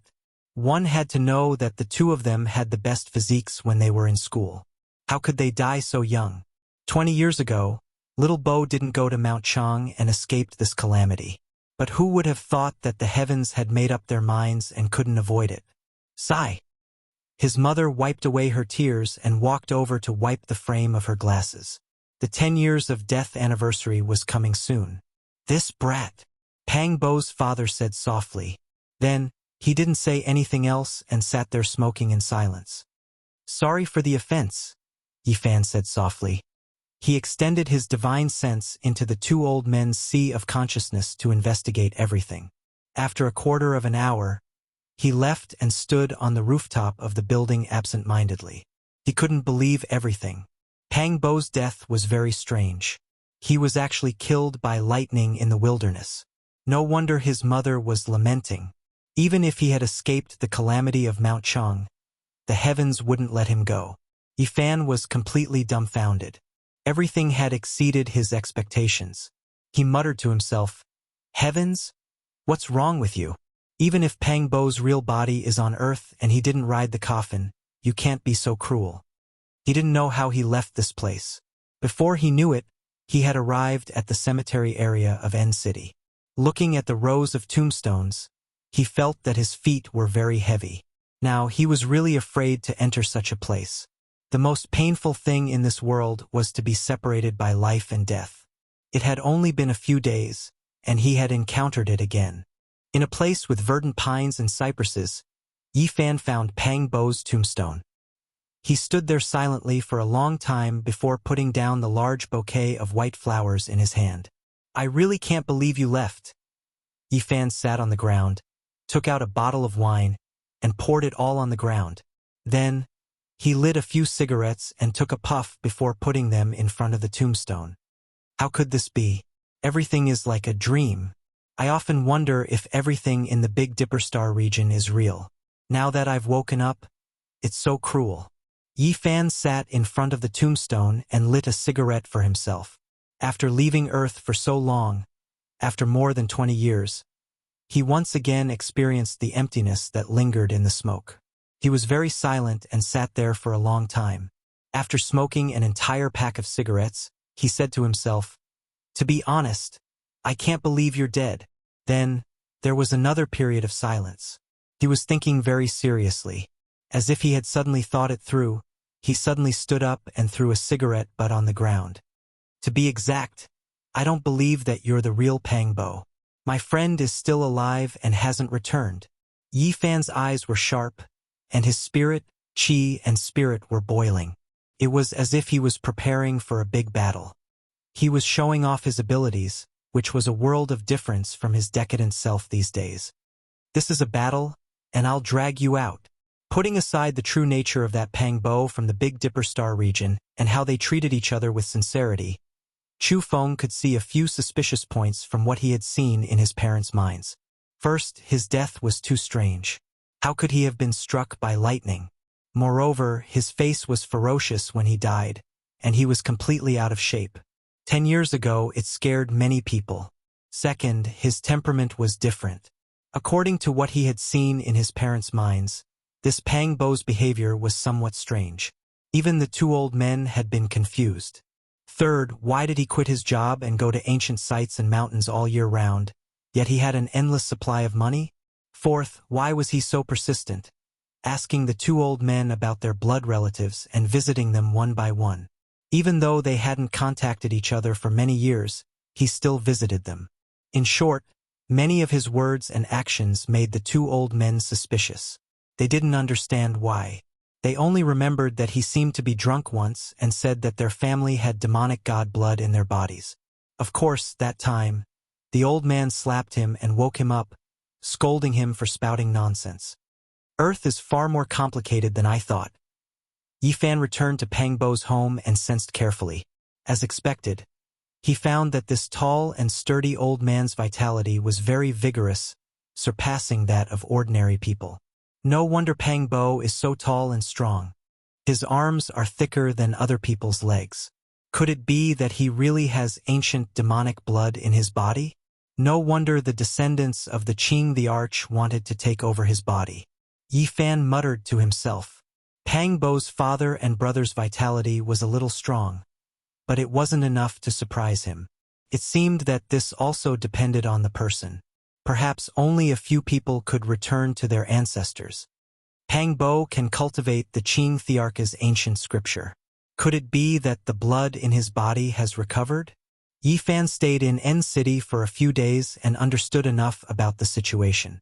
He helped Pangbo's parents improve their physique and wash their flesh and bones with spirit medicine many times. But he didn't show himself. This time, he didn't collect enough evidence and couldn't be 100% sure that the person who died was a fake Pangbo. Hence, after leaving, he began to use all his power to investigate. Did he go to Mount Tai back then? It was undoubtedly impossible to go to Mount Tai to verify it. After so many years, who could remember? He investigated and found the company where Pangbo had worked in back then. He wanted to find some of his colleagues back then and ask for some clues. Unfortunately, the relevant people had already left. It had to be said that if an ordinary person couldn't find it at all, it would be like looking for a needle in a haystack. However, Yifan wasn't an ordinary person. Although it took a lot of effort, he finally found it. He secretly looked through their dusty memories and finally found out that Pangbo went to Mount Tai back then. It was a colleague who helped him book the plane ticket. Back then, something happened to Pangbo's family. The real and fake Pangbo had said so. However, the dead Pangbo returned home on the day of the incident and said that he didn't go. However, the colleague who helped Pangbo book the plane ticket had a different memory. When Pangbo got off the plane and took a long-distance bus to the foot of Mount Tai, he had called him to express his gratitude. Yifan smiled. Although it took a lot of effort and the process was very troublesome and complicated, he finally found out that the dead Pangbo was most likely fake. This was very meaningful to him. It was great news. Is there an ancient demon clan in this world? I want to see what you guys are up to. Not long after Yifan returned to B City, he received a call from Yang Xiao. He said something over there, and it turned out to be related to the small stone Buddha. According to him, the ancient runes shocked the authority of ancient Sanskrit last time, and he specially consulted his teacher. As a result, he didn't know how he alarmed a few mysterious gurus. They came to B City, and they want to see you no matter what. I really can't refuse them. Yang Xiao was in a difficult position. Isn't it just a few ancient Sanskrit characters? Is it necessary to lead them here from India? Yifan said. It was a few old monks who came. The people who accompanied them treated them like living Buddhas. They almost knelt there and worshipped them. It seemed that they had manifested some kind of miracle. But what era is this? Even if they have faith, it shouldn't be like this. Yang Xiao was a learned person, so he naturally didn't believe in this. A thought came to Yifan's mind. Hinduism was respected on the other side of Mount Tai, and Buddhism had long declined in the land of origin. How could there still be gurus coming from thousands of miles away? Could it be that there were still people in the world who could cultivate? This was also good. He was about to investigate everything about the fake Pangbo. If he was really a hidden master, he could just follow the clues and understand everything on Earth today. Chapter 944. Yifan readily agreed and arranged a place to meet in 2 days. He wanted to see what kind of person this so-called master was and whether he could really manifest a miracle. B City had a long history. There were some historical sites in the city, but there was no lack of modern vitality. It was one of the largest cities in China, and after more than 20 years, it had become even more prosperous. Yifan walked on foot. There were people coming and going on the streets in an endless stream. After traveling for so many years, It felt like a lifetime had passed for him to walk in such a place again. Although he had been back for a few days, he had always been immersed in his own world and couldn't extricate himself. He had never seriously experienced the hustle and bustle of the city. It had to be said that B City was developing very quickly. Row upon row of high-rise buildings were built, and this famous pedestrian street was even wider.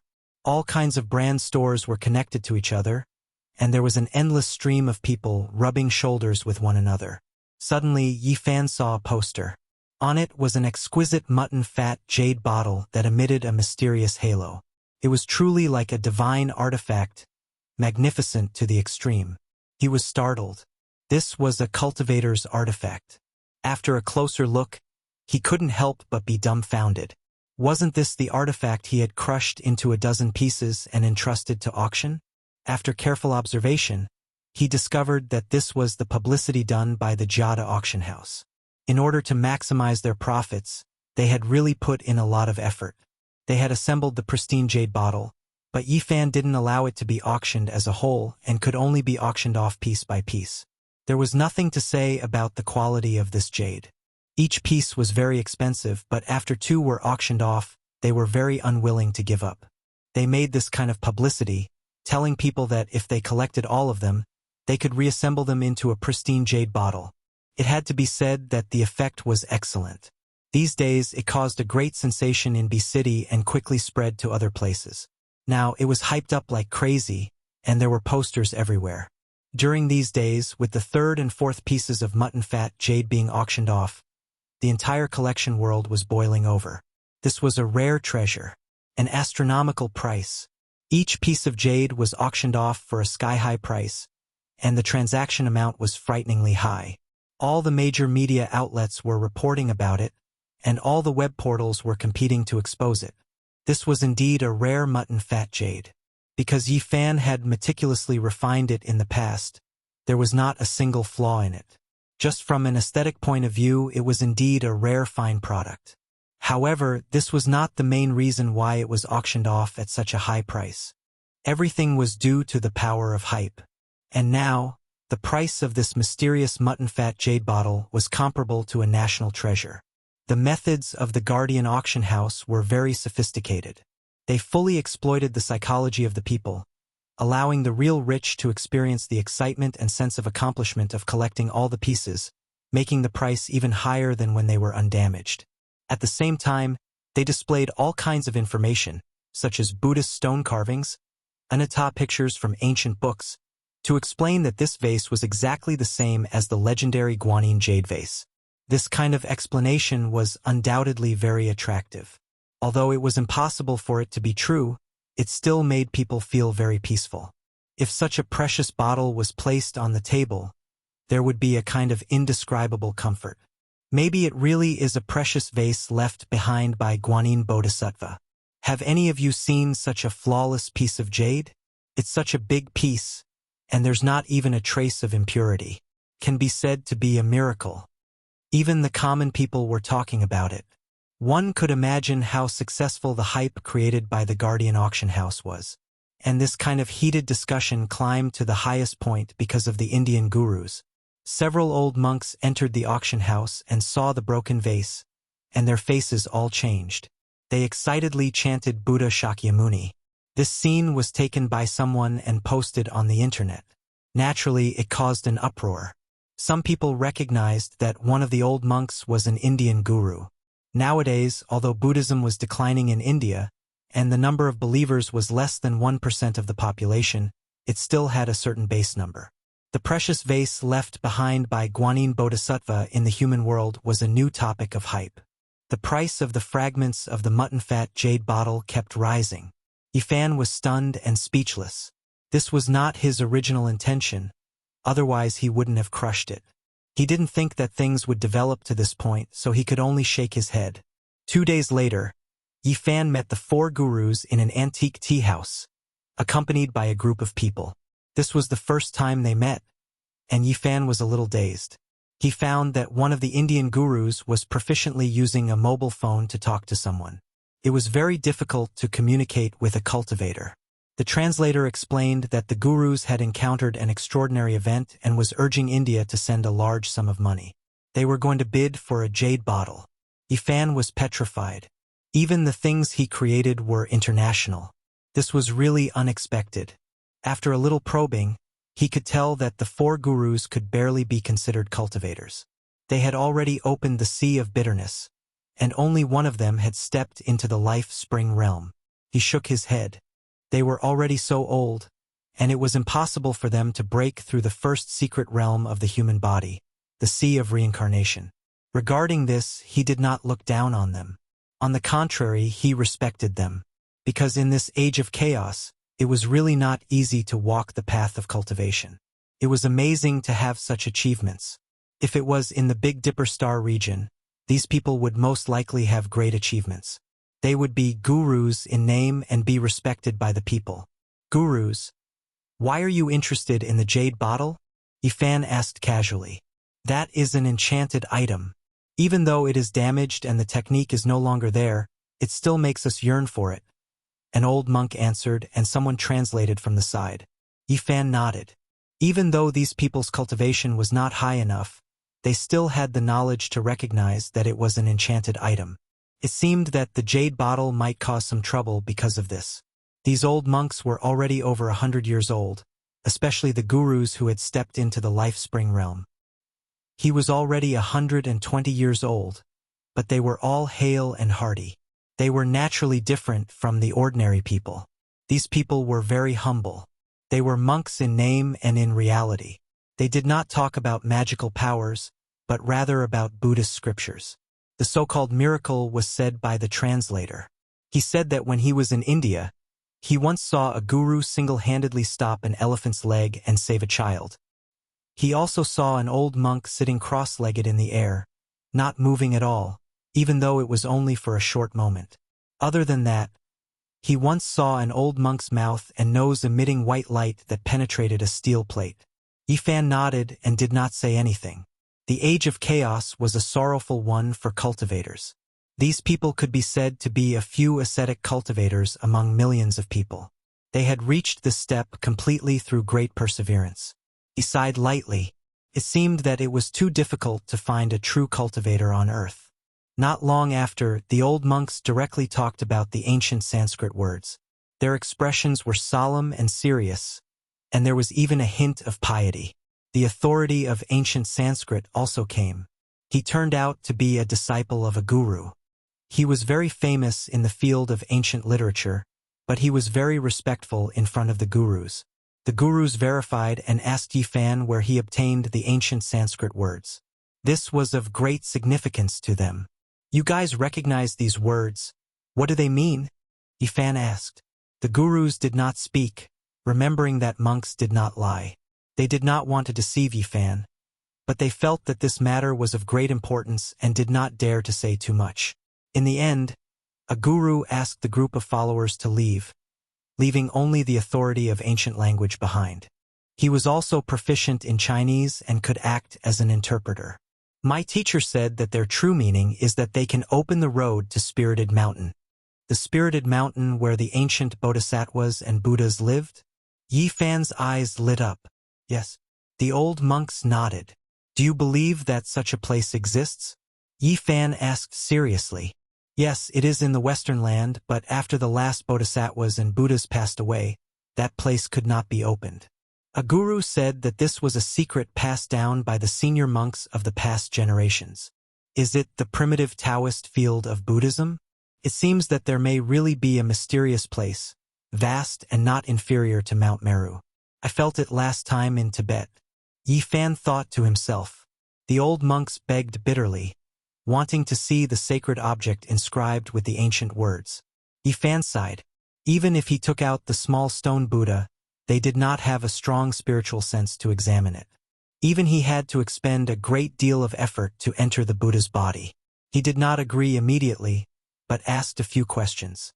He wanted to know if there were any ancient cultivation sects on earth today. However, the gurus were confused and shook their heads. They did not know. Have you not come into contact with such people? They are those who have cultivation and are like gods in the eyes of mortals. Yi Fan did not give up. They immediately nodded, saying that there were such people.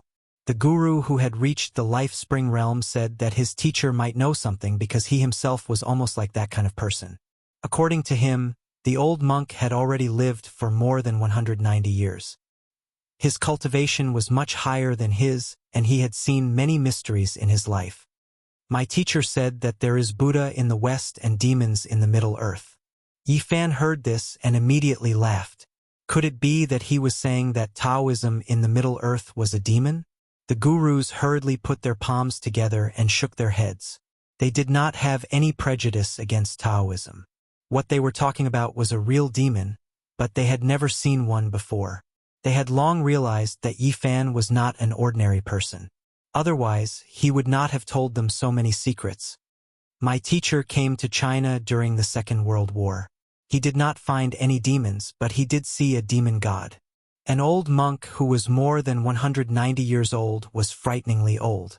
He had lived for 3 centuries and had experienced the Second World War. However, this monk did not have any interaction with the demon god of the Middle Earth. He stayed far away and only saw the monstrous blood of the demon god. Do you remember where you saw it? Yi Fan asked. You need to ask my teacher. Speaking of the existence of demigods and demigods, another old monk told him a story that he had experienced personally.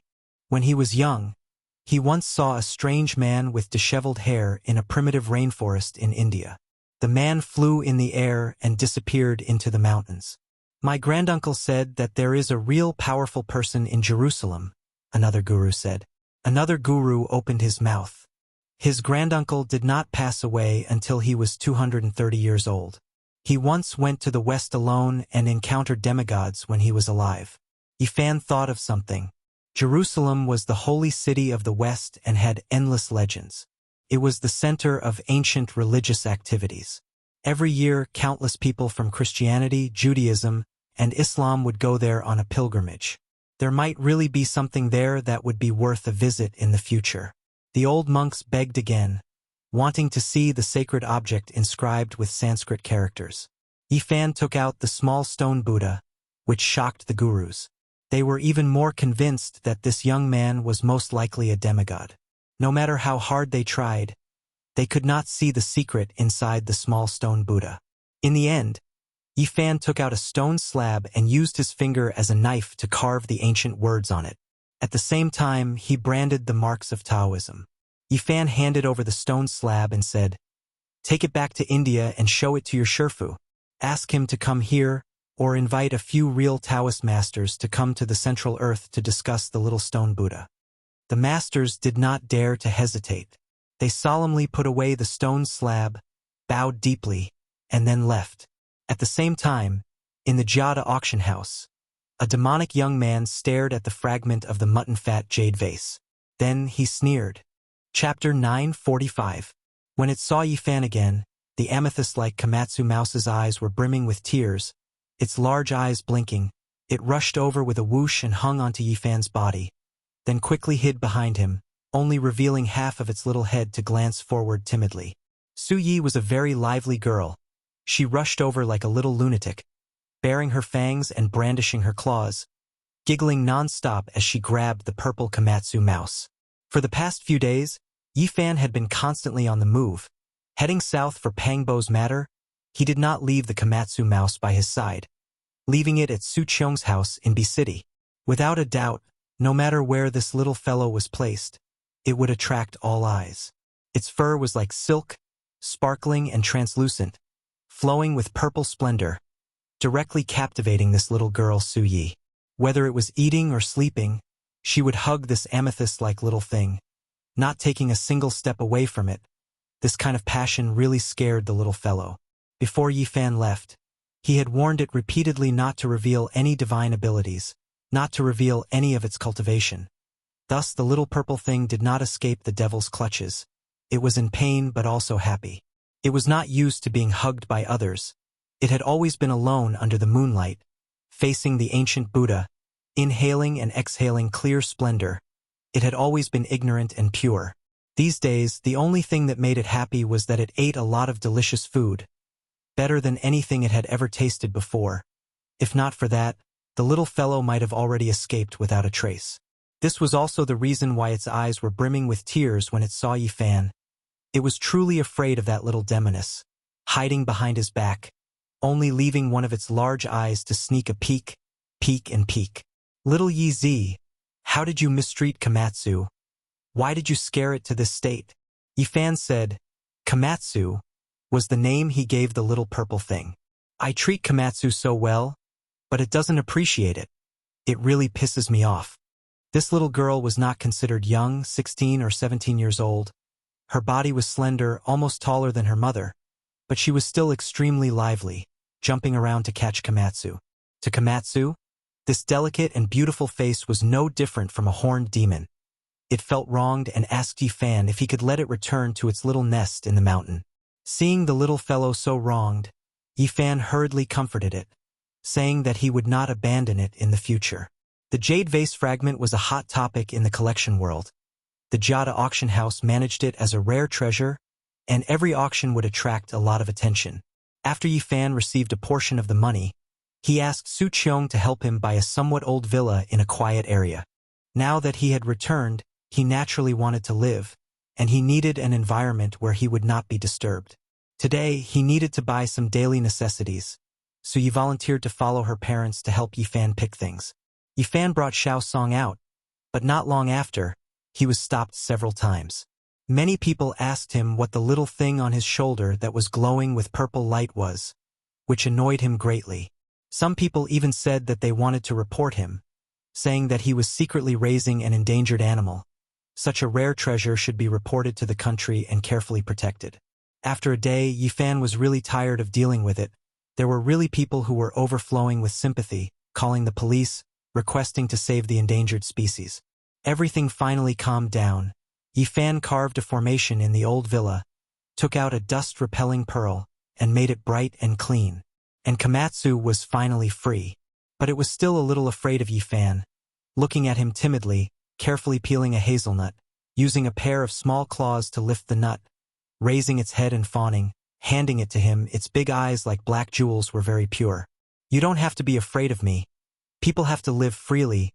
Don't put shackles on themselves. If you feel uncomfortable, I can send you back to Tibet. You can continue to live a carefree life. Yifan patted its head. He did not know why, but sometimes he felt that the little guy was very pitiful. Its innocence, ignorance, and timidity were the reflection of something in the deepest part of its heart. It was full of reverence for fate. Komatsu did not understand, but it finally relaxed a little, sneaking glances at Yifan while sitting there obediently peeling the hazelnuts, placing them on a small porcelain plate. You are still the same as before. Don't be afraid. Here. This is for you. Yifan took out a scarlet moon fruit, shaped like a crescent moon. Its whole body was red and crystal clear, its fragrance wafting into the nose. Rumble? The purple little thing's big eyes immediately lit up. Turning non-stop, it carefully asked, Is this really for me? Of course, don't be reserved in the future. I am your master. You can treat me as family, comforted Yifan. The uneasiness in the depths of its heart finally disappeared. It suddenly became lively, hugging the scarlet moon fruit and rolling around, laughing foolishly, its innocent appearance somewhat making people feel sorry for it. Clang! Yifan chopped off a small piece of Daluo silver essence, hammered it over and over again, using his own cultivation to forge it, finally casting it into a silver bell. It was not large in size, shaped like a small bell. The only difference was that there was something hanging inside used to make the sound. He was very attentive, using the Daluo silver essence to make the silver bell wall, only the size of a knuckle. Then he shrunk the small stone Buddha, refining it into a pendulum and placed it inside. The purple little thing had accompanied the small stone Buddha since it was young. It had long developed feelings for it. Now that Yifan had refined such a treasure for it and taught it how to put it into its body, it was naturally very happy. Not to mention Earth, even in the northern Dipper Star region, this treasure was a world-shocking divine treasure. Using the Daluo silver essence to forge the bell and the mysterious small stone Buddha as the clang, it was unparalleled in the world. Moonlight sprinkled down like water. The Komatsu spat out the treasure and stood in front of the window, borrowing the Buddha's light from the bell to guide the moonlight to cultivate. It was very intelligent, although simple, but it knew the benefits of this kind of cultivation. It was very persistent, not wasting time every night. Yifan did not spoil it by pulling it up. With his current cultivation, it was not difficult to make it advance by leaps and bounds, but he did not do so. The path of cultivation needed to be walked step by step. The foundation must be solid. This was the foundation, otherwise there would be big problems in the later stages. A 10,000-meter tall building might collapse overnight because of its foundation. All he could do was guide the way and pass on the method. The cultivation still depended on the little fellow itself. Tonight, I will pass on to you a section of the demon monarch's ancient scriptures.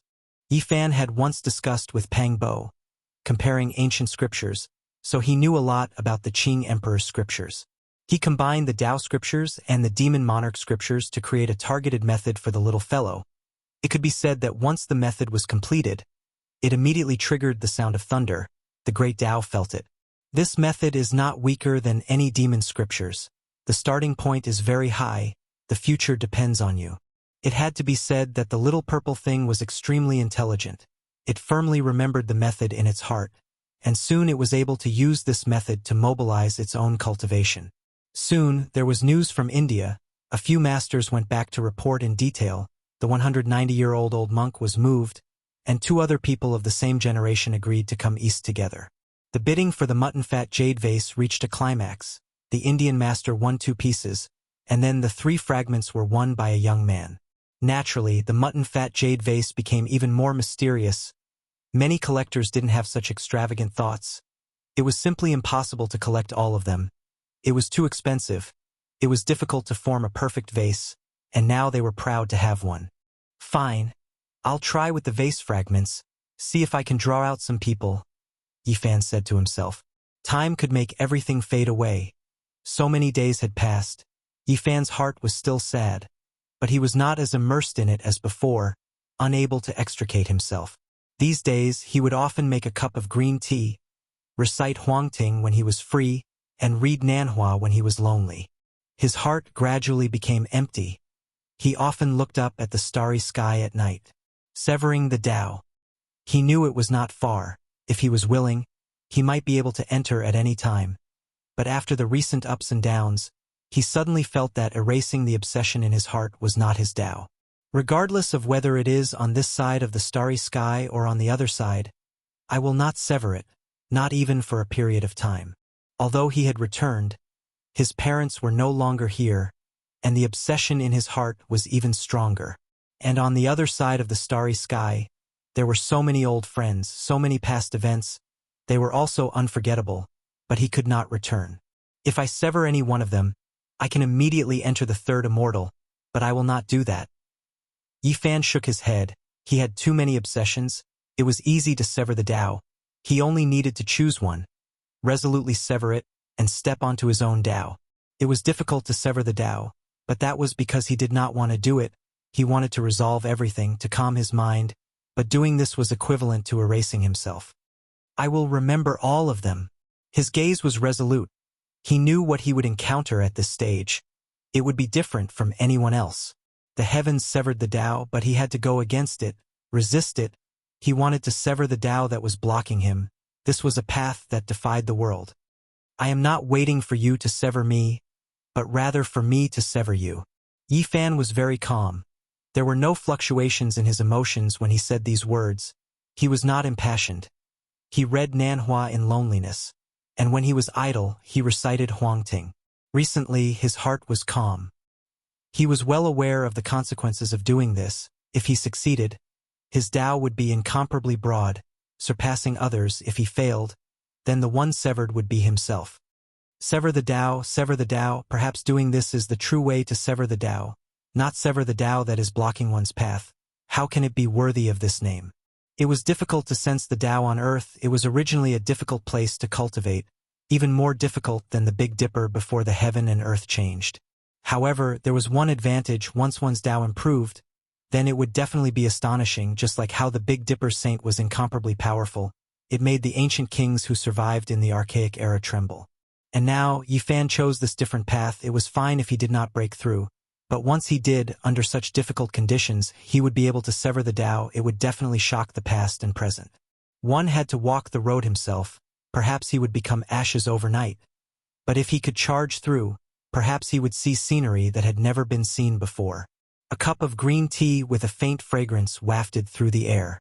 Yifan stood in front of the window, looking into the distance. During these days, he did not cultivate, but his heart became more and more tranquil. Brewing a cup of fragrant tea and reading the Taoist canon made his mind incomparably clear. Chapter 946. There was news from India, and several old monks attached great importance to it. Siddhartha, an old monk who was more than 190 years old, set off with two old friends. 2 days later, accompanied by the four masters and the authority of ancient Sanskrit, Siddhartha and the other two old monks came to the city to meet with Yifan. Even though medicine had made great progress, it was still a miracle for an old monk to live to more than 190 years old. Siddhartha was hale and hearty. Although he was old beyond recognition, he still walked as if he was flying. His bones were very strong, and his words were like the ringing of a bronze bell with a metallic trill. The two old men walking with him were the same. It was obvious that they were about the same age. They were tall and withered, their skin was yellow, and they were bony. Their eye sockets were deep, but they were full of spirit. They put their palms together and bowed to Yifan. Their expressions were peaceful. These three people had crossed 3 centuries and had experienced the world of mortals. They could be called eminent monks. Yifan returned the greeting and nodded to himself. Siddhartha and the other two were extraordinary. They had entered the secret realm of the Holy Ji Palace, so it was natural that their lifespans were extended. On the other side of the starry sky, entering the secret realm of the Holy Ji Palace at this age was really not worth mentioning. They could barely be considered a cultivator. However, Earth was in the end of Dharma, and it was really not easy to have such cultivation. Could be said that these 3 people were already considered geniuses. Yifan invited them to sit down. He waved his right hand casually, and a few teacups soaked in spiritual medicine appeared out of thin air, which immediately surprised the 3 old monks. Ever since they saw this young man, they knew that they had met a powerful person, whose cultivation was most likely comparable to the ancient masters. Whether it was the 3 old monks, the 4 masters, or the authority of ancient Sanskrit, when they received the spiritual medicine tea, their faces were full of shock. The world has changed. It is really unusual to be able to still have such treasures in this era. This kind of hospitality is too much. I can't bear it. They all put their palms together and sincerely expressed their gratitude. This kind of spiritual medicine could be said to be rare in their lives. Yifan had many things he wanted to ask. He went straight to the point and asked if there were still ancient sects on Earth and where they were located. He wanted to understand the cultivation world. In the ancient years, there were many great sects and ancient sections. Experts were as common as clouds, and there was no lack of great divine abilities. However, everything has changed now. Shimoti said, in ancient India, Buddhism had once flourished and replaced Brahmanism. It had many followers and ancient temples, but it eventually declined. The current Hinduism was derived from Vedic and Brahmanism. It was like a reincarnation that had replaced Buddhism. Of course, the various religions merged with each other and all kinds of dharma coexisted. It was like a symbiosis. Shimoti said that in ancient times, if one didn't talk about faith and only talked about divine arts, there were many sections. Among them, the Vedic religion had a profound influence and was the predecessor of the Brahmanism. Before Sakyamuni became a monk, he had also cultivated the Brahmanism. The Vedas ran through the rise and fall of several religions, from Vedic to Brahmanism, and then to Buddhism, completing a reincarnation. Now, there was the Vedas again. Shimoti talked a lot about the orthodoxy of ancient times. He said that there were many inheritances like 100 flowers blooming, competing with each other in beauty and experts standing in great numbers. Later on, everything declined. The temple he was in just happened to experience a great disaster and lost most of its dharma. It was completely marginalized and lost contact with the various sects of the past. In this era, even he didn't know if the various sects still existed. He only knew a few people who knew about cultivation, but he felt that the various sects should still exist. It was just that they were in the end of days and had all hidden themselves from the world. Ifan was a bit interested in the Vedas and borrowed it to take a look. He knew that this was definitely not the doctrine in the eyes of the mortals. There must be a secret cultivation chapter. What do you know about the Middle Earth? For example, Taoism, the Middle Earth's devils, the bloodline of the ancient demonic gods, and so on. To be honest, he wasn't too interested in ancient India. He wanted to know more about the various religions of China in the ancient times. Shimodi revealed a solemn expression and said, "The Middle Earth is unfathomable. I don't know much about it either." He respected the Middle Earth from the bottom of his heart and didn't understand Taoism. He had never met anyone from this sect. He only heard about the Middle Earth's devils from the elders and didn't understand much. The only thing he had personally experienced was a demonic god. It made him tremble and he only glanced at it from afar. He didn't dare to get close and quickly retreated. "Where did you see it?" Shimodi said a place and Yifan revealed a strange expression. It was actually a battlefield in the past and many people died there. During World War II, Shimodi traveled to the east and saw a bloody light piercing through the sky. It was extremely terrifying and then it spread out like a vast ocean. This demon really knows how to pick the right time. Ifan muttered to himself. In the past, who knew how many heroic souls passed away? The entire land was covered in blood and gloomy clouds. In this cultivationless age, this might be a rare chance for a great demon to advance. It was forged with blood and spirit. Did he make a move? Ifan asked. No, cultivators can't interfere with the affairs of the human world. This is a rule set in ancient times. The world respects it and it has been passed down from generation to generation. No one dares to go against it. Shimodi said. Yifan nodded and didn't say anything. However, he was thinking about how strong that demonic god was. With Shimodi's eyesight back then, he couldn't have been wrong. His blood energy was overflowing and his demonic might was vast. This was very shocking. He was at least a sect master level figure. Very unusual. In this cultivationless age, there is such an ancient demon. It is really unexpected. I wonder where it is now. Ifan muttered to himself. Could this race be related to the fake Pangbo? He suddenly had this thought. According to Shimodi, the waters of the Middle Earth were very deep. That demonic god was just one example. He had heard the senior monk say that he had met another terrifying existence, but he didn't know much. In the end, they set off and brought the small stone Buddha to the Tibetan area. They wanted to open a path to Spirited Mountain. Buddhism had already declined in India, but it was flourishing in the Middle Earth. In the past, there was a bodhisattva who had passed away in meditation who said that Spirited Mountain would move to the east. According to the speculation of the arhats of later generations, it should be in the Tibetan area. Spirited Mountain was a primitive place of Buddhism. It had existed long before Gautama Buddha unified the religion. At that time, the monks cultivated while damaging their bodies and had great divine abilities. Before Gautama Buddha established the religion, the monks on earth were scattered. Spirited Mountain was the only place that could summon them. It was a mysterious ancient land. What a pity! After the last bodhisattva and ancient Buddha passed away, no one could open a path to Spirited Mountain from the outside. Shimodi said that this small stone Buddha might be a key sacred object. It might be able to solve the ancient mystery and discover that primitive place.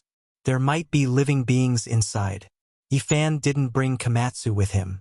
He only took the small stone Buddha for the time being. Spirited Mountain was not inferior to Mount Meru, so there might be terrible dangers. He didn't want the innocent little fellow to take risks with him. The group walked in the uninhabited area.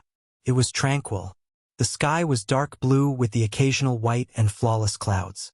Both the air and the scenery were very pure. Perhaps this was the only pure land. Nowadays, there were human footprints everywhere.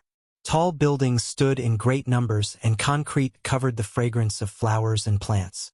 It was a lack of primitive and natural scenery. Yifan held the small stone Buddha in his hand and supported it with his great magic power, causing it to burst forth with boundless light. In the end, Several ancient characters appeared in its body, while his own golden blood chi soared into the sky. These people were all trembling with incomparable reverence. This kind of great divinity almost never appeared in the world again. But today they had seen it with their own eyes. Shimodi and the other two old monks spoke a few Buddhist secret words, telling Yifan that it was left behind by an old elder. Perhaps he could use it to find the spiritual mountain.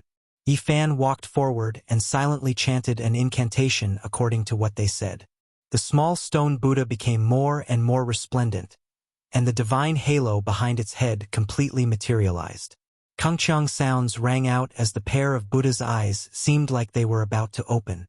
The heaven and earth are a bit different. Look, a few great mountains suddenly appeared in front of us. A master was astonished. This was an extremely strange scene. Quite a few great mountains appeared on the horizon. They were extremely tall and towered into the clouds. The pressure they gave off made it hard for people to breathe. It was a majestic sight. However, every single one of them was extremely indistinct and couldn't be seen clearly. They carried a type of faintness as they stood majestically at the end of the world. There is a path that has appeared, but it is disjointed. Another master was moved and pointed ahead. This was an ancient path that had never been seen before. Now it suddenly appeared and led to the distant depths of the great peaks. This is the path to the spiritual mountain. Shimodi's entire body was trembling. It didn't match his appearance as a senior monk because he was too excited. Yifan supported the small stone Buddha with great magical force while chanting those incantations. A boundless Buddhist force surged over from the distance. That kind of fluctuation made people want to bow down and worship it. It surpassed everything else. It really is the spiritual mountain. Yifan's eyes shone brilliantly. This was exactly the same feeling he had when he entered Tibet not long ago. However, this time it was incomparably long-lasting. An ancient path meandered over. Their group stepped onto this path and advanced step by step. This was extremely mysterious. There were many historical sites on the side of the road, and it didn't seem like the real world at all. The great mountain in the distance was too majestic. It was unknown which region it was hidden in the real world. Last time when Yifan crossed the Tibetan region, he didn't even discover it. Now, it gave off such an oppressive feeling. Ah, there's a corpse up ahead. A master quickly walked over. This path was very ancient, as if no one had walked it since ancient times. The rocks were engraved with the wind and frost of time. An old monk was all skin and bones. His entire body was yellow as he laid in front of them. What they saw wasn't an illusion. This was a real corpse. It was cold to the touch and the monk's robes were very old. A light touch would turn it into ashes. He's been dead for at least a few hundred years, a master said. There was a row of ancient words carved on the rock in front of him. It seemed like the last words. The brush was hastily put down and it was written in ancient Sanskrit. Shimodi read it carefully and said the gist of it. This was a senior monk who wholeheartedly followed the Buddha, yet he couldn't see the spiritual mountain. Before he passed away, wisdom appeared in his heart. He walked a bitter path to find this place and saw the ancient path. However, his lifespan also dried up. They didn't delay and continued on their way. Yifan supported the small stone Buddha and continuously chanted incantations. The ancient path extended, passing through huge mountains that couldn't even be seen in the mortal world. A dilapidated palace hall. Not long after, they saw an ancient temple. It wasn't very big and only had a stone hall. An old monk passed away in a sitting posture. He also left behind his last words. The spiritual mountain path ended here. The road ahead was boundless and there was no longer any hope. This was a great divine being. Even his skin was faintly golden. He almost became an arhat. A few masters put their palms together and chanted Sakyamuni Buddha. Yifan stopped. The ancient path ahead was getting more and more serene. It seemed like it was endless and he didn't know where it led to. Was this still Earth? He pondered in his heart. The vast and boundless Buddhist nature surged. Was the spiritual mountain comparable to Mount Meru really in front of him? He didn't know if he could enter the ancient Taoist rite.